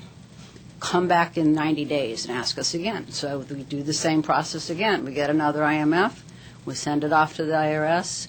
They might say the same thing. And sometimes it takes, this one took 25 months. Sometimes it takes longer, sometimes less. I just can't imagine that they would delay you like that. But let me ask one question of appeals. Is the taxpayer required by law to report an IRS audit adjustment within 6 months? Yes. Okay, so that's the law. Thank you. Okay. Yes. Let me just respond. If the taxpayer does not, there are no sanctions if the taxpayer does not, except for the lengthening of the statute of limitations to. And probably penalties. Well, the passage of time brings that in. My point is that other than taking a serious risk that the statute will be doubled for waiting more than 6 months, there is no sanction. In fact, there's a protective clause in that statute that adds or the IRS. So my point is that even though they can't require the IRS to do that, and there's no particular sanction other than lengthening the statute for the MPA to be issued, the IRS can rescue that whole process if they do it in a timely manner. And so the fact that the taxpayer is required to do it and runs a risk, as in this case, of possibly having to own up to the passage of time, the statutory accruals, interest, and penalties, and the underlying tax, the matter can be rescued if the IRS. I just have a lot of problem with the assumption that the IRS is going to take 2.5 years to respond to this. The whole point of when I did it, it was all handwritten. Okay, well, let me just interject here. If the taxpayer has the obligation to report, the IRS is just something out here right now. You know, whether they report or they don't report, your taxpayer had the obligation to report. How the FTB discovered is, I think, a whole separate issue. The bottom line is there requirement to report? And you said yes, and you said that your taxpayers couldn't really afford it, and so they wanted to wait. They were willing to wait. And so there's where my sympathy lies, and I'm hoping this could be worked out. But as far as following the law here for this hearing, I don't think that the IRS reporting or not changes the fact that the taxpayers were supposed to. Well, no, that's true. But the point is that if the IRS does report within the same period of time required, if the IRS reports within the 6 months, then it negates the failure on the part of the taxpayer. Then right, okay. But and that's statutory. I don't think you have proof one way or the other. You've done freedom of information. Nobody seems to have proof. Oh, I think the proof is suggested here, possible proof that no one wants to uncover or reveal to us, despite FOIA requests. We know that there's prior dialogue or communication by some form, not correspondence maybe, but it was never. That's been suppressed. That's my point. There's an audit trail. When I was at the IRS, if it's not in writing, then it didn't happen. And my concern is that telling us that it never existed until June 6, 2011, until finally we get these last-minute memorandums suggesting that, well, yeah, there's some other stuff that comes in, but you know, we don't have it, and we're not sure how probative it was. My thought is that's the whole crux of this case. What did they have?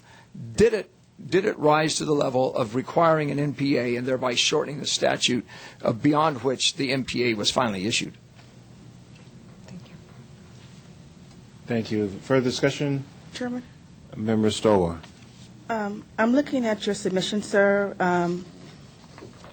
Second to the last page regarding the October conversation, October 2012. I just wanted to kind of get a couple of clarifications from mainly the Franchise Tax Board.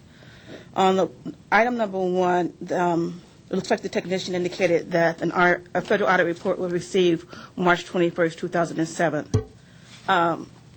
Would that be the unagreed audit report that the Franchise Tax Board would not act on because it's unagreed?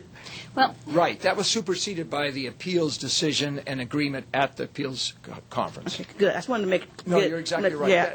That whole number one is a moot point, and Okay. I explained that, and I think she grasped that. Okay. And then the second item here, where you said there was some mystery notice, I think that's where you're saying, could this have been I'm assuming that you think maybe this is the initial notification, and maybe this notification was done prior to June 2011? Precisely. Okay. Precise. And there could have been a number of those such shared information, and some of them may not have been sufficiently probative to require the NPA and in order to protect the 2-year statute. Okay.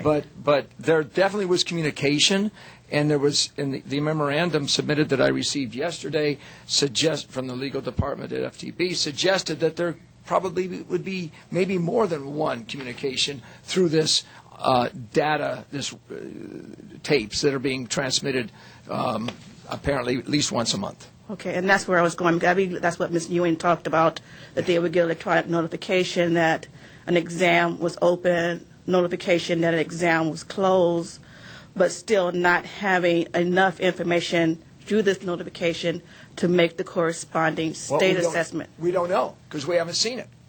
It has not been revealed despite, I don't know what the protected reason would be.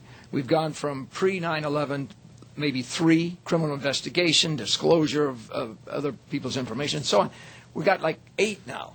And I'm afraid that's a lot of overreach there. And the reason that this hearing is taking place is because we believe that there's information that should have been revealed that wasn't revealed, and then let the facts stand on their own. Okay.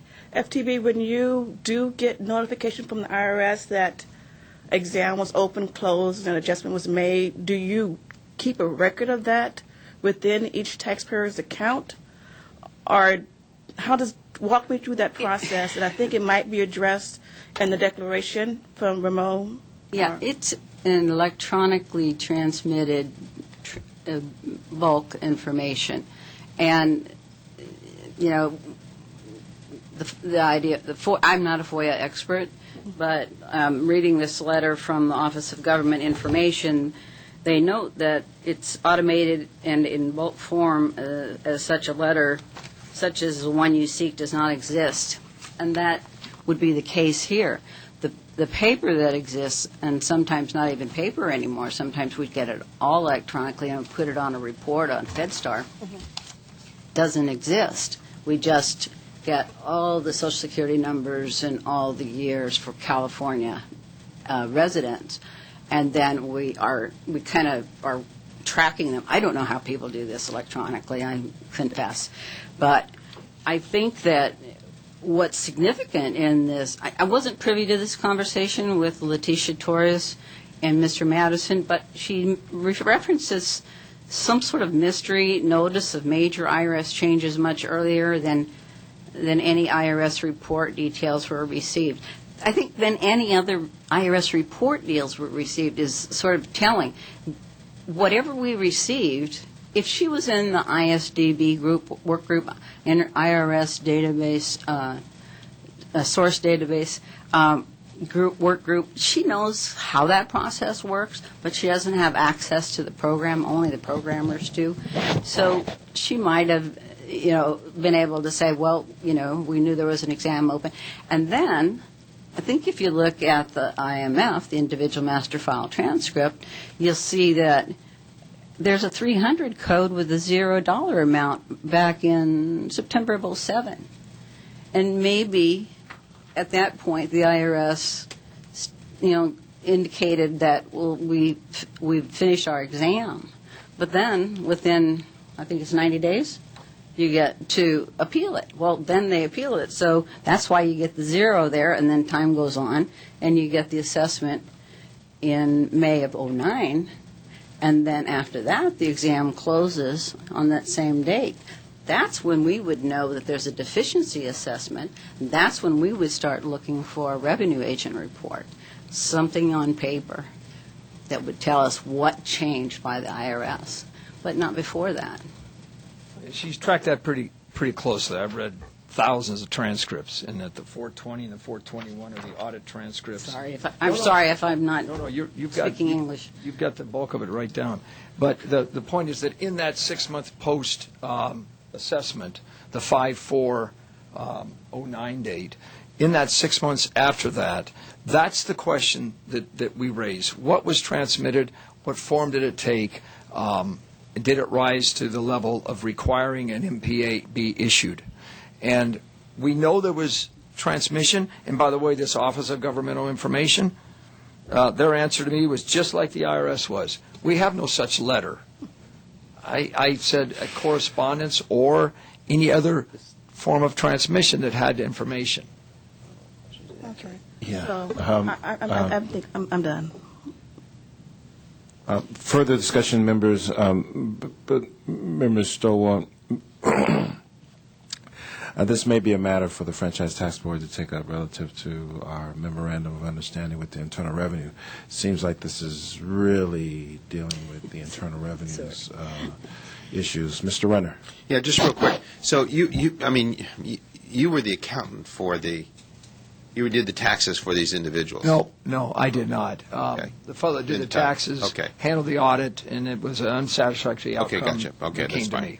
So I was just wondering who gave them the advice not to go ahead and to not notify the FTB. I don't think that they were told not to. Okay, that's fine. That's fine. Let me ask about the accuracy-related penalty. What is the accuracy-related penalty is attached under what criteria? What are the conditions? Why is it there? Yeah, the IRS also imposed an accuracy-related penalty, so when we got the information on the tax deficiency, we also received it that they had imposed an accuracy-related penalty. We assume it was based on a substantial understatement, and it's the greater of 10% of the tax required to be shown on the return or $5,000. So it exceeded the threshold, and as of yet, the taxpayer has not provided any defenses to the accuracy-related penalty for us to review. Member Ma. So I would just say that we are sympathetic to your cause. Without having information from the IRS stating that they sent the Franchise Tax Board the information on this date, it's kind of hard for us to make that definitive decision without some sort of proof. So you've been dealing with the IRS for X number of years. 25 years. What do you suggest we do to get the information?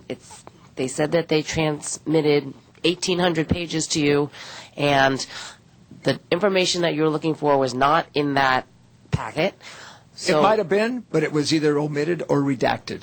Okay, so what do you suggest? Because we'd like to get to the bottom of this as well. If the IRS did, in fact, send over the information within 6 months, right, we don't want to shortchange the taxpayer. But given that you've been dealing with them for 25 years, what do you suggest that we can do that you have not been able to uncover? Well, let me first answer by merely saying that we don't know what they did send over.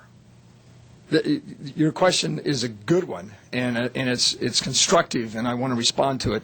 But first, I want to say that we're assuming that everything, whatever they did send over, was not adequate, and no one has responded to my FOIA request that to be able to address that issue. Okay, so maybe to our appeals attorneys, what legal rights do we have to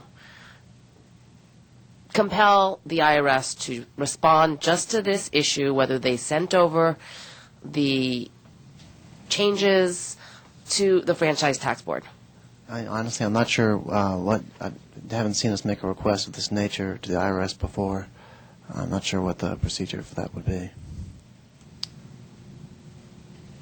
My assumption and what I've been told by people inside the IRS, and forgive me for being too general, but just to cut to it, is that this whole idea of going to tape transmission was to make it faster, to expedite the process, to be able to report in larger numbers, and still have it work. Thank you. Can I ask a question? We, One question. May I attempt to respond? Well, No. Ms. Okay.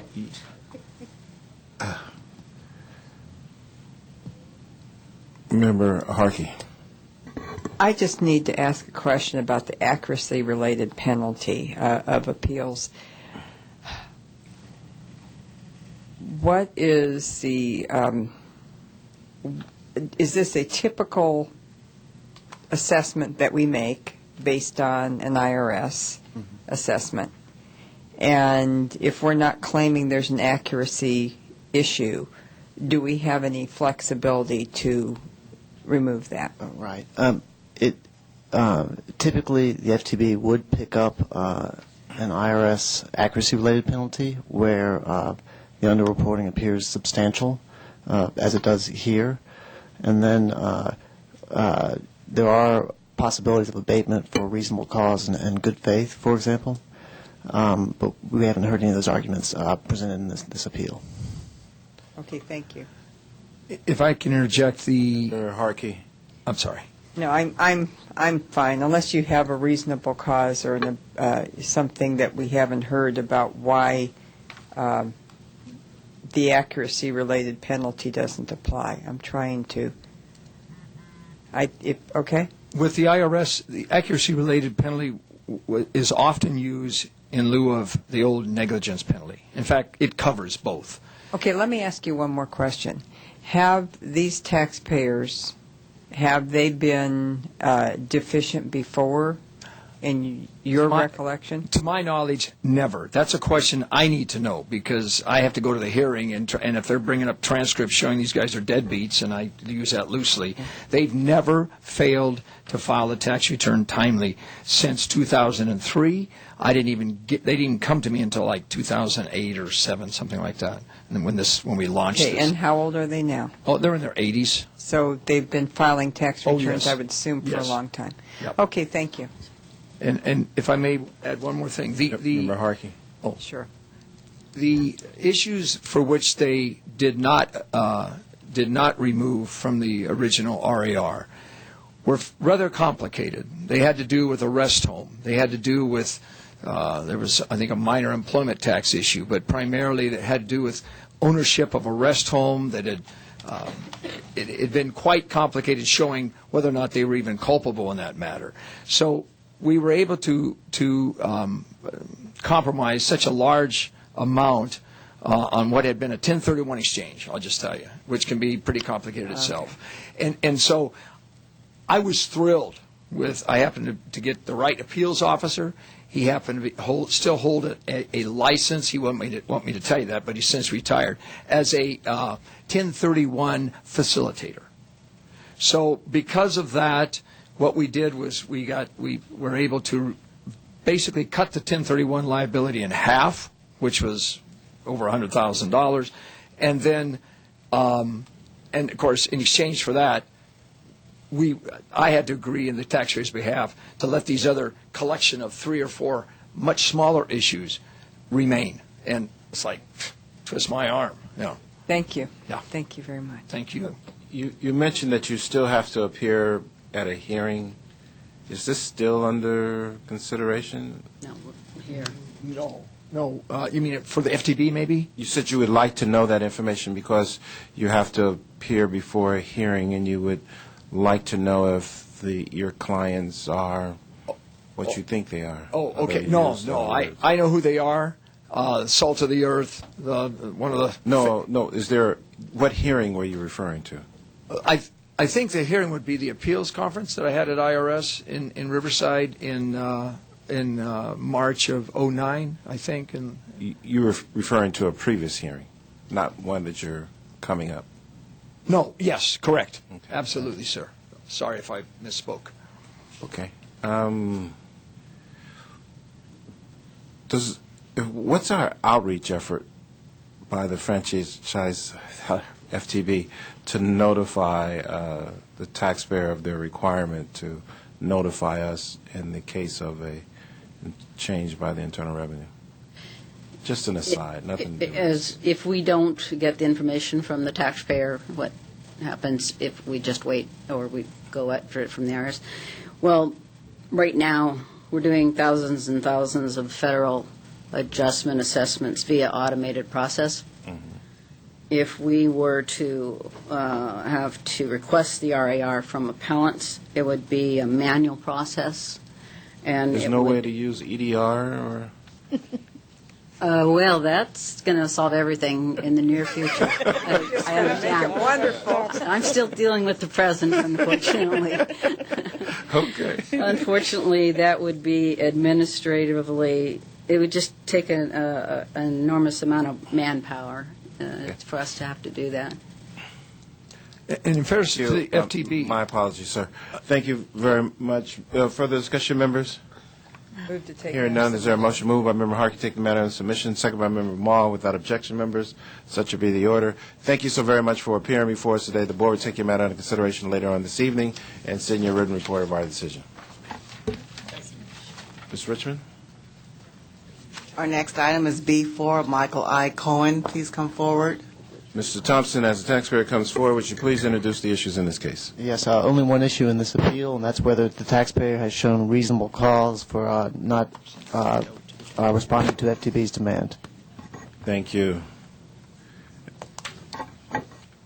As we go through the transition process, we will allow time for the taxpayers' representatives to settle in.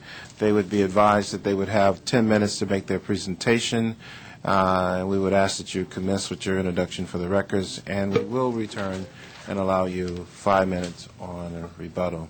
So at your convenience, once you're settled in, we would ask that you introduce yourselves for the record. Good afternoon. I'm Wilton Robinson. I'm here representing Mr. Michael Cohen. Okay. This case is regarding notice and demand. Relief should be granted to Mr. Cohen if it is reasonable for him to respond the way he did. Reasonable cause for granting relief should be based on what a reasonably prudent person would do. Here, Mr. Cohen experienced the death of his mother, paid estimated taxes in excess of $20,000, tried to complete his return based on new circumstances having to do with estate tax exposure, worked with the executor of the estate, his sister, to try to complete the return. Finally, he had to hire a CPA in the middle of tax season to complete the return. Based on the completed return, it turns out that Mr. Cohen did his duty as a taxpayer. He had, in fact, overestimated the taxes he initially paid. A reasonably prudent business person is proactive in terms of paying their taxes. It will be reasonable for them to interpret the demand letter to mean that he does not have to be totally prevented from calling for it to be reasonable for him not to have called, especially when he was dealing with the death of his mother and he had overpaid his taxes. Mr. Cohen is the reasonable prudent business person. It is shown because he did what a reasonably prudent business person would do. Mr. Cohen will now testify to the facts showing reasonableness. Welcome, sir. Thank you. Thank you, Chairman Horton and the board. My name is Michael Cohen. I am a taxpayer. I am appealing for finding of reasonable cause for filing my 2010 tax return when I did, abatement of a demand penalty for 2010. I am a self-employed business consultant for the last 12 years. I'm single. I'm a renter. So I normally pay estimated taxes, and I prepare my tax returns myself. I do not have a personal tax accountant at my call. A relationship, I should say, an ongoing relationship with a personal tax advisor.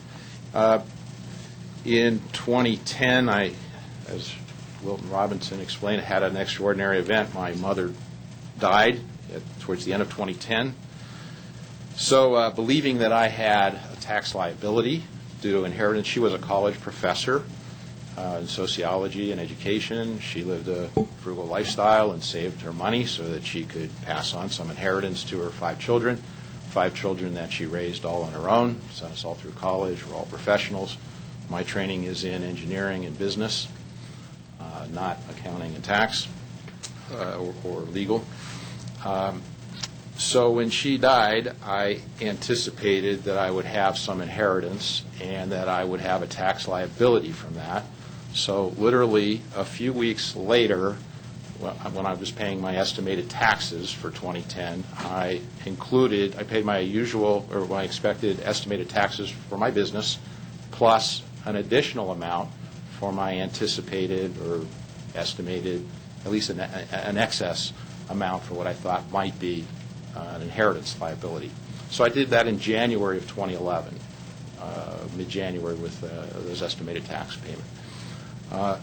Subsequently, now, as you know, and I learned when, with the death of a parent, it triggers a sequence of events, tax events, that have to happen in a logical, sequential, interdependent order. So the first thing that needed to be done was to complete my mother's personal income, federal income tax return for 2010, since obviously she was not available to do that. So it fell upon me to do that, do that activity, which I did. And my sister, just to clarify, my sister is the executor of my mother's estate, and I have no relationship with the estate other than to be an heir. So I have no formal capacity with the estate. But as a family member, it fell to me to do my mother's personal taxes in 2011. So in April of 2011, we completed, and my sister signed, and we filed her personal income tax returns. Now, throughout the rest of 2011, we were identifying her assets and requesting, the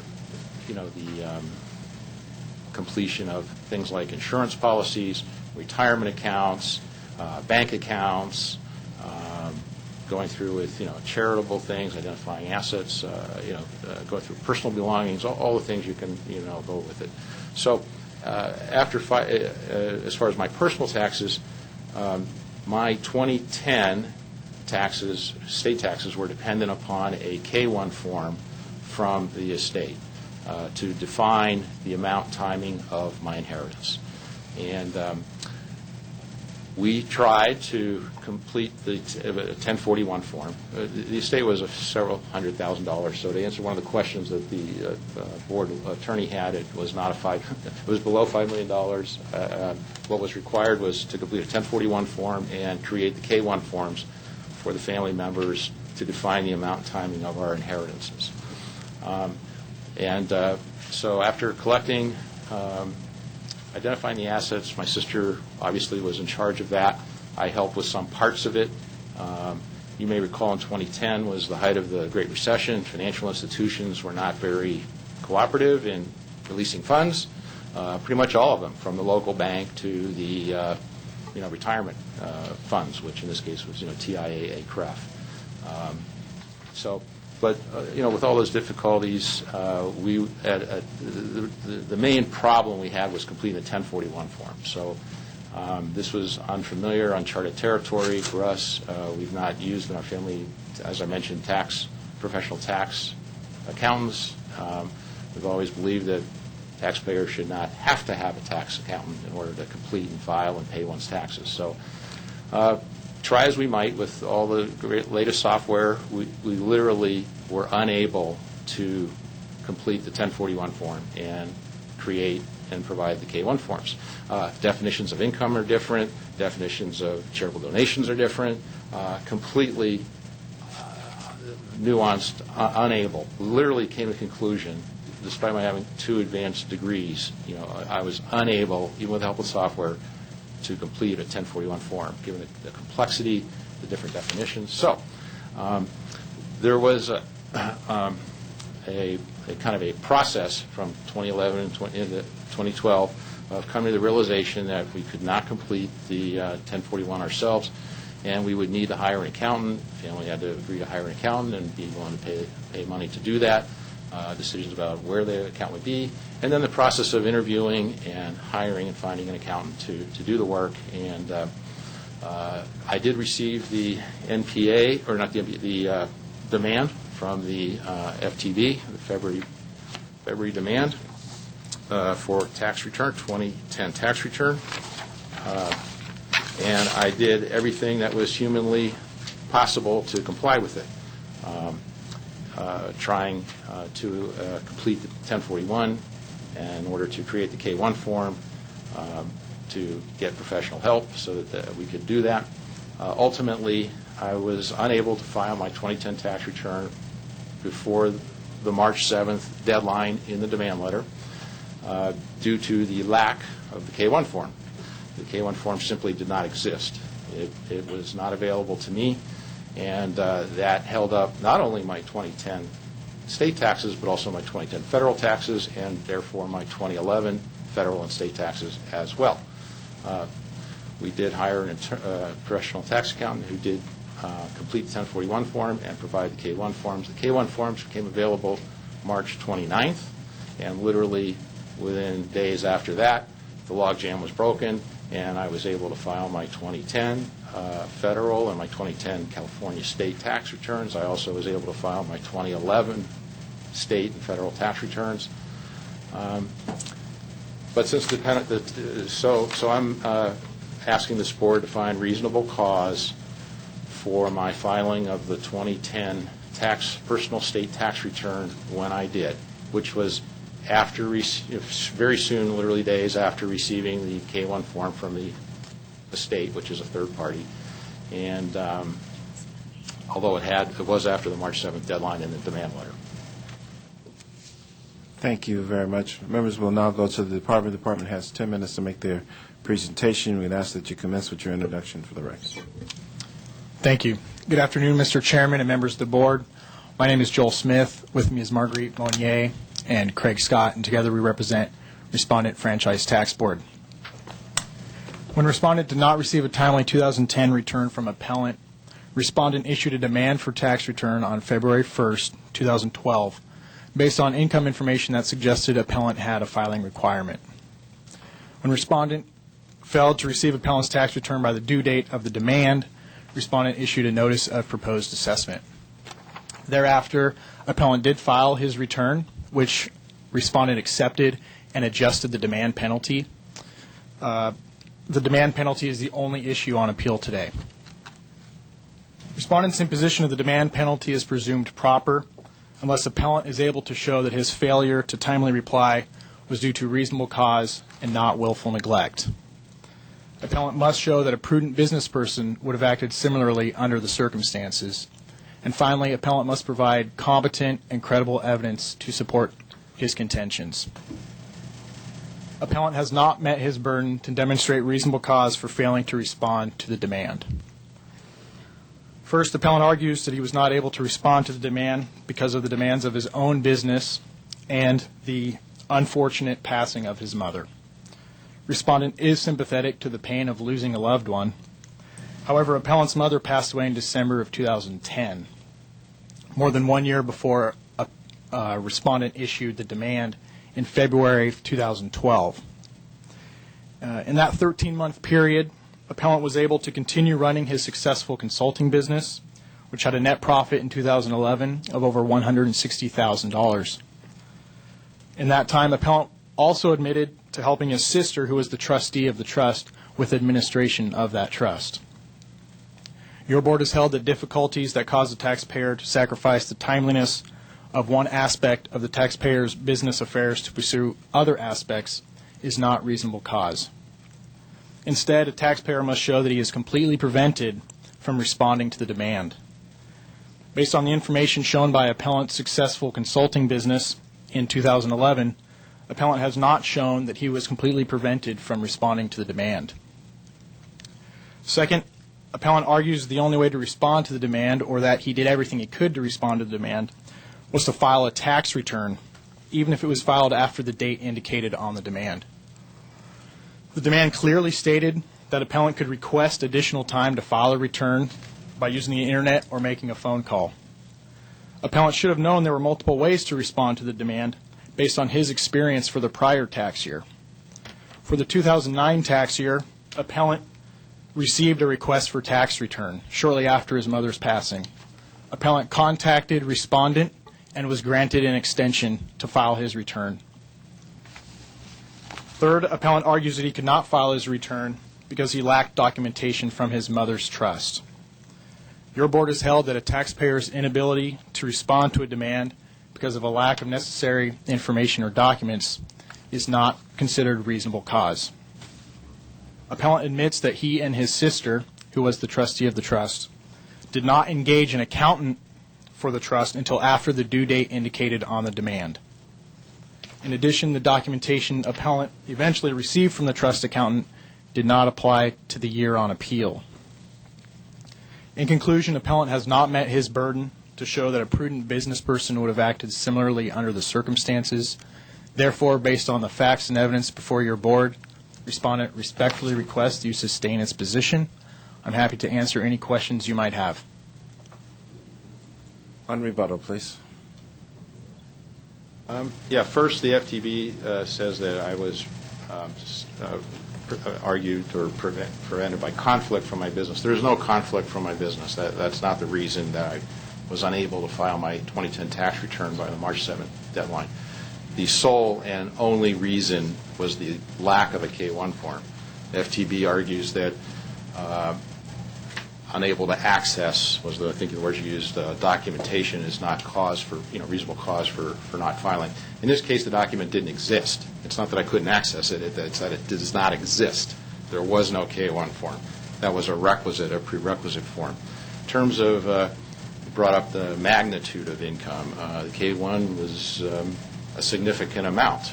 We're talking about 100% kind of swing factor, so it's not like I could make it up or disregard it. I mean, I had to have it. I needed to know what exactly it was going to say about amount and timing.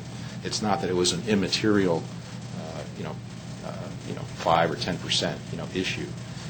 It was the major basis of my tax returns. It was only the existence, eventually, of the K-1 form that enabled me to file my 2010 tax return and also my 2011, both federal and state. It was a required underlying document. They brought up about timing of the why didn't I hire a tax accountant sooner. This is a real-world question. There was a 14-month process of collecting the assets, attempting to complete the required 1041 form and the K-1 form ourselves, coming to the humbling conclusion that we were literally unable to do so, and then hiring a competent tax person, like you just snap your fingers and you have one in the height of tax season that will commit to do a one-time job from a non-recurring customer. I'll tell you the reality of that is it was weeks and weeks to get the right accountant, starting with the large national firm that provides the software. I spoke to them first. I met with a tax preparer there who informed me that this is tax season and they hire in a lot of people. They're trained on forms. The person I spoke to could do a 1040 form but was not able to do a 1041 form. I would have to find somebody who could do a 1041 form. I realized this is not the right type of firm for our needs. To the small sole practitioner in my neighborhood, accounting shingle, accounting and acupuncture, in the same office. Literally, again, not the right kind of firm for us. So led me to a process of getting referrals and through professional networks to find a medium-sized firm that had the resources and the horsepower and the time available to do this one-time, non-recurring task in an efficient, quick way, which they did from between March 21st and March 29th. And they were aware of the federal tax deadlines as well. Trying to recall what other issues you brought up. So not a business concept. Response to the demand letter. I'm glad you brought that up because I really want to have a debate about that. The FTB contends that calling to request additional time would have been a required response, and not doing so was the basis for this penalty. I couldn't disagree more with that, and I'm going to use the Franchise Tax Board's own words to rebut that. In their briefing to this panel, their supplemental briefing dated 11/5/14, they characterize that as an option of contacting respondent to, they say, obtain additional time. They characterize that language in the letter, as in the demand letter, as an option. An option means you may do it or you may not do it. Not doing it cannot be the basis for this penalty, for this really punitive penalty and fine. They also use the word obtain. You may contact to obtain additional time. The word obtain does not appear anywhere in the demand notice. I ask anyone to show me where I could obtain additional time. The literal language is, haven't filed yet, complete your 2010 personal income tax return and mail to the address so-and-so by March 7th. To request forms or additional time go to. There was, my reading of this, and I think because that's what it says, is that you have the option of calling and maybe or maybe you would not get additional time. It does not say to obtain, and clearly their own words say it is an option. In addition to that, when they assess the penalty in the NPA, subsequently received NPA, it says, we sent you a notice that we had no record of the 2010 personal income tax return. We asked you to do one of the following by March 7th, 2012. File a 2010 California personal income tax return. That's what applies to me. Or send us, we asked you to do one of the following. File a return, or send us a copy of your previously filed return. That does not apply to me. Or explain why you do not have a filing requirement. That does not apply to me. So the only reason the demand penalty was assessed was due to failure to file the return, which was demanded by the letter by March 7th, which again was impossible because the document I needed did not exist. So for them to come in here now, I think is more than, disingenuous to say the least, that this letter in any way demanded me to call them. It did not. This is the demand letter. It only demands one thing, which is for me to file the 2010 tax return by March 7th, which again was impossible. For them to come in here now and say, well, we're going to assess this penalty because you didn't call us, is a far stretch from what this letter says. It's contrary to what the NPA says, which says you were fined because you didn't file the return. And I'm going to bring up the section 19133, which provides for this penalty only for failure to provide information or to make and file a tax return as demanded. And that's what's demanded by this letter. Calling to request, that option is in no way information, and it is in no way, it was no way demanded, and it was in no way the reason for the assessment. Now, I believe the NPA says what it says because they know full well that levying this penalty for failure to call them, take an option to call them to request, they know full well that's not in compliance, that's not permitted by 19133. And so I am here under section 19133 asking the board to find reasonable cause for not filing the tax return by March 7th because the document I needed did not exist, period. That's the sole issue in this case. Thank you. Thank you. Discussion, members? Member I have a question. Stower. To the appellant, I think I understand what you're saying. You're saying that you did not file your 2010 return because the K-1 was not in existence at that time when the March 7th date came about. That's correct. And once you got the K-1, then you filed your 2010 and your 2011 return. That's correct, within days. What led you to believe that you were going to receive a K-1 for the 2010 year? Because it's my understanding that you only received the K-1 for the 2011 year. Right. The K-1 form, I believed I had a tax liability for 2010 because that's the year my mother died. And I had, no idea what the K-1, I had no way of knowing what the K-1 was going to say exactly, and whether there would be one for 2010 or not, or whether it would be for 2011. I had some idea when income was received, insurance policies and so on, but I had, I assumed it was going to be in 2010. I paid my estimated tax and estimated inheritance tax accordingly. So I think that demonstrates that, I was acting in good faith in that regard. It would have been speculation on my part to presume what the K-1 from the accountant would say, especially after trying to do this myself with the 1041 form. So when you were trying to do the 1041 prior to hiring the accountant, were you trying to do a 1041 for the 2010 year? 2010, yeah.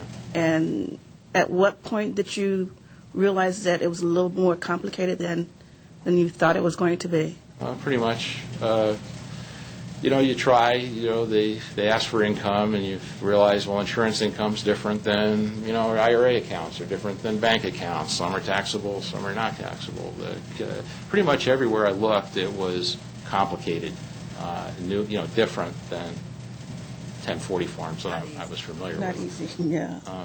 Okay, so, but you did get an accountant to help you, March 21st, March 21st, when you got someone, you felt after shopping around and you finally hired someone. Exactly. There was a several week period trying to find the right person we have confidence in that would do it, and that could do it in a timely way and so on. When you were going through this process, you already knew that FTB was demanding the 2010 return and that date was approaching or expiring? I knew that they were demanding it and that I could not provide it. I know you take exception to FTB saying you should have called and all that, but had you called, I think, this is my personal opinion, that had you called and explained the situation, they would have given you additional time, and that's what FTB is trying to articulate to you is the penalty is being assessed because the return was not filed by the due date of the demand notice. And one way that taxpayers can minimize this penalty or not be assessed this penalty if they need more time is to call, and that's what's in the notice, call in and say, in your situation, I need additional time, I'm gathering my data, I'm missing the K-1. I mean, it's too late now. Now we just have to decide, the five of us, if the penalty should be canceled based on what you're saying was happening to you during this time frame. Yeah, two points about that. Excuse me. First, the demand letter in no way indicates that calling would obtain additional time. That their March 7th deadline is out the window if you just call them. It just doesn't say that. They like to suggest that it does, and your question about, well, if you had done that, we all wouldn't be sitting here. I mean, that's true. If I had done that, we all wouldn't be sitting here. But this letter does not. I ask anybody here to show me where the letter says, call us to obtain an extension. It doesn't say that. And furthermore, I wasn't taxed on that basis. I was taxed on the basis that I didn't file the return by March 7th, which was impossible. Right. I agree with you that you were definitely taxed because you didn't file by the due date, but it does say that to request forms or additional time to file, go to ftb.ca.gov or call our automated service line 866-204-7902. Right. It doesn't say that additional time will be granted or that is a sufficient response to this letter. That was not demanded of me.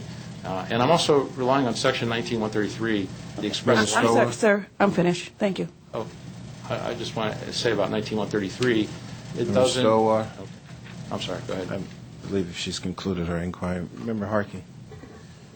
Okay, explain Section 19133 to me. Thank you. 19133, I'm sure you're all aware of what it states. Not necessarily. Oh, okay. Let me clarify.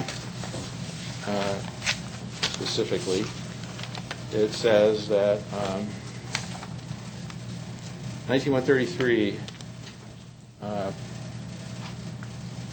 states if a taxpayer fails or refuses to furnish any information requested in writing by the Franchise Tax Board, or fails or refuses to make and file a return required by this part upon notice and demand by the Franchise Tax Board, then, unless that failure is due to reasonable cause and not willful neglect, the Franchise Tax Board may add a penalty of 25% of the amount of tax, etc. And then the next section deals with how that's calculated. Okay. The point is, the only thing they demanded from me was a tax return. And calling them is neither a tax return nor information. So it is not a legal basis to issue this penalty to me.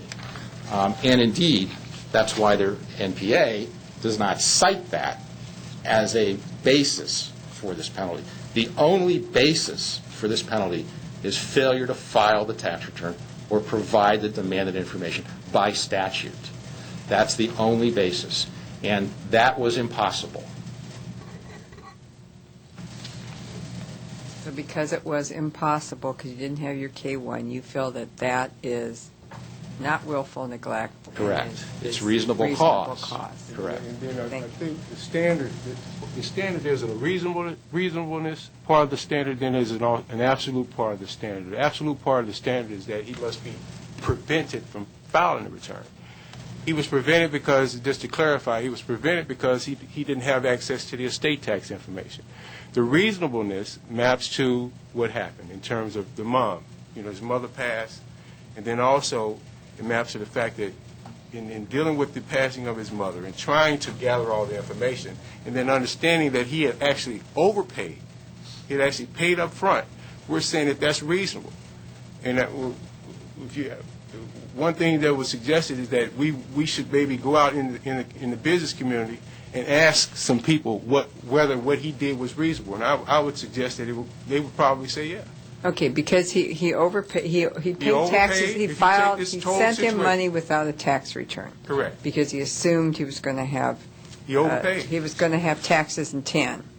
Right. But you were waiting for your K-1 before you could file your 10 and before you could file your 11. Right. 11's dependent on 10, and Right. state's dependent Right. on federal, et And cetera. all of these exhibits that we have here from the FTB, that's an income reference sheet that goes into all of the different amounts and dollars that they have information on that they believe the 1099 information on.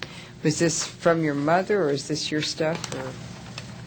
I don't remember anything from my mother being in the FTB's filings. I mean, Okay, well, there's some Morgan Stanley. Those are that all has to do, I think, with their assessment of the NPA tax assessment without the information from my actual tax return.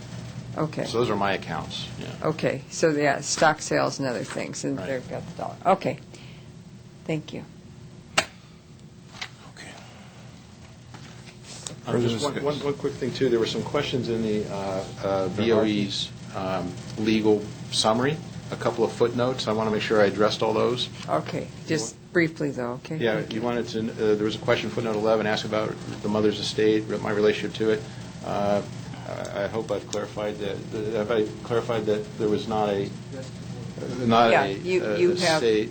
You have clarified that. And then there was something about authorities, about failure to respond. I hope I've explained that I did everything humanly possible to respond by filing the tax return, which was the only thing demanded, but it was impossible. Okay. Thank you very much. Thank you, Board. Thank you for your time, consideration, and attention. I don't know if we're through yet. Oh, just a question of clarification. Yeah. Your testimony was you did file your estimated inheritance tax form 706? No, I don't. I'm not familiar with Form 706. I filed my 1041. My 1040 estimated tax in January of 2011.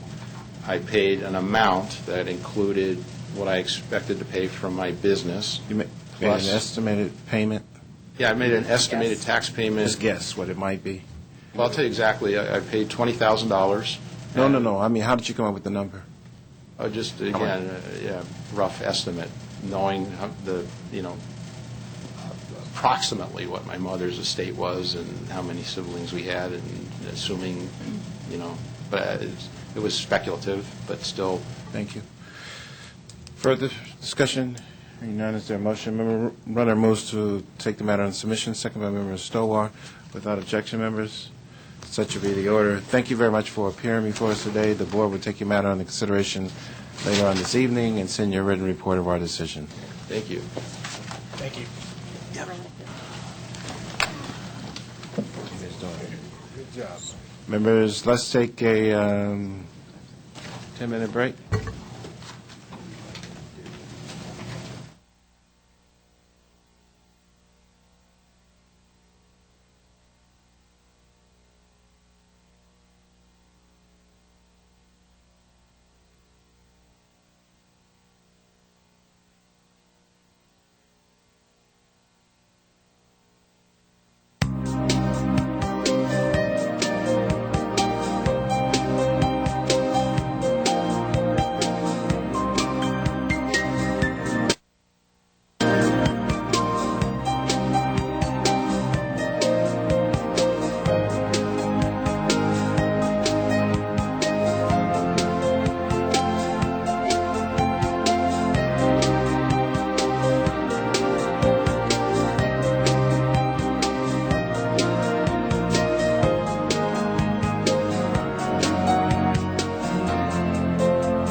Members, staff, and guests, let us reconvene the meeting of the Board of Equalization. Ms. Richmond, what's our next matter?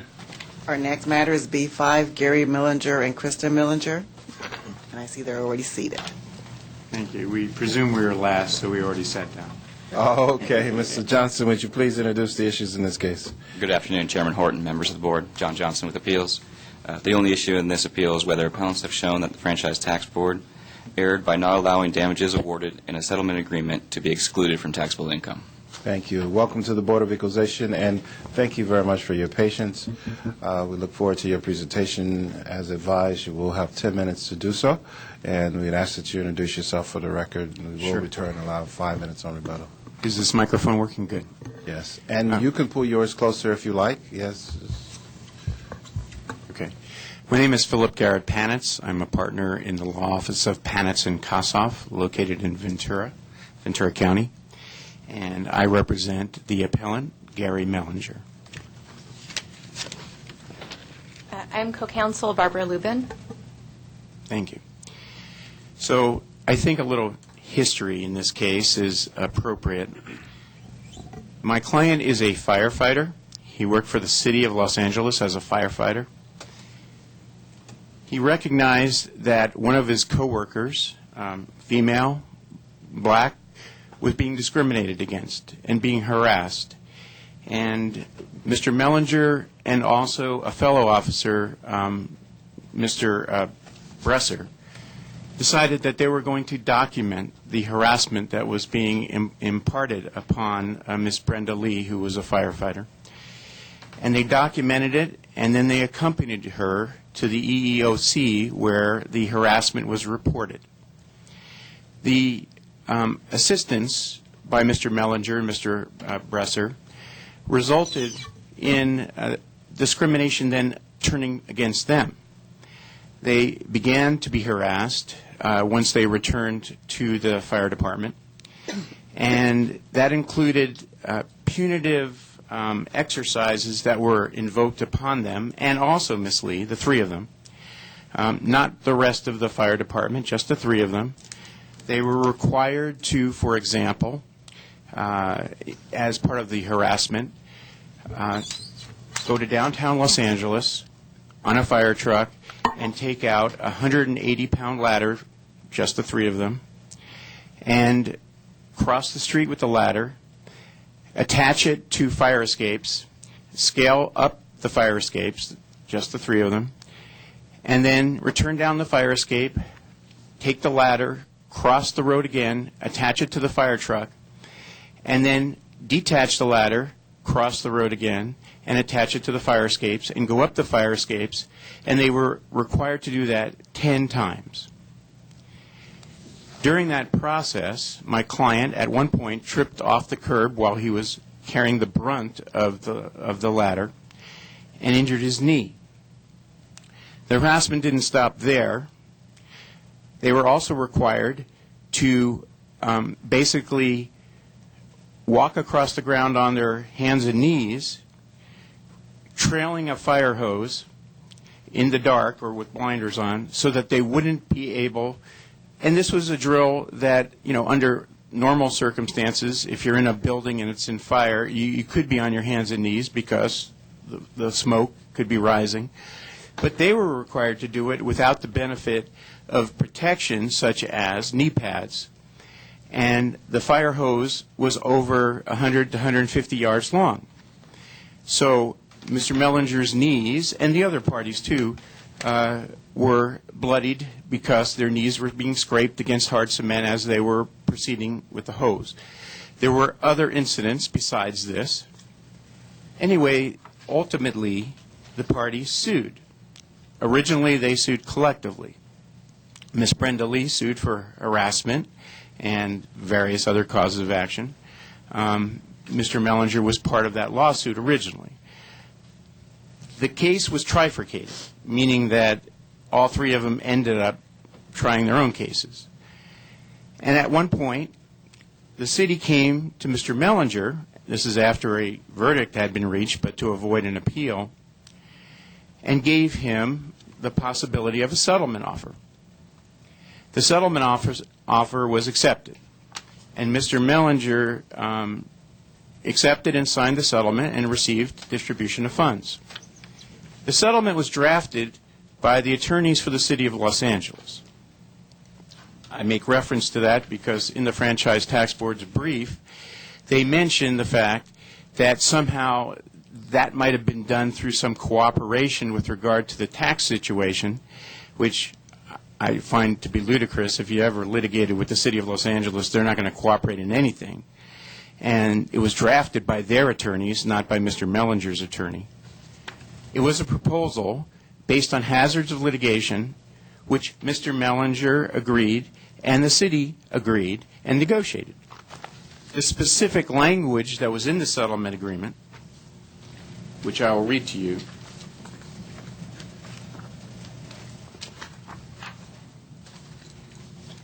It's in your, our Exhibit 6, our reply brief, Exhibit C, page 4.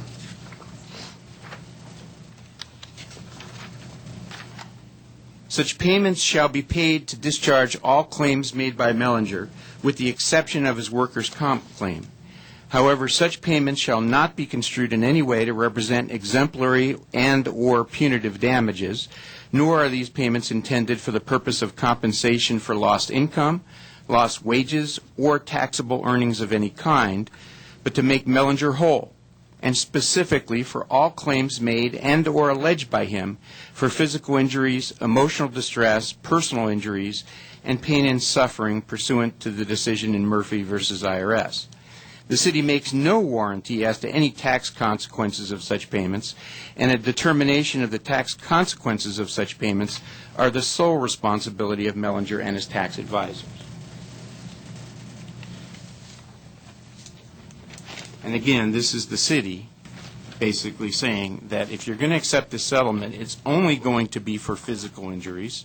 It's not going to be for the harassment or the discrimination. That's not what we're paying you for.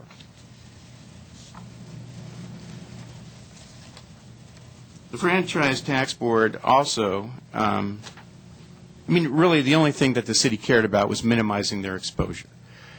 They ended up having fairly large exposure with Ms. Lee, who originally received a $6.2 million jury verdict against the city of Los Angeles. Now, subsequently, she settled her case too. But that was the award that she received for the harassment and discrimination that she had to endure. And obviously the city's exposure on that was great compared to Mr. Mellinger, who the city felt the only exposure we have there is for the physical injuries that he sustained. They didn't feel, as a middle-aged white man, that he was a suspect class and that they would, in fact, be able to get an award against them similar to what Ms. Lee got. Now, I do need to address one item in the FTB's brief, which is that they make an assertion that since Mr. Mellinger received workers' compensation, that was his only sole remedy in this case, and therefore there couldn't have been an actual determination of physical damages. That would have been for the Workers' Comp Board. That's simply not a true statement. There is exceptions to the situation where workers' comp is the exclusive remedy. If you look at Labor Code Section 3600, it lays out that exclusivity, but then in 3602, it has the specific exceptions. And one of those specific exceptions is 3602B1, where the injury is proximately caused by a willful physical assault. In this case, we don't have to prove to you whether there was a willful physical assault. What we need to prove to you is that the city perceived that they had exposure for that because they negotiated this settlement based on that language. The city attorneys knew that workers' comp was exclusive except under 5 exceptions, and they felt their exposure was such that they could have received a larger award. And therefore, under B1, that the harassment, the physical harassment, the exercises, the punitive drills, all that was part of a physical assault by the higher-ups in the fire department to punish Mr. Mellinger, Mr. Bresser, and Ms. Brenda Lee with regard to their claims. In fact, it's obvious that in the settlement negotiations, that the city thought that the physical injury component could have been much larger. I mean, anytime there's a settlement, it's sort of a middle ground between what they could have been exposed to and what Mr. Mellinger could have received, and whether he would have gotten it reversed on appeal. The only way there could have been physical injury damages was under those 5 exceptions, which the city obviously perceived that it had exposure on. Thank you. Thank you very much. Members, we'll now go to the department. The department has 10 minutes to make their presentation, and we'd ask that you commence with your introduction for the record. Mr. Chairman, members of the board, I'm Judy Urano. Next to me is Chiro Imordino. and Craig Scott. Together we represent the Franchise Tax Board. The issue here is whether appellant may exclude the $189,000 settlement payment the husband received from a lawsuit against his former employer asserting claims for discrimination, harassment, and retaliation under the California Fair Employment and Housing Act. Internal Revenue Code Section 104A2 excludes from gross income the amount of damages other than punitive damages received from a lawsuit or settlement because of personal physical injuries or physical sickness. Thus, the question is whether the husband received the settlement payment because of physical injuries or physical sickness. The husband and two co-workers filed a lawsuit against their former employer, the City of Los Angeles, and certain individuals for discrimination, harassment, retaliation, and failure to take corrective action in the workplace under the California Fair Employment and Housing Act. In the lawsuit, the husband asserted he suffered economic losses and emotional distress, but not physical injuries. He sought compensatory damages for emotional distress and economic losses, that is, losses in earnings and job benefits, and also punitive damages. The trial court dismissed the husband's age discrimination and harassment claims, leaving only his claims for retaliation and failure to take corrective action. After a partial trial, the jury awarded him $277,000 in damages.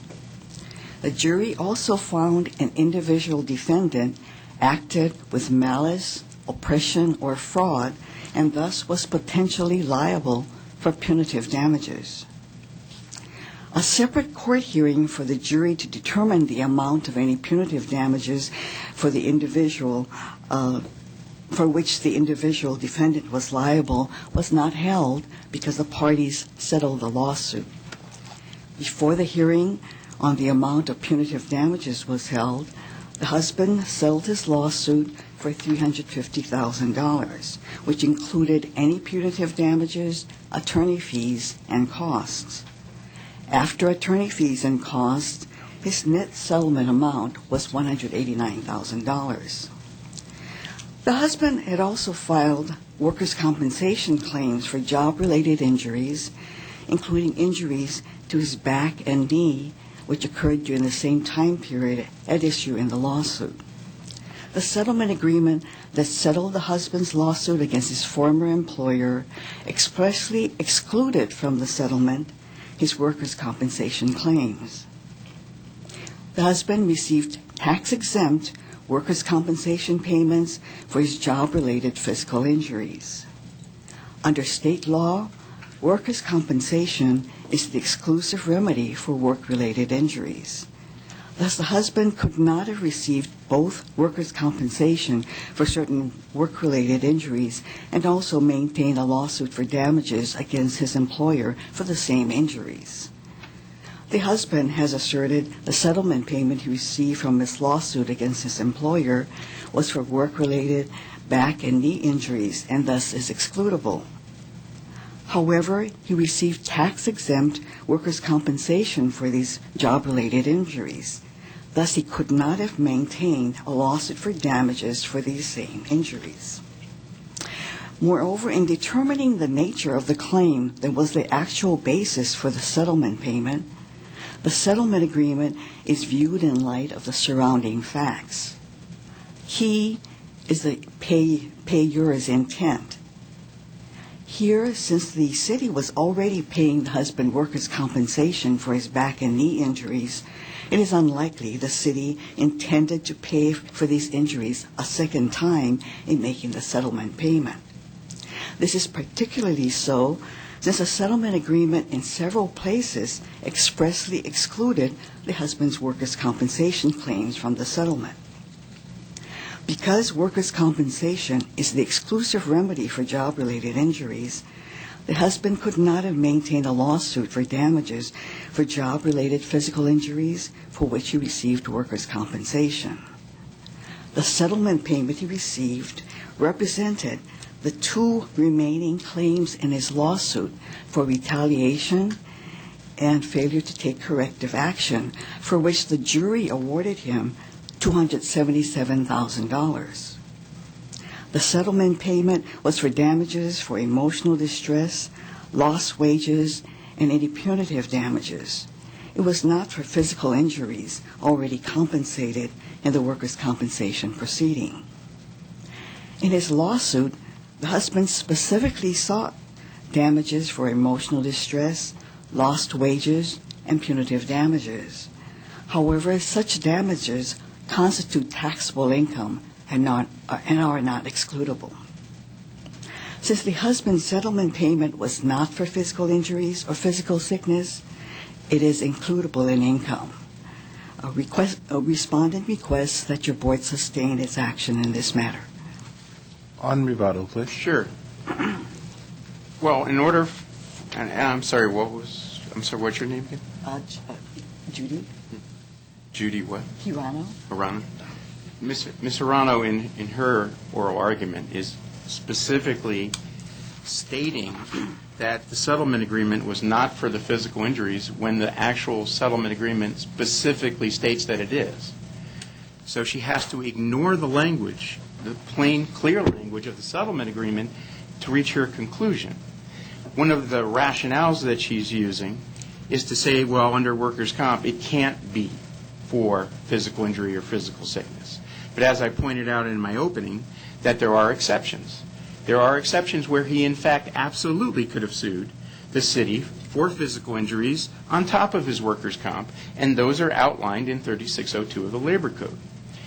And obviously, since the settlement agreement was drafted by the city attorneys, they were very well aware that he could have brought an action against the city for additional physical injuries. One of the other points she makes is that there wasn't a claim for physical injury in the actual original complaint. The original complaint was drafted with all three parties in mind and ultimately led to a $6.2 million discrimination jury award for Ms. Lee. When it was trifurcated and ultimately settled, the city came to Mr. Mellinger through their attorneys and his attorney and said, our exposure with you is only for physical injury and physical injury sustained. We don't have any exposure for discrimination against you. And that's why they drafted the settlement with this language specifically in it. So the language of the settlement controls the outcome of this case. This was a negotiated settlement with attorneys on both sides of the ledger opposing counsel. There was no way that Mr. Mellinger's attorneys somehow could influence the city to say, we're only going to settle this case if you make this, non-taxable, because the city wouldn't have gone for it. Thank you. Member Ma. Mr. Penitz? Yes, thank you. Yes.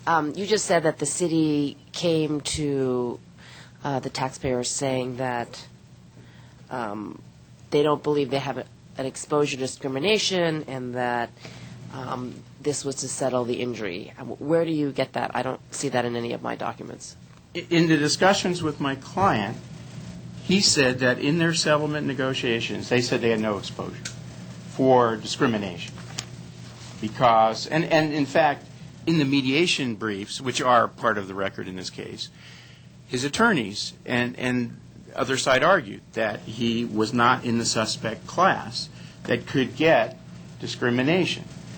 So because of that, and then the city specifically drafting the language, in essence saying, this is all we're paying you for. That such payments are not in any way construed to be exemplary and or punitive, and that they only represent for physical injuries, emotional distress, and personal injuries, pain and suffering, pursuant to Murphy.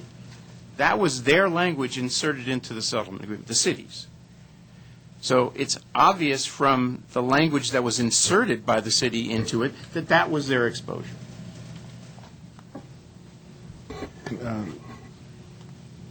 Does the department have a response to that?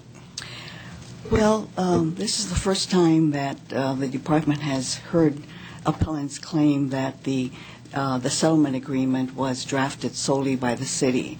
No, I mean relative to their exposure. In terms of Mr. Mellinger still had two remaining claims in his lawsuit, and the jury verdict for $277,000 was undoubtedly to compensate him for lost wages, emotional distress, and based on the violations of these statutory provisions. So the cause of action that the court had concluded that was still open, in fact, awarded $277,000 was for retaliation and failure to take corrective action. That's correct. From the court's perspective, that was considered exposure? Oh, yes. And the city was well aware of this award for $277,000 for these two claims, and that undoubtedly was part of the settlement discussion. What remained unknown was the amount of any punitive damages, because before that phase of the trial was held on the amount of punitive damages, the parties settled. But undoubtedly, it would appear that part of the $350,000 that he received included not only damages for lost wages and emotional distress for those two claims, remaining claims for retaliation and failure to take corrective action, but also was for any punitive damages based on the liability of the individual defendant. One last question, just for clarification. Does from your perspective, is the settlement agreement govern relative to the law? Actually, the cases state that the settlement, a statement in a settlement agreement, a settlement payment statement, is not controlling if it was not arrived at in an adversarial context, at arm's length, and in good faith. Here, other settlement agreement statements indicate that the payment statement was inserted on the husband's behalf with the tax consequences of the payment in mind. Immediately following the payment statement is a disclaimer by the city regarding the tax consequences of the settlement payment. Thank you. Member Harkey? Thank you. Does the plain language of the settlement agreement clearly state that the payment relates to appellant's injuries? Yes. The settlement specifically says why he's being paid and what he's being paid. And it specifically addresses what is being paid for, the physical injuries, the emotional distress related to the physical injuries, the personal injuries, and the pain and suffering. That's what it specifically says. Okay, I have a copy of it here, and I want to read it for the record. It's on page 4 of the settlement agreement, and I think we all got copies of that because my staff had it. Such payments shall be paid to discharge all claims made by Mellinger with the exception of his workers' compensation claim. However, such payments shall not be construed in any way to represent exemplary and or punitive damages, nor are these payments intended for the purpose of compensation for lost income, lost wages, or taxable earnings of any kind, but to make Mellinger whole, and specifically for all claims made and or alleged by him for physical injuries, emotional distress, personal injuries, and pain and suffering pursuant to the decision in Murphy versus IRS. So my next question is for appeals. If we are to find that this plain language in the settlement agreement clearly indicates that the payments relates to the appellant's injuries, could we stop there, or do we need to look further for additional evidence to determine what they were paid for? When the settlement agreement is typically straightforward, you can stop there, but you wouldn't look at just one sentence. You look at the entire agreement. So you would look at the beginning of the agreement where it says, the parties desire to enter into the settlement agreement to settle and release his civil complaint and his complaints of discrimination.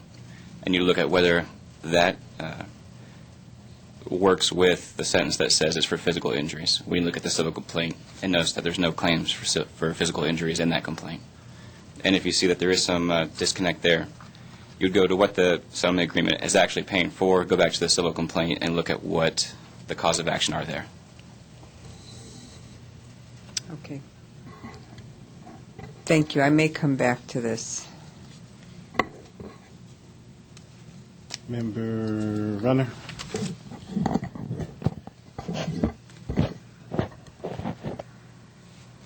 Yeah, I'm just trying to get through what the language of the settlement agreement is in regards to then, balancing it out against then what the other issues are that you had just mentioned. Let me ask some questions in regards to the Labor Code 3602. Because I think part of the argument I'm hearing from FTB is, hey, look, that's exclusive workers' comp issue. There is no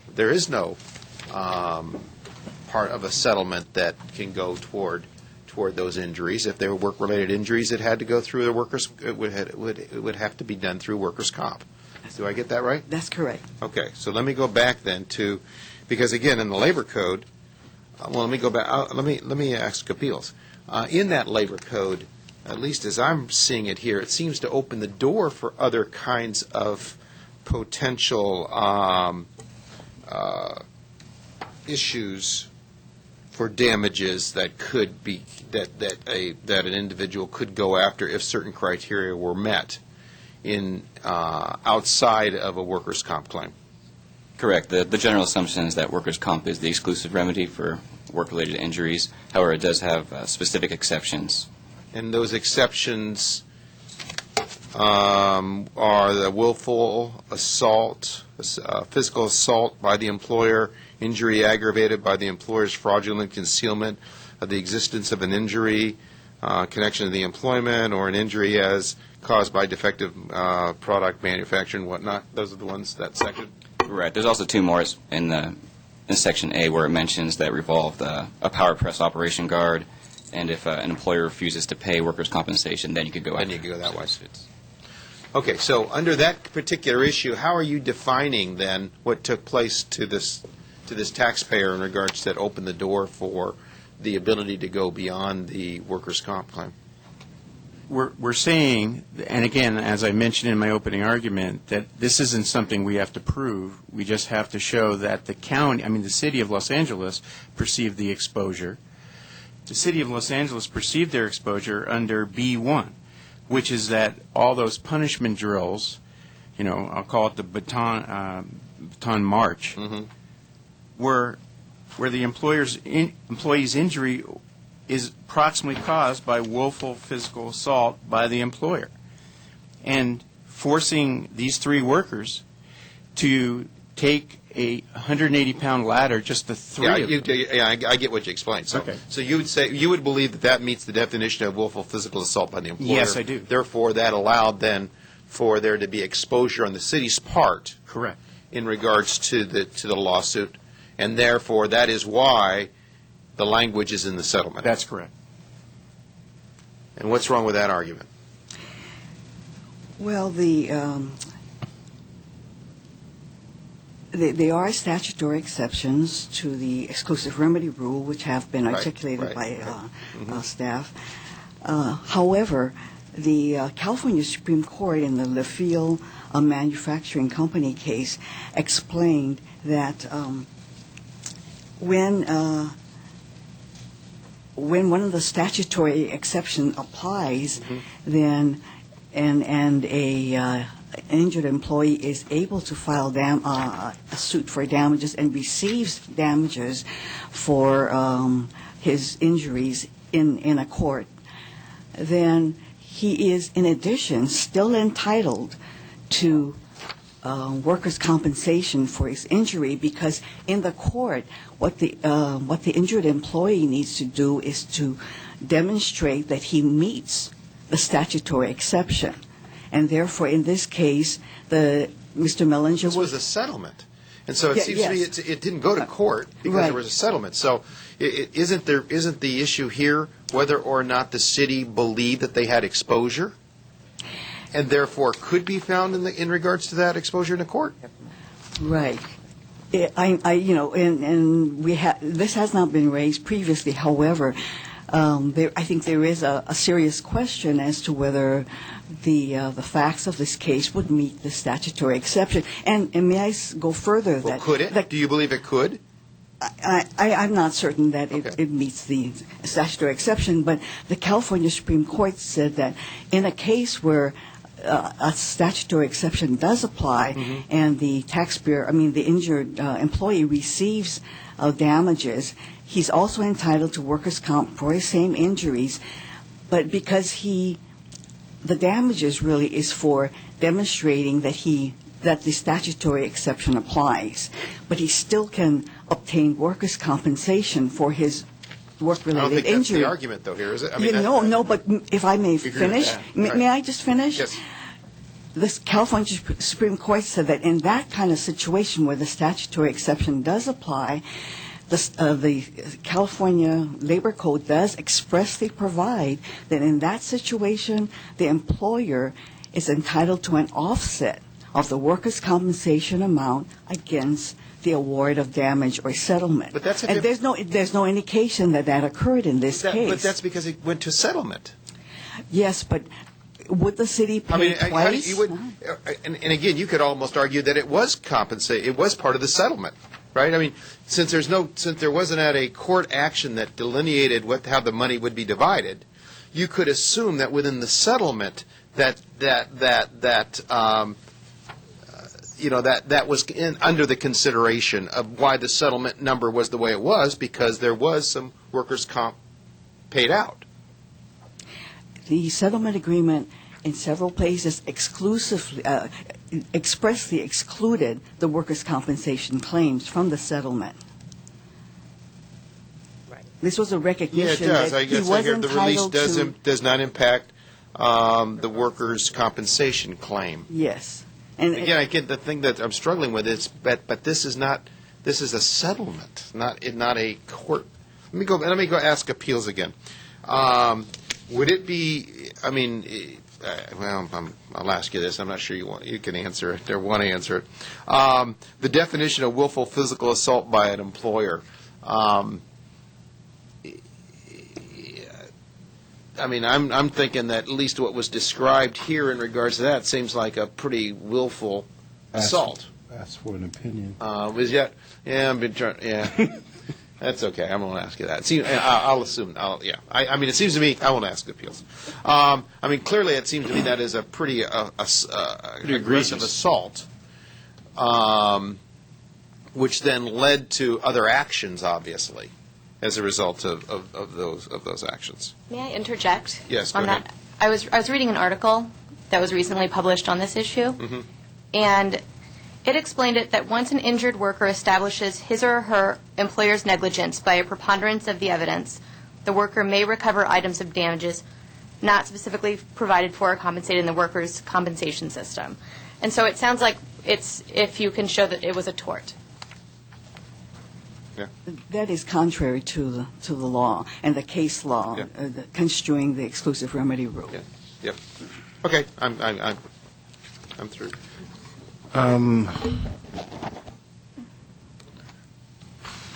If I may, I add on one sentence citing a case. Yes, go right ahead, Rose. Okay, this is just on the specifically dealing with the employer assault part. An employee may bring a civil suit, and so if you may bring a civil suit, then workers' compensation is not your exclusive remedy. Against his or her employer, where the employer has acted affirmatively by either willfully assaulting the employee or ratifying the assault of the employee by a co-employee. And we argue that we fall into that exception because these were not normal firefighter-type drills. These were above and beyond. 8 hours of drilling was not the common practice. And that was done specifically to these people who were fighting other discrimination claims. But ultimately, the crux of what Mr. Mellinger settled on was the fact that his knee and back got completely devastated by punitive drills, not the fact that he was a 53-year-old white male. Okay. Member Stower? Just real quick, let me make sure I understand what happened. I'm reading the hearing summary, and I got the impression that your client did go to court, and the court did rule that the court dismissed discrimination and harassment, but left retaliation and failure to prevent discrimination cause of actions. And from that, he was awarded $277,000. But before that award was finalized, he went into settlement with the city of Los Angeles. What the city was trying to prevent was an appeal, because after there was a decision rendered in the court, he had a right to appeal and ask for more and say that was inadequate. So negotiations commenced to attempt to get him not to appeal, and he accepted the settlement. Okay. And then when we go to the settlement agreement, and our attorneys here are saying we should look at the entire agreement. So on page 1 of your Exhibit C, it talks about why the parties desire to enter into the agreement with the city and the release of all of your clients' claims which are subject to the complaint in the case number BC3367. That's the case we just talked about, right? Yes. So they were desire to enter in for that case, which did not, at that time, as it was resolved pending appeal, did not include any physical injury complaints. That's correct. Okay. But I'm sorry. One more. I'm just Sure. trying to kind of walk myself through this. Yes. And then a paragraph that has not been read into the record yet is page 3 of your exhibit.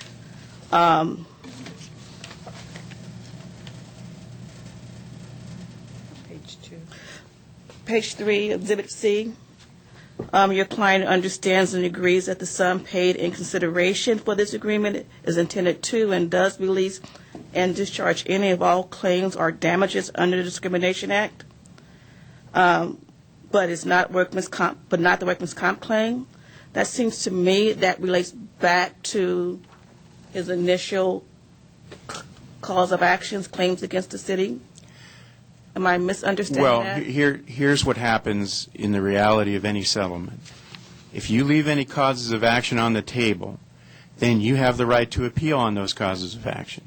So a good attorney, and let's assume for the sake of argument that both sides had good attorneys, they're going to negotiate every single possible cause of action out of this case so there couldn't be any further appeal and the case is done. Okay. That's what this is all about. And then we go to the 4th page, which we've read, and it basically says that the payment is for physical injuries, which is why you guys are arguing that it's not subject to tax because it's physical injuries. That's right. Okay. The Internal Revenue Code, Section 104, excludes Physical recoveries injuries, for physical injuries. And this is why I see that the settlement agreement is a little bit ambiguous on what was being settled. Was it for physical injuries or was it for something else? And that's just a comment. But I do want to talk about this Labor Code 3602 that you're saying is your exception. I don't recall reading that in any of the briefs or the article that you read into the record either. So for me, I'm a little concerned how relevant is 3062 to this case and to the Franchise Tax Board. Are you comfortable with the rules of 3062 of the Labor Code? Yes. To the Franchise Tax, I'm sure you guys are extremely comfortable. The Franchise Tax Board, are you versed in this area? Were you prepared to argue 3062, or would you need additional time? No, I am familiar with the exceptions, the statutory exceptions. Okay. Thank you. The couple of questions, I don't know who to ask, but typically the cause of actions in this case that seemed to be left on the table was retaliation and failure to take corrective action. The alleged cause of action related to the workers' comp issue was not on the table, so theoretically could not have been taken up in appeal. Is there a way you could have gotten it into the appeal process? I mean, I don't know of how you would have accomplished that, but maybe... Are we talking about the Labor Code provisions? I was just looking for it. Right. I mean, you file your lawsuit and you have a number of causes of action, and the courts concluded that the only cause of actions that are left on the table is the retaliation and failure to take appropriate corrective action. And the court said, well, we're going to award you $277,000 for that cause of action. So there's a liability to the city at that point unless they decide to go to appeals. If they do decide to go to appeals, my understanding is the only cause of actions that can go forth and even be considered by is the two that were left on the table. Is there a way, the assumption that you're asking the body to consider here is the workers' comp issue being a relative issue of risk, but it's not a risk to the city of L.A. unless you could have brought it up on appeal. Is there a way you could have gotten that into the courts on appeal? He still could have brought actions against the city for which would have been a separate civil action, and surely he could have. In fact, couldn't he have not filed the civil action, taken the $277,000, settled that, and then filed a separate action under the workers' comp, and possibly have gotten more if, in fact, all parties thought that was a risk of some sort to the city of Los Angeles? Not under the workers' comp. It would have been for physical injuries separate and apart from workers' separate comp. Civil under the action. Exceptions of 3602. And in the settlement agreement itself, it specifically says we're settling all possible claims. We're basically doing a 1542 waiver. Which is what I'm trying to understand when that claim was filed. I mean, when the only claims that I see that was before the court for consideration are the others. Now, if there was a separate claim, it wouldn't. I don't know how it would have been pursuant to a settlement agreement relative to this court case. Possibly, and I concur that he could have filed a separate action, separate from this case that's before us. But there's no evidence that took place. Actually, there was. Okay. There was a mediation hearing that was going on concurrently, and we included the briefs regarding the mediation. I'm presuming both parties. There was a separate workers' compensation action against the city by Mr. Mellinger's other attorneys. They were unrelated actions. And so his workers' compensation claims were settled separately from his claims from the retaliatory drills, which resulted in extra compensation for his physical injuries. Both things are provided for, though. You can recover for both things. They are not exclusive provisions. The process is exclusive, though, I would understand. Let me go to the department. Does the department has the department reviewed the documents in question here? And I'm looking for some. Maybe I'll go to appeals later so they can prepare. I'm just looking for a way to actually get this argument into consideration for appeals.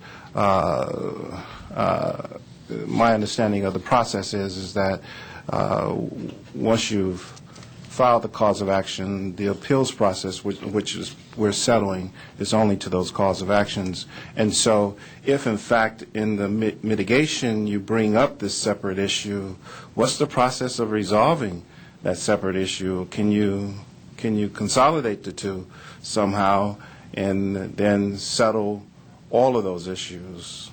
Are you referring to the mediation brief that was filed? Yes. I mean, I'm not, but Mr. Penny says, actually, that would not have been part of the trial itself. It's separate from the court trial, and it's a document that probably was not submitted in the trial itself, and therefore it's not part of the trial record for the husband to be able to file an appeal based on a mediation brief, just allegations in a mediation brief. That would not be adequate. He would be limited to, or if the city were to appeal, rather, it would be limited to the causes of action that remained and on which the husband did prevail. Yeah, let me ask the appellant. This is a sort of subjective question, but it seems to me that if, in fact, the evidence was there and the attorneys thought that there was a case to cause for an exception to the workers' comp under B1, that a separate action would have been filed to open up that case, to expand it, or file even a separate civil suit. And with $277,000 already on the table, and the fact that I think the amount that was received was maybe $30,000 or $40,000 more than what was already on the table, which seems to be a tribute to concern about the payment of legal fees, but, you know, that's subjective. Why not go after more money? I mean, why not file the civil suit and say that we've got a workers' comp consideration here as well, or at least use that as leverage by actually having a filing of some sort to encourage the city to resolve the cases, the issue before you, the retaliation and the failure to act? To address that question, I would have to engage in pure speculation, because these are all part of the negotiations that were going on that I certainly was not a part of. You know, the decisions that were made, what to do next, what to file, those were decisions maybe tactical by the attorneys. I bring up the mediation brief, though, because this very issue was discussed in the mediation brief. Mediation brief. This is the summary of hearing. I'm sorry, the hearing summary in the mediation.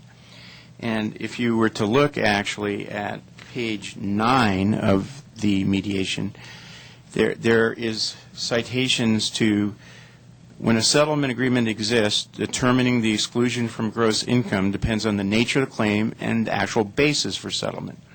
In determining whether a settlement was paid on account of alleged personal physical injuries, a court begins by looking at the language of the settlement agreement. The language contained in the agreement will be respected to the extent the settlement agreement is entered into in an adversarial context at arm's length and in good faith. And they quote to the United States Tax Court in that, Massat versus Commissioner, and I could give you the site if you need it. No, I'm familiar with it, but, you know, the similar cases, including that case, goes on to indicate that the circumstances surrounding are actually what govern. And then the origin of the case has even more significance, and the origin of the case being the cause of actions, and that would be informative to a judicial body in determining what the settlement agreement was. And in this case, the settlement agreement is actually in conflict, and that it starts out, henceforth, that this is for the settlement of these various issues, and then the language relative to the tax implications is inconsistent with the origin of the case, inconsistent with the decision made by the jury and the judge, inconsistent with the settlement agreement itself. Well, the case definitely evolved over time. The original complaint, like I said, was more geared toward Ms. Brenda Lee's harassment claim, and that seemed to be the emphasis of what the attorneys who were then representing her put into it, because originally all three plaintiffs were on the same case. And then that was branched out because the court felt there were different issues involved. But we could engage in speculation with regard to what the parties were negotiating and what they were trying to avoid. All right. Thank you very much. Further discussion, members? I have one. Member Harkey. This is for appeals. I have the entire agreement here, and so I am asking you, on this agreement, it's Exhibit C that we had, the settlement agreement and release. Paragraph C truly indicated that it was, and page 1, paragraph C indicated that it was released to the claims in the court case. Then on page 2, there was the paragraph that I read that said it was for all other omissions as well, including physical damage. And then, as we read on page 3, it indicates that he releases and discharges all claims for age discrimination as amended, whatever. So, but are these paragraphs mutually exclusive? I mean, if you have this in one section, does it exclude the other claims that are in 2 that the city is releasing? And the second thing I need to ask, I'll let Appeals respond to that? You wouldn't want to have them be mutually exclusive as one agreement that's supposed to cover one payment. I think you could at least find that there's inconsistency when it states that it's for one thing, but another section indicates that it's for something else, and they are mutually exclusive in their form of payment. Does that answer it? Yeah, it does. So it's the settlement agreement isn't the end-all of the discussion, and what it was paid for is kind of in question. And that's the point that we're here. So tell me, when you after you had your court case, delineate the time frame for me. Was the mediation after the case, or was it after the original? Yeah, after the original jury award of $277,000. Yes. So the injuries were from '04. They filed a complaint in '05. Then they got the jury award. Then in '06, they did mediation and reached a settlement. In '07, got payment. Okay. So the mediation is after the jury trial and before, though, the settlement. And in the mediation, was there disclosure of injuries and other items brought up? Were those items brought up, and were they considered in mediation by the city? We did not represent Mr. Mellinger at mediation. However, I have read at least excerpts of the mediation brief, and yes, the punitive drills were detailed. That was really what Mr. Mellinger suffered. That's where he was getting made whole again. I mean, besides that, what really did he suffer? Really what he suffered were that these punitive drills ruined his body in a way. Okay. That pretty much answers my question. See, I don't think that the phrases or the excerpts from that were read are mutually exclusive, and so I don't think that the settlement agreement is strictly for the one item of the discrimination and the litigation. I think it may be a little bit more encompassing than that. If I could clarify, just Yes. on the dates. The civil complaint was filed July 19th of 2005. Then the mediation brief was August 4th, 2006. And then the jury verdict was September 12th, 2006. So the mediation was prior to the trial. Mediation was prior. Okay, thank you. Settlement after? After the settlement. Okay, that's what I wanted to know. Thank you. Member Moore. To the Franchise Tax Board, was there a similar settlement for the other claimant in the lawsuit? I know that Ms. Lee got $6.1 million. What about the other gentleman who was in the lawsuit? Did he also get a similar settlement from the city of Los Angeles? We have no facts regarding the third plaintiff. The information we do have is partly from the Los Angeles Commission, Fire Commission. It's a report, the audit report done by an independent assessor regarding some of the facts, and that's where we get the verdict that Brenda Lee, the co-plaintiff, received. But there's, I didn't read further about the other plaintiff. Because they're all separate. They all have separate merits. The individual plaintiffs have, the merits of their cases are totally, different.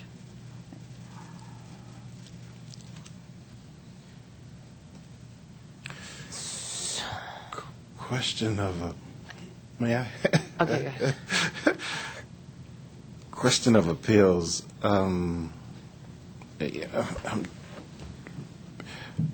Without qualifying the question,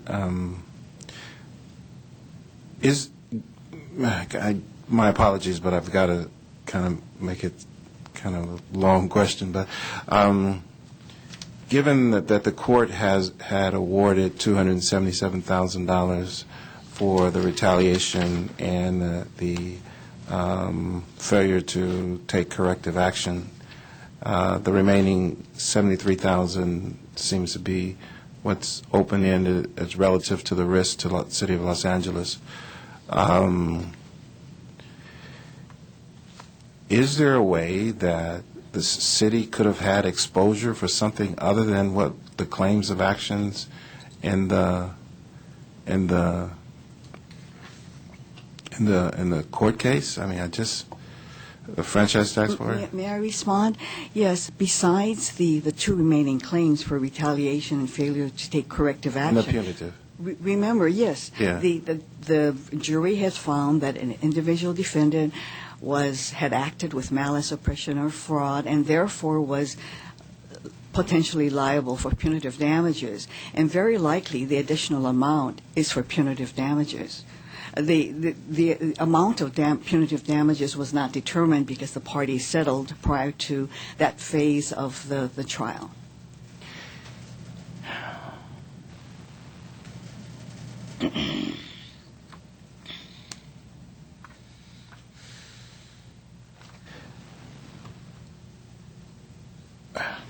There is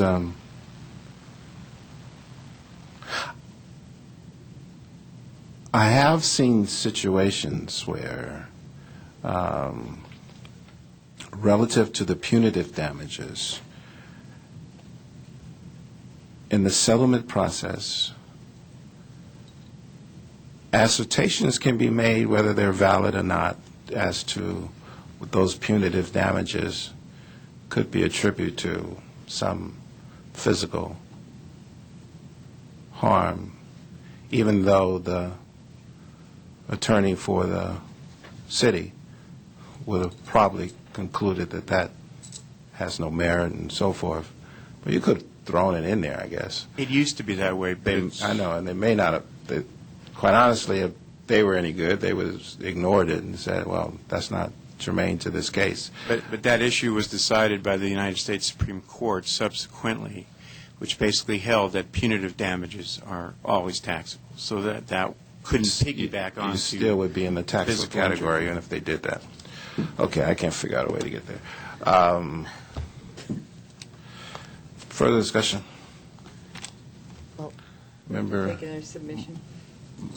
Okay, well, I'm just going to state where I am because, I think the case, the court dismissed the causes of action alleging age discrimination and harassment, leaving only the retaliation and failure to prevent discrimination causes of action. Then they went into a settlement.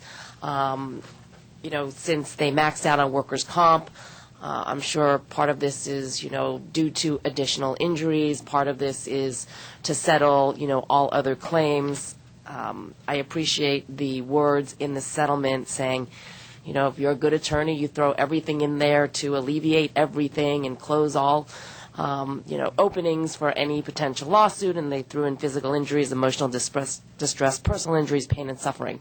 So, I don't doubt that some of it is maybe personal injuries and all the other ones. Some of it may be to relieve, the possibility of an appeal.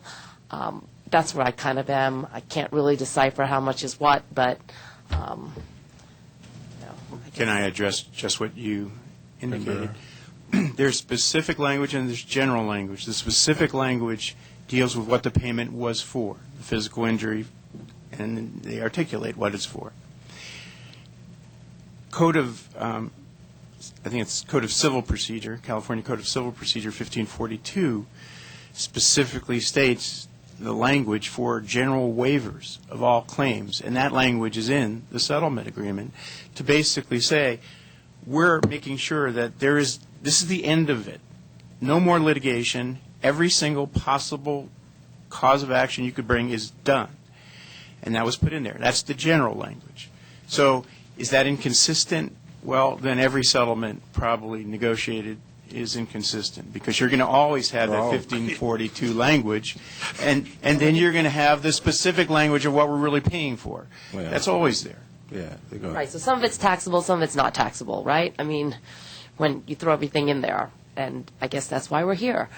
I understand, but allocating that among a general waiver versus the specific language, I can't help you with that because there's no discussion in the settlement about, oh, by the way, there's a percentage that's being allocated to the general waiver, and everything else is for the physical injury. There's nothing in there to give us that kind of guidance.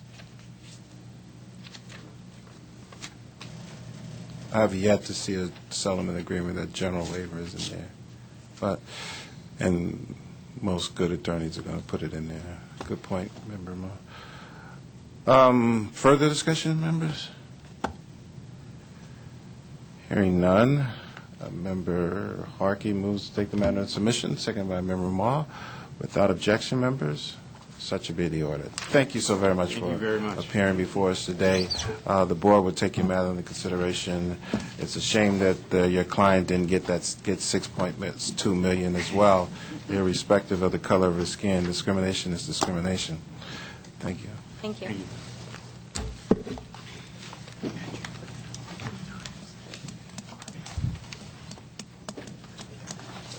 Ms. Richmond. Our next item is item H, Tax Program Non-Appearance Matters Adjudicatory. We left off at item H2, Franchise and Income Tax Matters. Mr. Thompson is here to respond to any questions we may have. Not asking any. Yes, we wanted to make I'm not sure I'm on the mic. Grant Thompson for the Appeals Division. Mr. Johnson, I believe, is going to note some possible revisions. We're on the H2 item, if I'm correct. Mm-hmm. There are 3 proposed revisions for consideration, and we would note that these revisions do not appear to conflict with each other, so they may all be considered together if so desired. Proposed revision 1 is to replace the last sentence of paragraph on page 6, ending at lines 10 through 11. The revision would replace the sentence with the following sentence. Applying this holding, the court found that the intent to exchange the property does not disqualify a property from satisfying the holding requirement. The second revision is on page 11, and it would delete the sentences at lines 19 through 23. The third proposed revision is to replace a paragraph located on page 12 at lines 10 through 13. The revised paragraph would read, "The foregoing record demonstrates that the appellants conducted a valid exchange under IRC Section 1031, period. As demonstrated by the above analysis of facts and law, the exchange was properly executed, the replacement property was held for investment purposes, and the later contribution of the property to appellant's wholly owned LLC altered the form of appellant's ownership, but did not alter the appellant's fundamental objective to hold the property for investment, period. Furthermore, the step transaction doctrine does not apply to disregard appellant's acquisition of the replacement property." Members, let's review the proposed revisions on page, I believe, 6, 11, 12, 10 through 11, 19, and so forth, and take up the revisions themselves separate from the item. Take a minute or two to review those revisions, and I would be asking for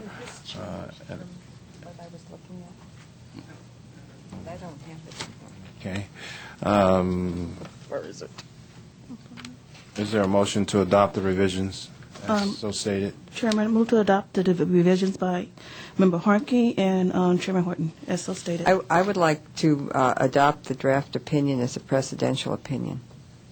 There's 2 different motions here. Okay, I'm sorry. We're adopting the changes. Yes, I'm fine with to that. adopt the revisions. Second by Member Harkey. Without objection, such will be the order. Member Harkey. I would like to move to adopt the draft opinion as a precedential opinion. It's been moved by Member Harkey to adopt this as a presidential opinion. Second by Member Harkey. Without objection, members. Second by Ms. Ma for Runner. Member, did I say Harkey twice? I get to do it all. 2 votes today. I got it all here.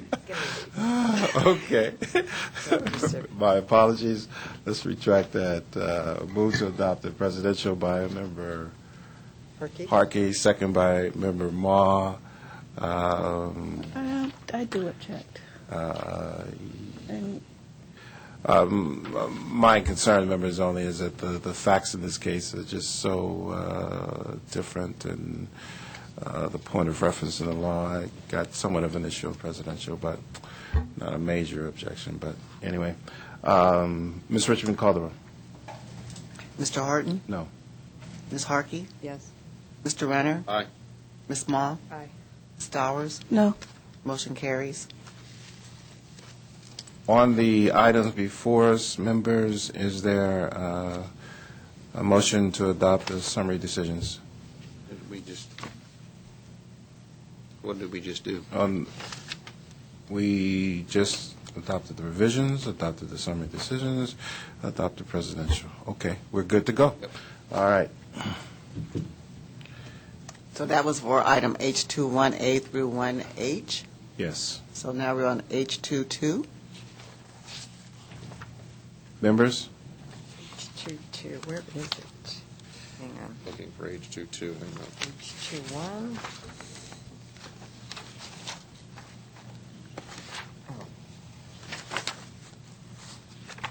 I can't find my H22. Oh, here, I'm sorry, H22. Got it.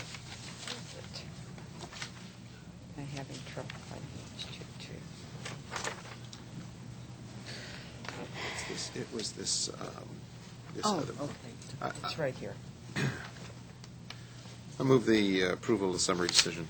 Member Runner moves approval of summary decision, second by Member Harkey. Objection. Objection H2 2. noted. There's discussion, members? I'm just objecting because I voted no to the original matter. Because what? I'm sorry. I voted no on the original okay. matter.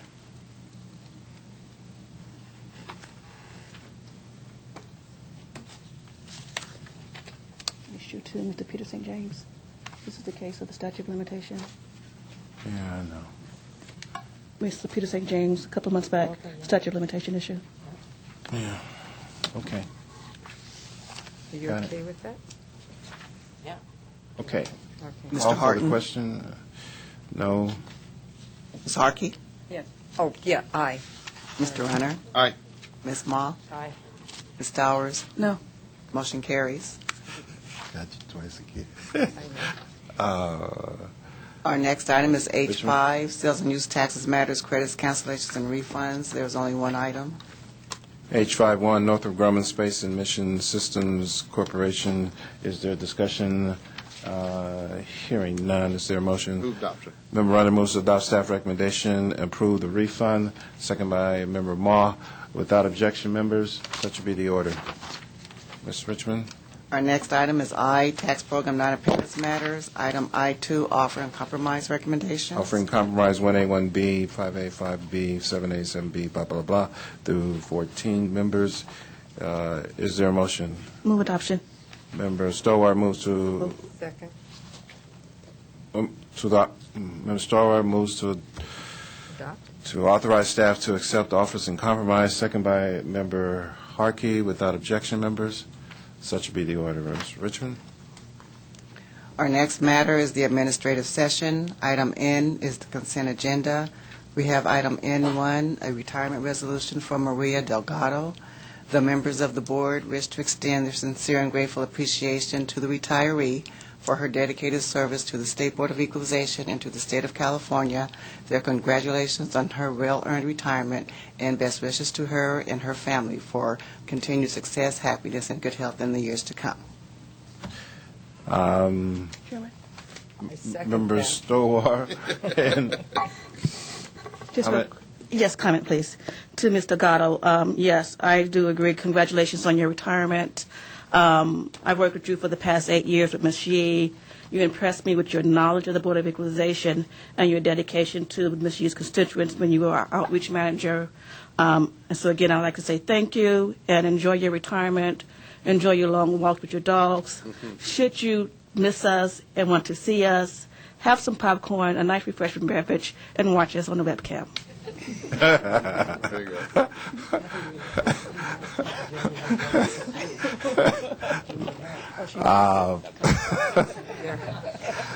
That was good. Yeah, congrats. Obviously knows her well. 35 years of service. Let me just counter that. I do not recommend you watch us on the webcam.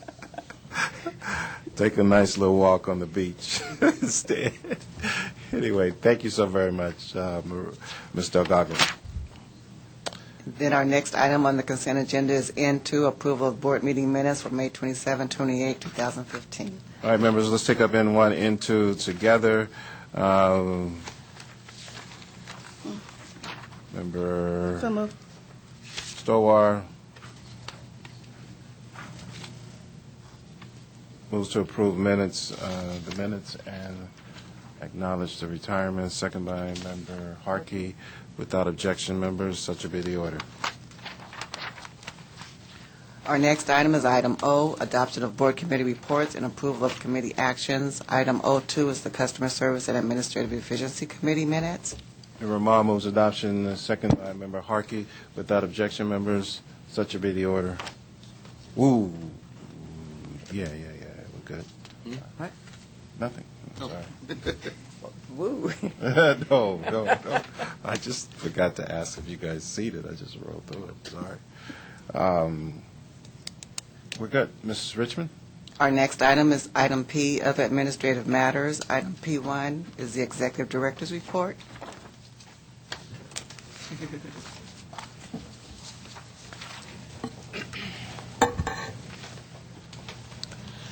Good afternoon, Chairman Horton and members. I'm Cynthia Bridges, Executive Director.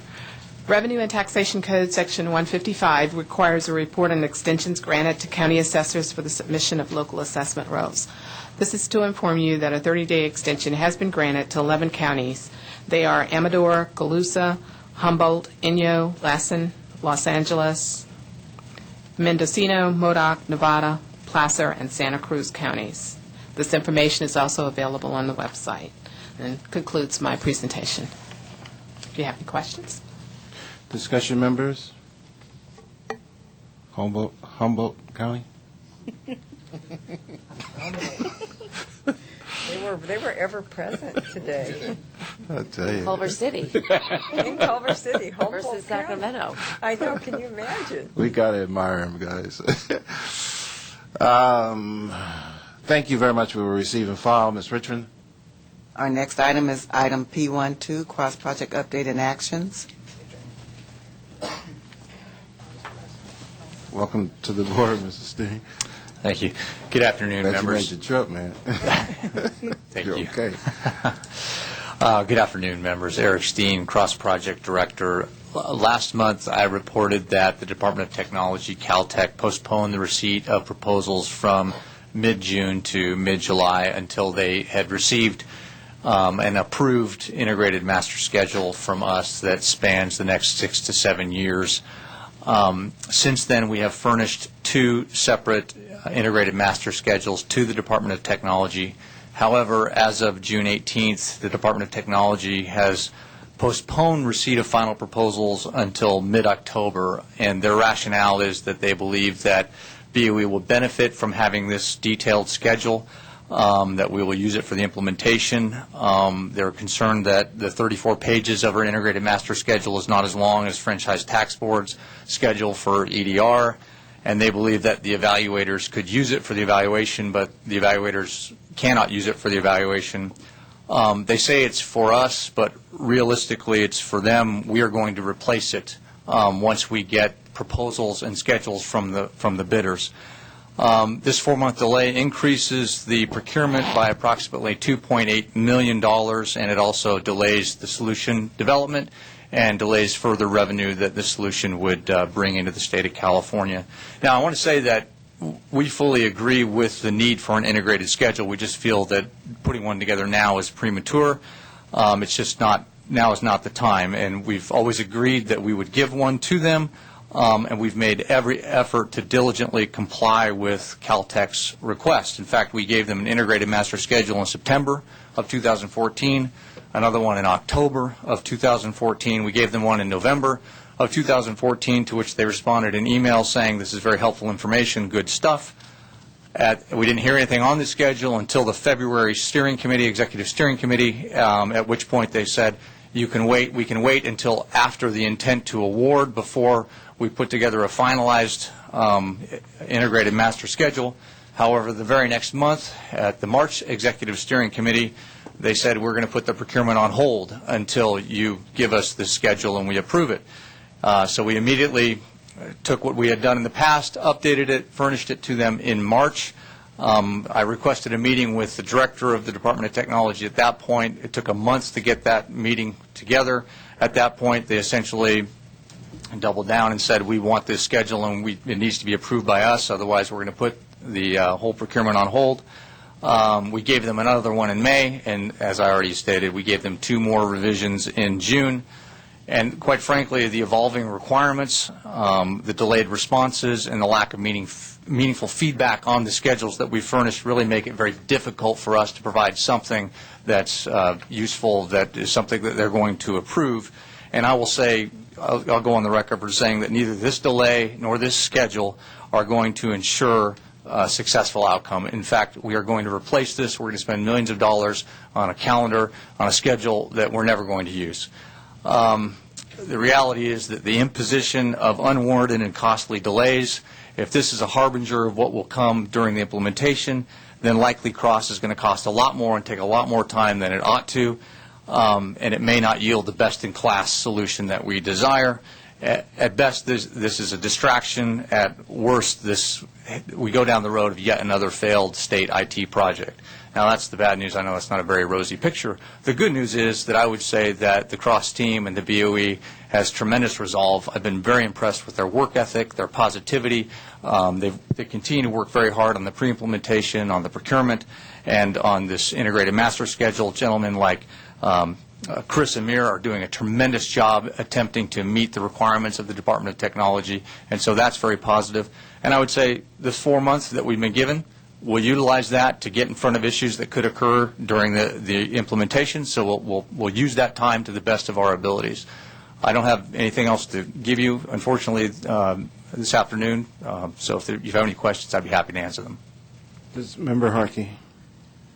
I asked for a report on the delays and the costs and what was going on, and there's sometimes in these IT projects or in other projects. First, I'd like to say that I think coming to the State Board of Equalization has been a breath of fresh air. The people that I work with here are truly professionals, very good at what they do, and they try very, very hard to do what they do and do it right and with pride. I've been very, very impressed with our staff. I am really worried that we're going to have more problems with the IT with Caltech. I've not sat at the table with them, but we had such a problem with CCMS, the Court Case Management System, that was a $300 million project that after 10 years was over $1.3 billion, still asking for money. It was antiquated, didn't work anymore, and everybody lost faith.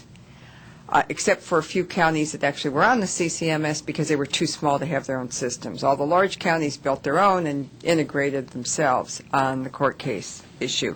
So I am very, very concerned that we can't get cooperation, maybe it is.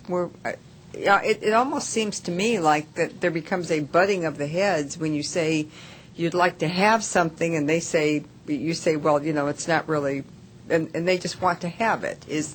Is that what's going on? I mean, it's costing us a lot of money if that's the case. We're doing our best to furnish them a schedule that they're satisfied with. It's just not as detailed as they would like. I mean, in their defense, they really seem to be, I've considered that maybe that they felt we were just butting heads, but I really think they're true believers that this schedule is going to be helpful. I just don't see. I'm not an IT person, so I couldn't look at the schedule and tell you. But the problem is that you're saying that if you do it, it's going to have to all be replaced, and that seems like that's just going to set us back and cost us more.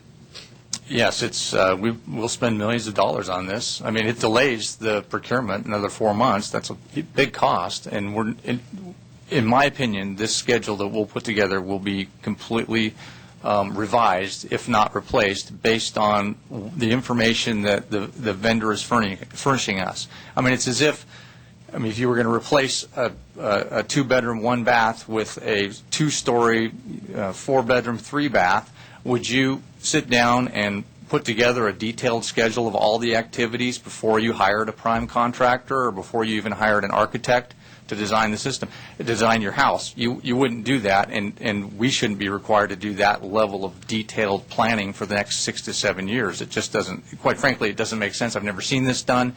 Now, maybe I'm wrong, but I just don't see this as the panacea to fix state IT projects. Okay. I don't know really what to do at this point, Mr. Chair, but I think, Couple ideas. But Go ahead. Mr. Runner? I guess that's why they call them control agencies and not assist agencies, huh? Control. Let me just say that it is discouraging, and clearly I think in terms of the view, and let me just kind of maybe step back a little historically in terms of where we've been, and that is we attempted in the very beginning of this project to take on greater role and greater authority and greater responsibility, to basically try to avoid these situations. We were not successful. And so we got wrapped up in what is the normal process for IT projects and developments.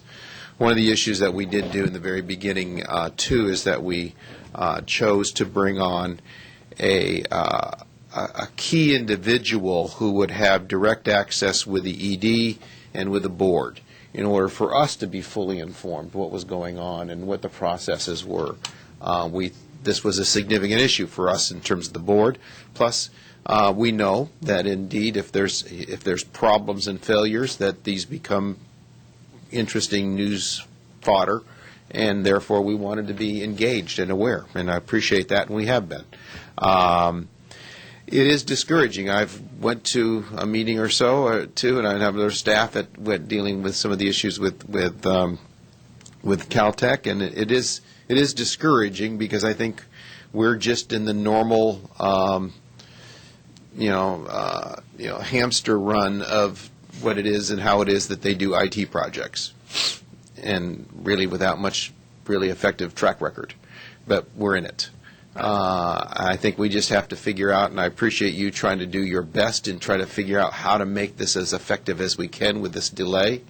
I know I met a couple weeks ago with the whole team and thanked them for their work, because the last thing I want them to be is discouraged for what they work. The last thing we need in these times of delay and these challenges is for our talented staff to feel like they're not getting anywhere. And I think it's always important to kind of look back, see where you've been, and know that you are making progress, even though you'd like to do it better, and have greater control and greater responsibility. So, again, I think we need to. I don't think we should accept what they do just lying down. My problem is that I oftentimes am short of what our alternatives are, and so I think it's important for us to try to fully figure those out, see where those are, whether how we can move forward, but ultimately. It's our responsibility to deliver a good project, and appreciate your help in that. Certainly. We will strive to do our jobs excellently in spite of whatever sort of challenges we face. And thank you for coming, by the way, to the CROS team. They really appreciated that. Thank you.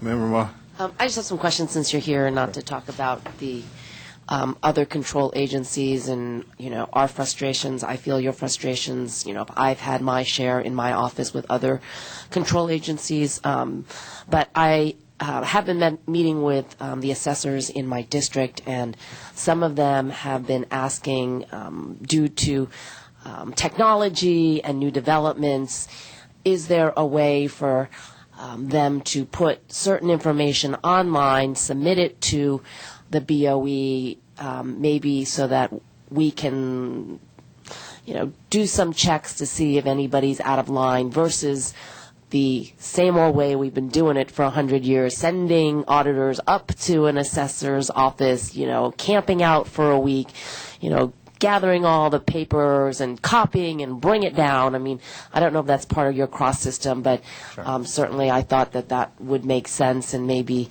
simplify some of our survey, audit practices, when we're dealing with 58 counties, some of them very remote. Right.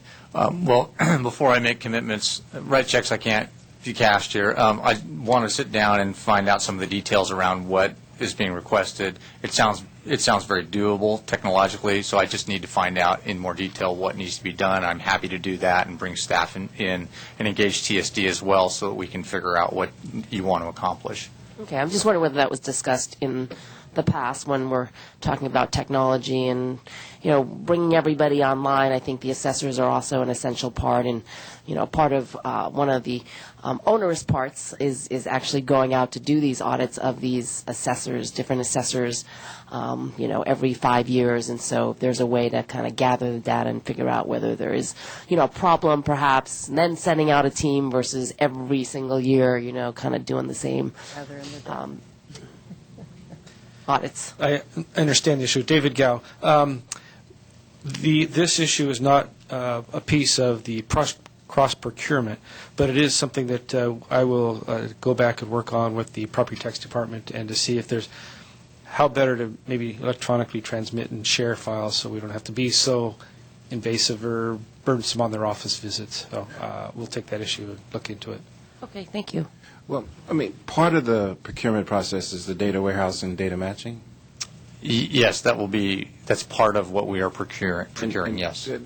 Through that process, we might be able to modify to address those concerns by warehousing the data, matching it up, and so forth. But I think I certainly rely on the experts to figure it out because I know very little about this. So just wanted to put that on the table, that it may be part of the procurement process as far as a process concerned. So would encourage, relative to Member Maugh's inquiry, to look at the processes as opposed to the parties that are involved. We'll do we have to have some solution here. Delays that cause $2 million is not acceptable delays. This is a massive project on our part. In comparison to the Franchise Tax Board, they saw to a similar effort and found that they had to break it down into segments and actually just start with the EDR project. Ours is much larger than that. And so maybe there is a silver lining in this process, and maybe what we have here is what I've referred to in the past as a cool hand Luke situation, which I'm dating myself, and that is a failure to communicate, which in essence mean an understanding of the roles of the parties, the goals and the objectives and what they're trying to accomplish. We're giving them information they're saying is not the appropriate information. And so maybe we need to kind of take another visit at this. Possibly we could have the directors of Caltech come before the board and articulate to the members what they're looking for and what they perceive as the challenge, as a way of mitigating and bringing this together, or at a minimum demonstrating that the interests of the entire board to try to bring some resolution. As you know, I think CROS is absolutely necessary. Don't necessarily believe that it'll generate the revenue that it proposes, but do believe that it's necessary, and quite frankly would pay the costs for it, irrespective of it, whether or not it reaches the revenue levels. Because and there may be some things that we can do internally that is sort of unspoken relative to their concerns about the schedule.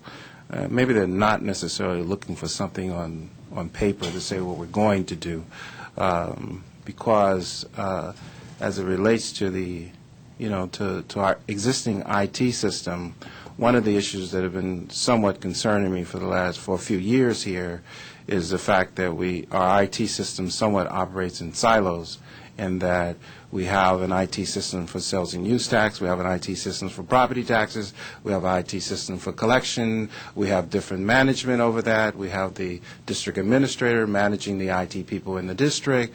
All of that could be I would speculate would be cause for concerns as far as our capacity to be able to implement the requirements as we go forward. There are a number of situations dating back to Governor Gray Davis where there has been issues in the capacity to implement, not only on the front end but also on the back end, that has caused hundreds of millions of dollars in delay and overrun. So I somewhat disagree in the essence and the importance of having an extensive plan in the beginning. I think it's important that we have a plan that articulates our capacity or articulates what we're going to do in order to build the capacity, build the uniformity, the synergy as well, in order to address the issues once the vendor does come on board. And I think the best way for us to accomplish that is let's just see if we can get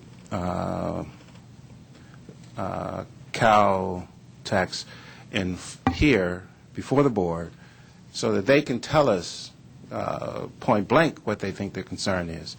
The other thing that I think is important is for us to understand this term controlling agencies. They're there because of all these problems that the state has had in the past. And so their sole responsibility, they really don't have a dog in the fight, unless there's some personality things going on. But certainly I think our team is very capable of getting beyond that. And so their theoretic objective and charge and responsibility is to protect the interests of the state. So that would be my recommendation is let's get the facts in front of us and see what this is. And the other thing is I would certainly encourage our team to address the fragmentation that exists, the silos that exist, because quite frankly, what may have occurred, Mr. Steen, is that you may have done an exceptional job. The plans and the information that you sent forth to them may have been exceptional. They just may not believe it. And so we need to figure out exactly what it is, and if that's the case, whatever the real reason behind this is, the sooner we figure that out, the sooner we minimize our exposure of even a further delay or even a ultimate request for us to downsize our project and break it off into segments itself, which they have the authority to do at the end of the day. So the sooner we solve this, the better. Mr. Chairman, if I may, first of all, thank you for acknowledging that we've done an exceptional job. I appreciate that. You have, yeah. But I would say there are. I completely agree with you that there could be many challenges or many impediments to being successful during the implementation. I think, and in reality, we can use this 4 months to address those issues related to being fragmented. Unfortunately, the schedule is just a distraction. But and to be fair to Caltech, I think they genuinely want to see a success. I just think they're going about it the wrong way. But we can use this time to our benefit to make sure we address the issues some of the issues you described. Well, here's what I would encourage us to view this. I mean, we look at controlling agencies at their statements as requests. We might be better off looking at them as demands that we have to meet or that we have to challenge. And it sounds to me as if though I'm certainly prepared to challenge them if there's something that we can challenge. And I'm certainly prepared to provide the resources to meet those challenges. But we need to figure out what it is, And so possibly we'll have them come before us and to share with the entire body, what their issues are. George? Mr. Chair, I would be reluctant to have them come before us. Because I'll tell you, because I think what we are a public forum, and some of this stuff sometimes just needs to be kind of roll up our sleeves and let's see how to work through this. And so I don't know, before we would do that, I would encourage other members to go and meet with Carlos, when our executives go meet with them, to be in that setting. Because I'm afraid that in a public setting, you really can't get down to kind of the things that we really at times need to talk through. And I know that in the meetings that I've gone to, those have been much more helpful to kind of get the background and the detail in that process. So I get the idea of bringing people in and having a meeting and having public discussions. I'm not sure we would accomplish what we're wanting to do in that public discussion versus really getting down and talking through things that maybe people may not even want to openly disclose in an open meeting, not because they're bad or negative, but just because they're not appropriate for that public setting. Well, so that would be, I would just encourage that also as an alternative in that regard too. I think both are valuable, though, Mr. Renner, in that this is a very, very public issue. This is not a private issue, and the sooner you drag it out in the public and begin to have these dialogues in the public, the sooner, the less probability that something sneaks up and bites us down the road. They can say whatever they want to say, from my perspective, open, transparency, whatever their opinion is, and so forth. At the end of the day, we're looking to solve this problem. We're not looking to I mean, if there are emotions involved, we can control those emotions from the dais. If there are personal issues that are brought up, we can deal with those issues. Those are not issues that are germane to here. But to the extent that there are some facts, when you drag it out in the public, that's when the real issues become apparent. And that's when you're in a position to best resolve them. Thank you. That would be my thoughts. And I'm sure our team is more than capable to deal with this issue. So let's do it. Thank you very much. The board will receive and file your presentation. Unless there's other discussion, members, hearing none. Thank you very much appreciated. Ms. Richmond? That concludes our administrative session. Would you like to take those items that have been taken under submission? Yes. Yes. Members, let's take a 10-minute break.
Members and guests, let us reconvene the meeting of the Board of Equalization. Ms. Richmond, what's the first matter for our consideration? Our first matter that was taken under submission is item B2, Noreen B., Schneider, Rucinski, and Fred Rucinski. Move to grant the petition. Second. Objection. Objection noted. Discussion? Chairman? Ms. Stoller. I wanted to ask appeals a couple of questions first. On the federal side, on their transcript, there's a thing called substitute return. Could you please explain what that is? Right. A substitute return would be a return prepared by the IRS where the taxpayer has not filed a return, but it appears that a return would be required, and the IRS will take available information and prepare what's known as a substitute return. Okay. And that's the one, when I looked at the transcript, I saw that date being March 2010, which for the members is why I object to the motion. It seems like, why would the IRS prepare a substitute return if one was already filed? My next question to appeals is, do you know the IRS procedure when a tax return is filed but it's missing a signature? Well, I think the general procedure would be they would send some sort of a written form to the taxpayer requesting both signatures. That's what the Internal Revenue Manual reflects. And I don't know if that occurred here or not, but I think generally that's what the Internal Revenue Manual contemplates. Okay. Now, I understand we have a motion and a second to grant, but I just kind of wanted to walk through everything, and especially the package of information that the appellant provided in response to the board member inquiry, and then when she provided us another copy today.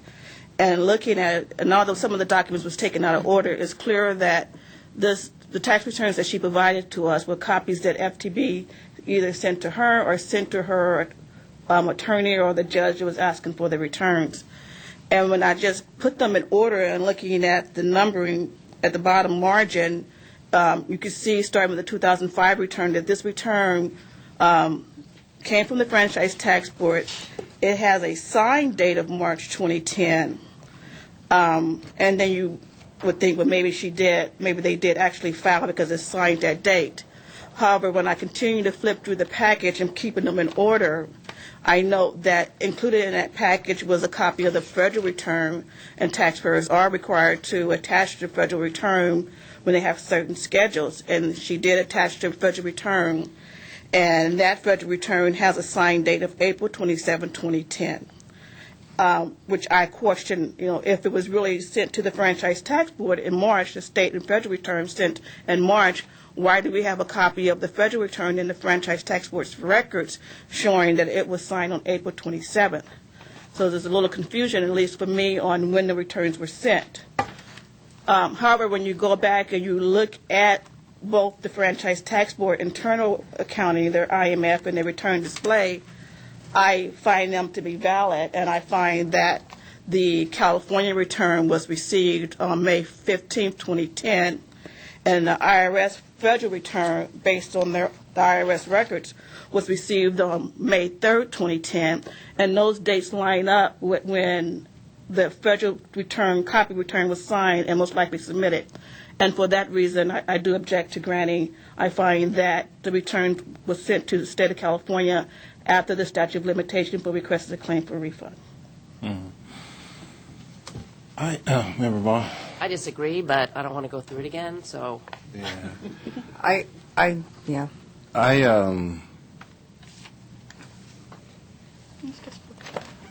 There are some inconsistencies, and those inconsistencies do cause me to have some pause. The return that was filed, the check that was provided in payment to add up for filing the return on March 5th, $250. March 6th, payment to $1,000 to McDaniels for reviewing, the inconsistency being $250 to file the return. Then on a subsequent, a day later, $1,000 payment to review seems to imply that greater work than just reviewing the tax returns may have been done. And then the testimony wherein testifier testified that the Internal Revenue agent actually called to provide advice as to how they file their tax returns, inconsistent with not only the Internal Revenue, also inconsistent with the Franchise Tax Board, Board of Equalization, to call and provide advice over the telephone relative to the filing of return that has been filed, and so and definitely inconsistent with the Internal Revenue policies and procedures. Typically, they actually return the return, and you file and amend the return, and along with that return, they actually send you a letter saying so. The absence of the letter and relying on the word of the Internal Revenue would ultimately end up with the filing of two returns, which would ultimately cause some confusion. One of those returns would ultimately have to be destroyed, and Internal Revenue wouldn't be the party to do that. The other inconsistency is that the return allegedly filed on March 6 had the singular signature of the appellant before us, but the return that was received by the Franchise Tax Board on May 15th had both signatures. So one would have to conclude that the return was received by the Franchise Tax Board, and the Franchise Tax Board has no record of it. The circumstances, at least from my perspective, seems to indicate that the facts don't seem to support that the return was received by the Franchise Tax Board prior to on the March 6 date, or even prepared and subsequently sent. And I would think that the records of the Internal Revenue, since they collaborate the records of the Franchise Tax Board, two independent bodies that really don't have a reason or basis to misrepresent the facts or to put the taxpayer at any disadvantage, seem to collaborate that the Internal Revenue received theirs on March 3rd, the returns, and the Franchise Tax Board received it on May 15th.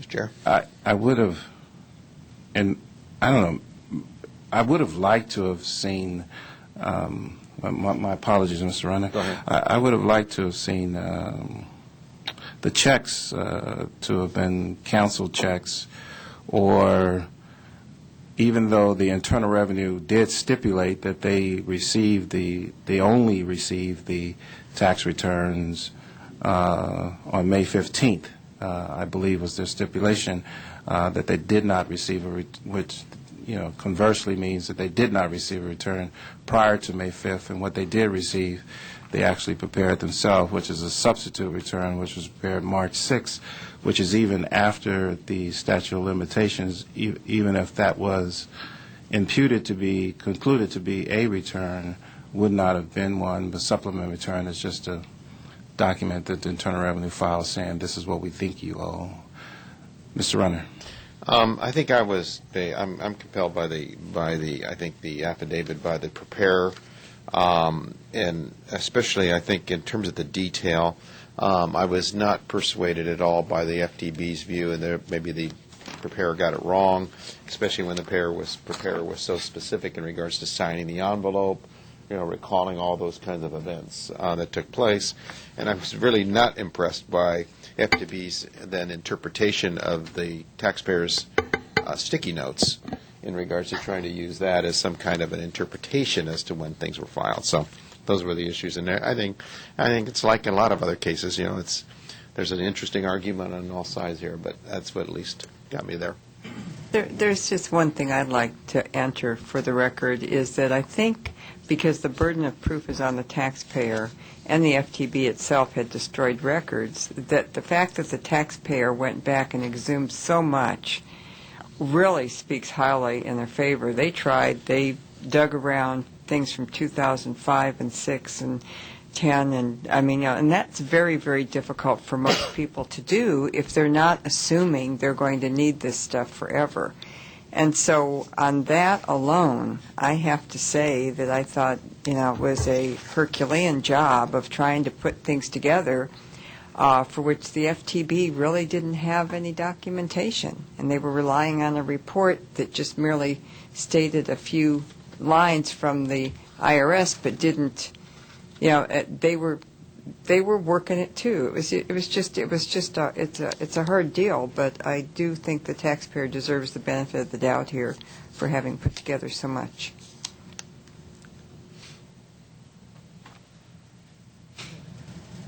So I made the motion.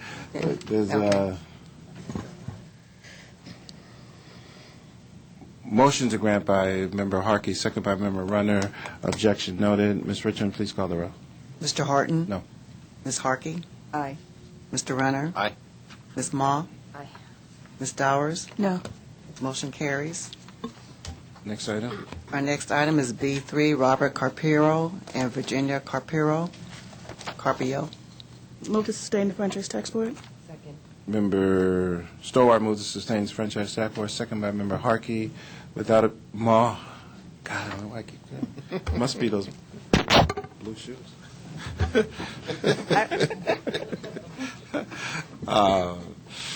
I would like to consider a substitute motion for this, and see what you all think. The FTB had an accuracy penalty, assessed an accuracy penalty. This isn't another old case. I do believe that Carpios have an issue here, and so I want to sustain the FTB, and I believe it was the $15,000 tax. But I would like to waive the accuracy penalty because the FTB claimed that they had really assessed it based on what the IRS assessed. There wasn't really a firm background for it other than the IRS had assessed one and they had as well. I didn't see that it was well supported, and I specifically asked the question at the hearing.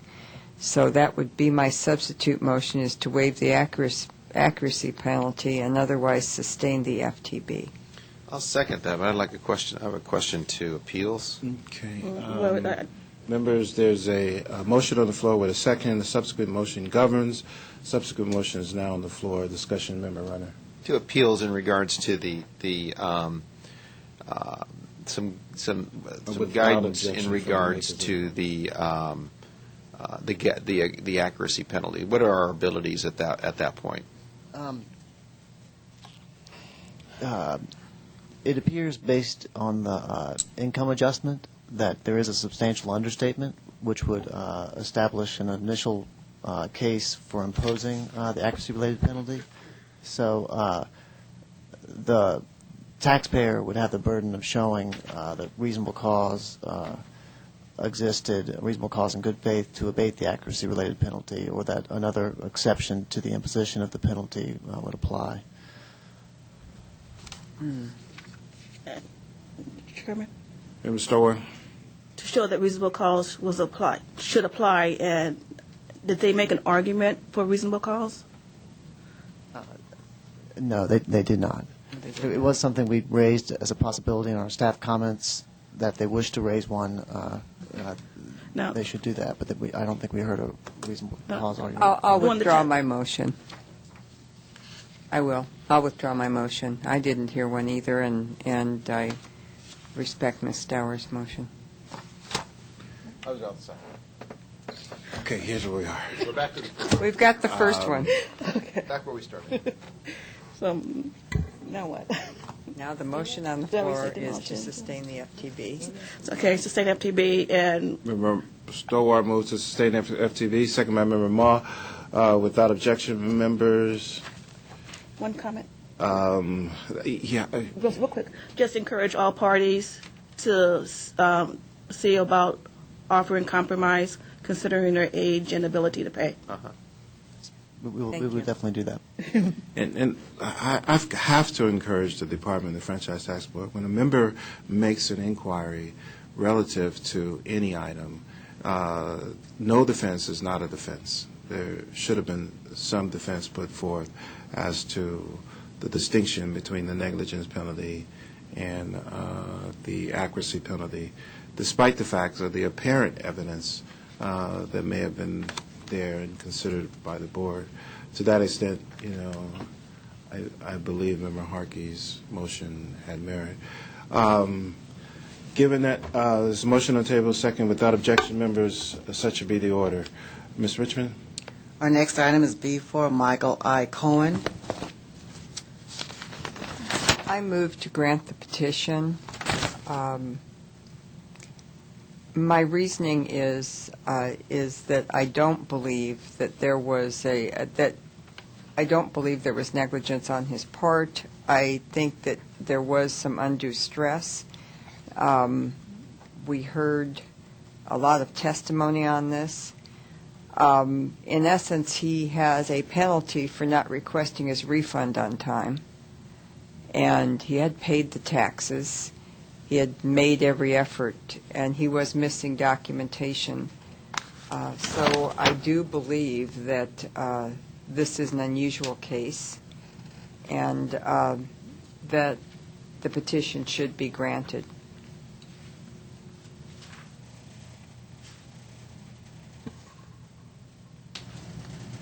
Discussion, Member Mock? Yeah, so, I understand that the taxpayer took pride in filing his own tax returns, but had he hired a tax preparer when the demand notice came, I believe the tax preparer would have told him that he should file his return, and then he can amend it when he got his K-1.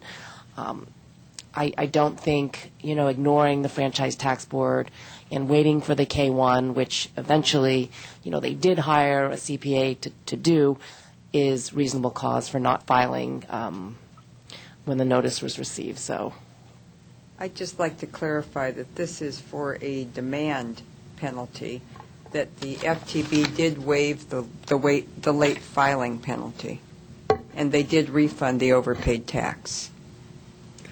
So if that makes any difference. Is there a subsequent motion? Move to sustain the Franchise Tax Board. Member Stowart moves to sustain Franchise Tax Board, second by Member Ma. Objection? Without objection, such would be the case. Ms. Richmond? Oh, I'm objecting. Objection noted. Yeah, I'm objecting. I made a motion. I'm a no. Discussion may have changed your mind. No. Ms. Richmond, please call the roll. Mr. Horton? Aye. Ms. Harkey? No. Mr. Runner? Aye. Ms. Ma? Aye. Ms. Dowers? Aye. Motion carries. Ms. Richmond? Our next item is B5, Gary Mellinger and Christa Mellinger.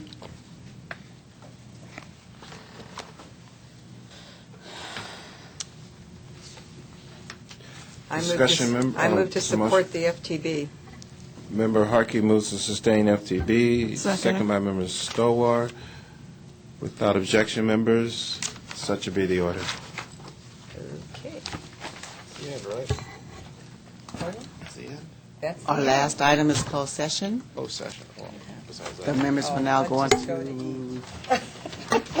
closed session. Members, we will stay in closed session. Staff will occupy our office. You're welcome to have mine. In here.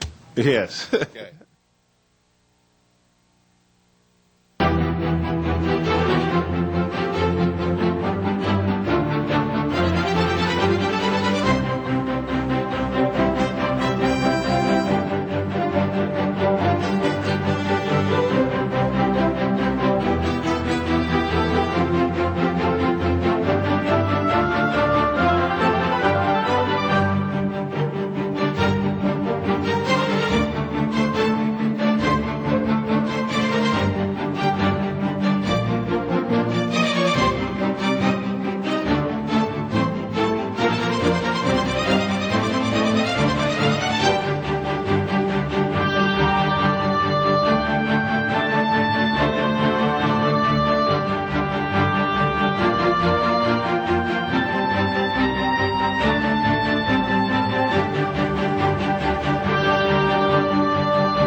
meeting of the Board of Equalization. Ms. Richmond.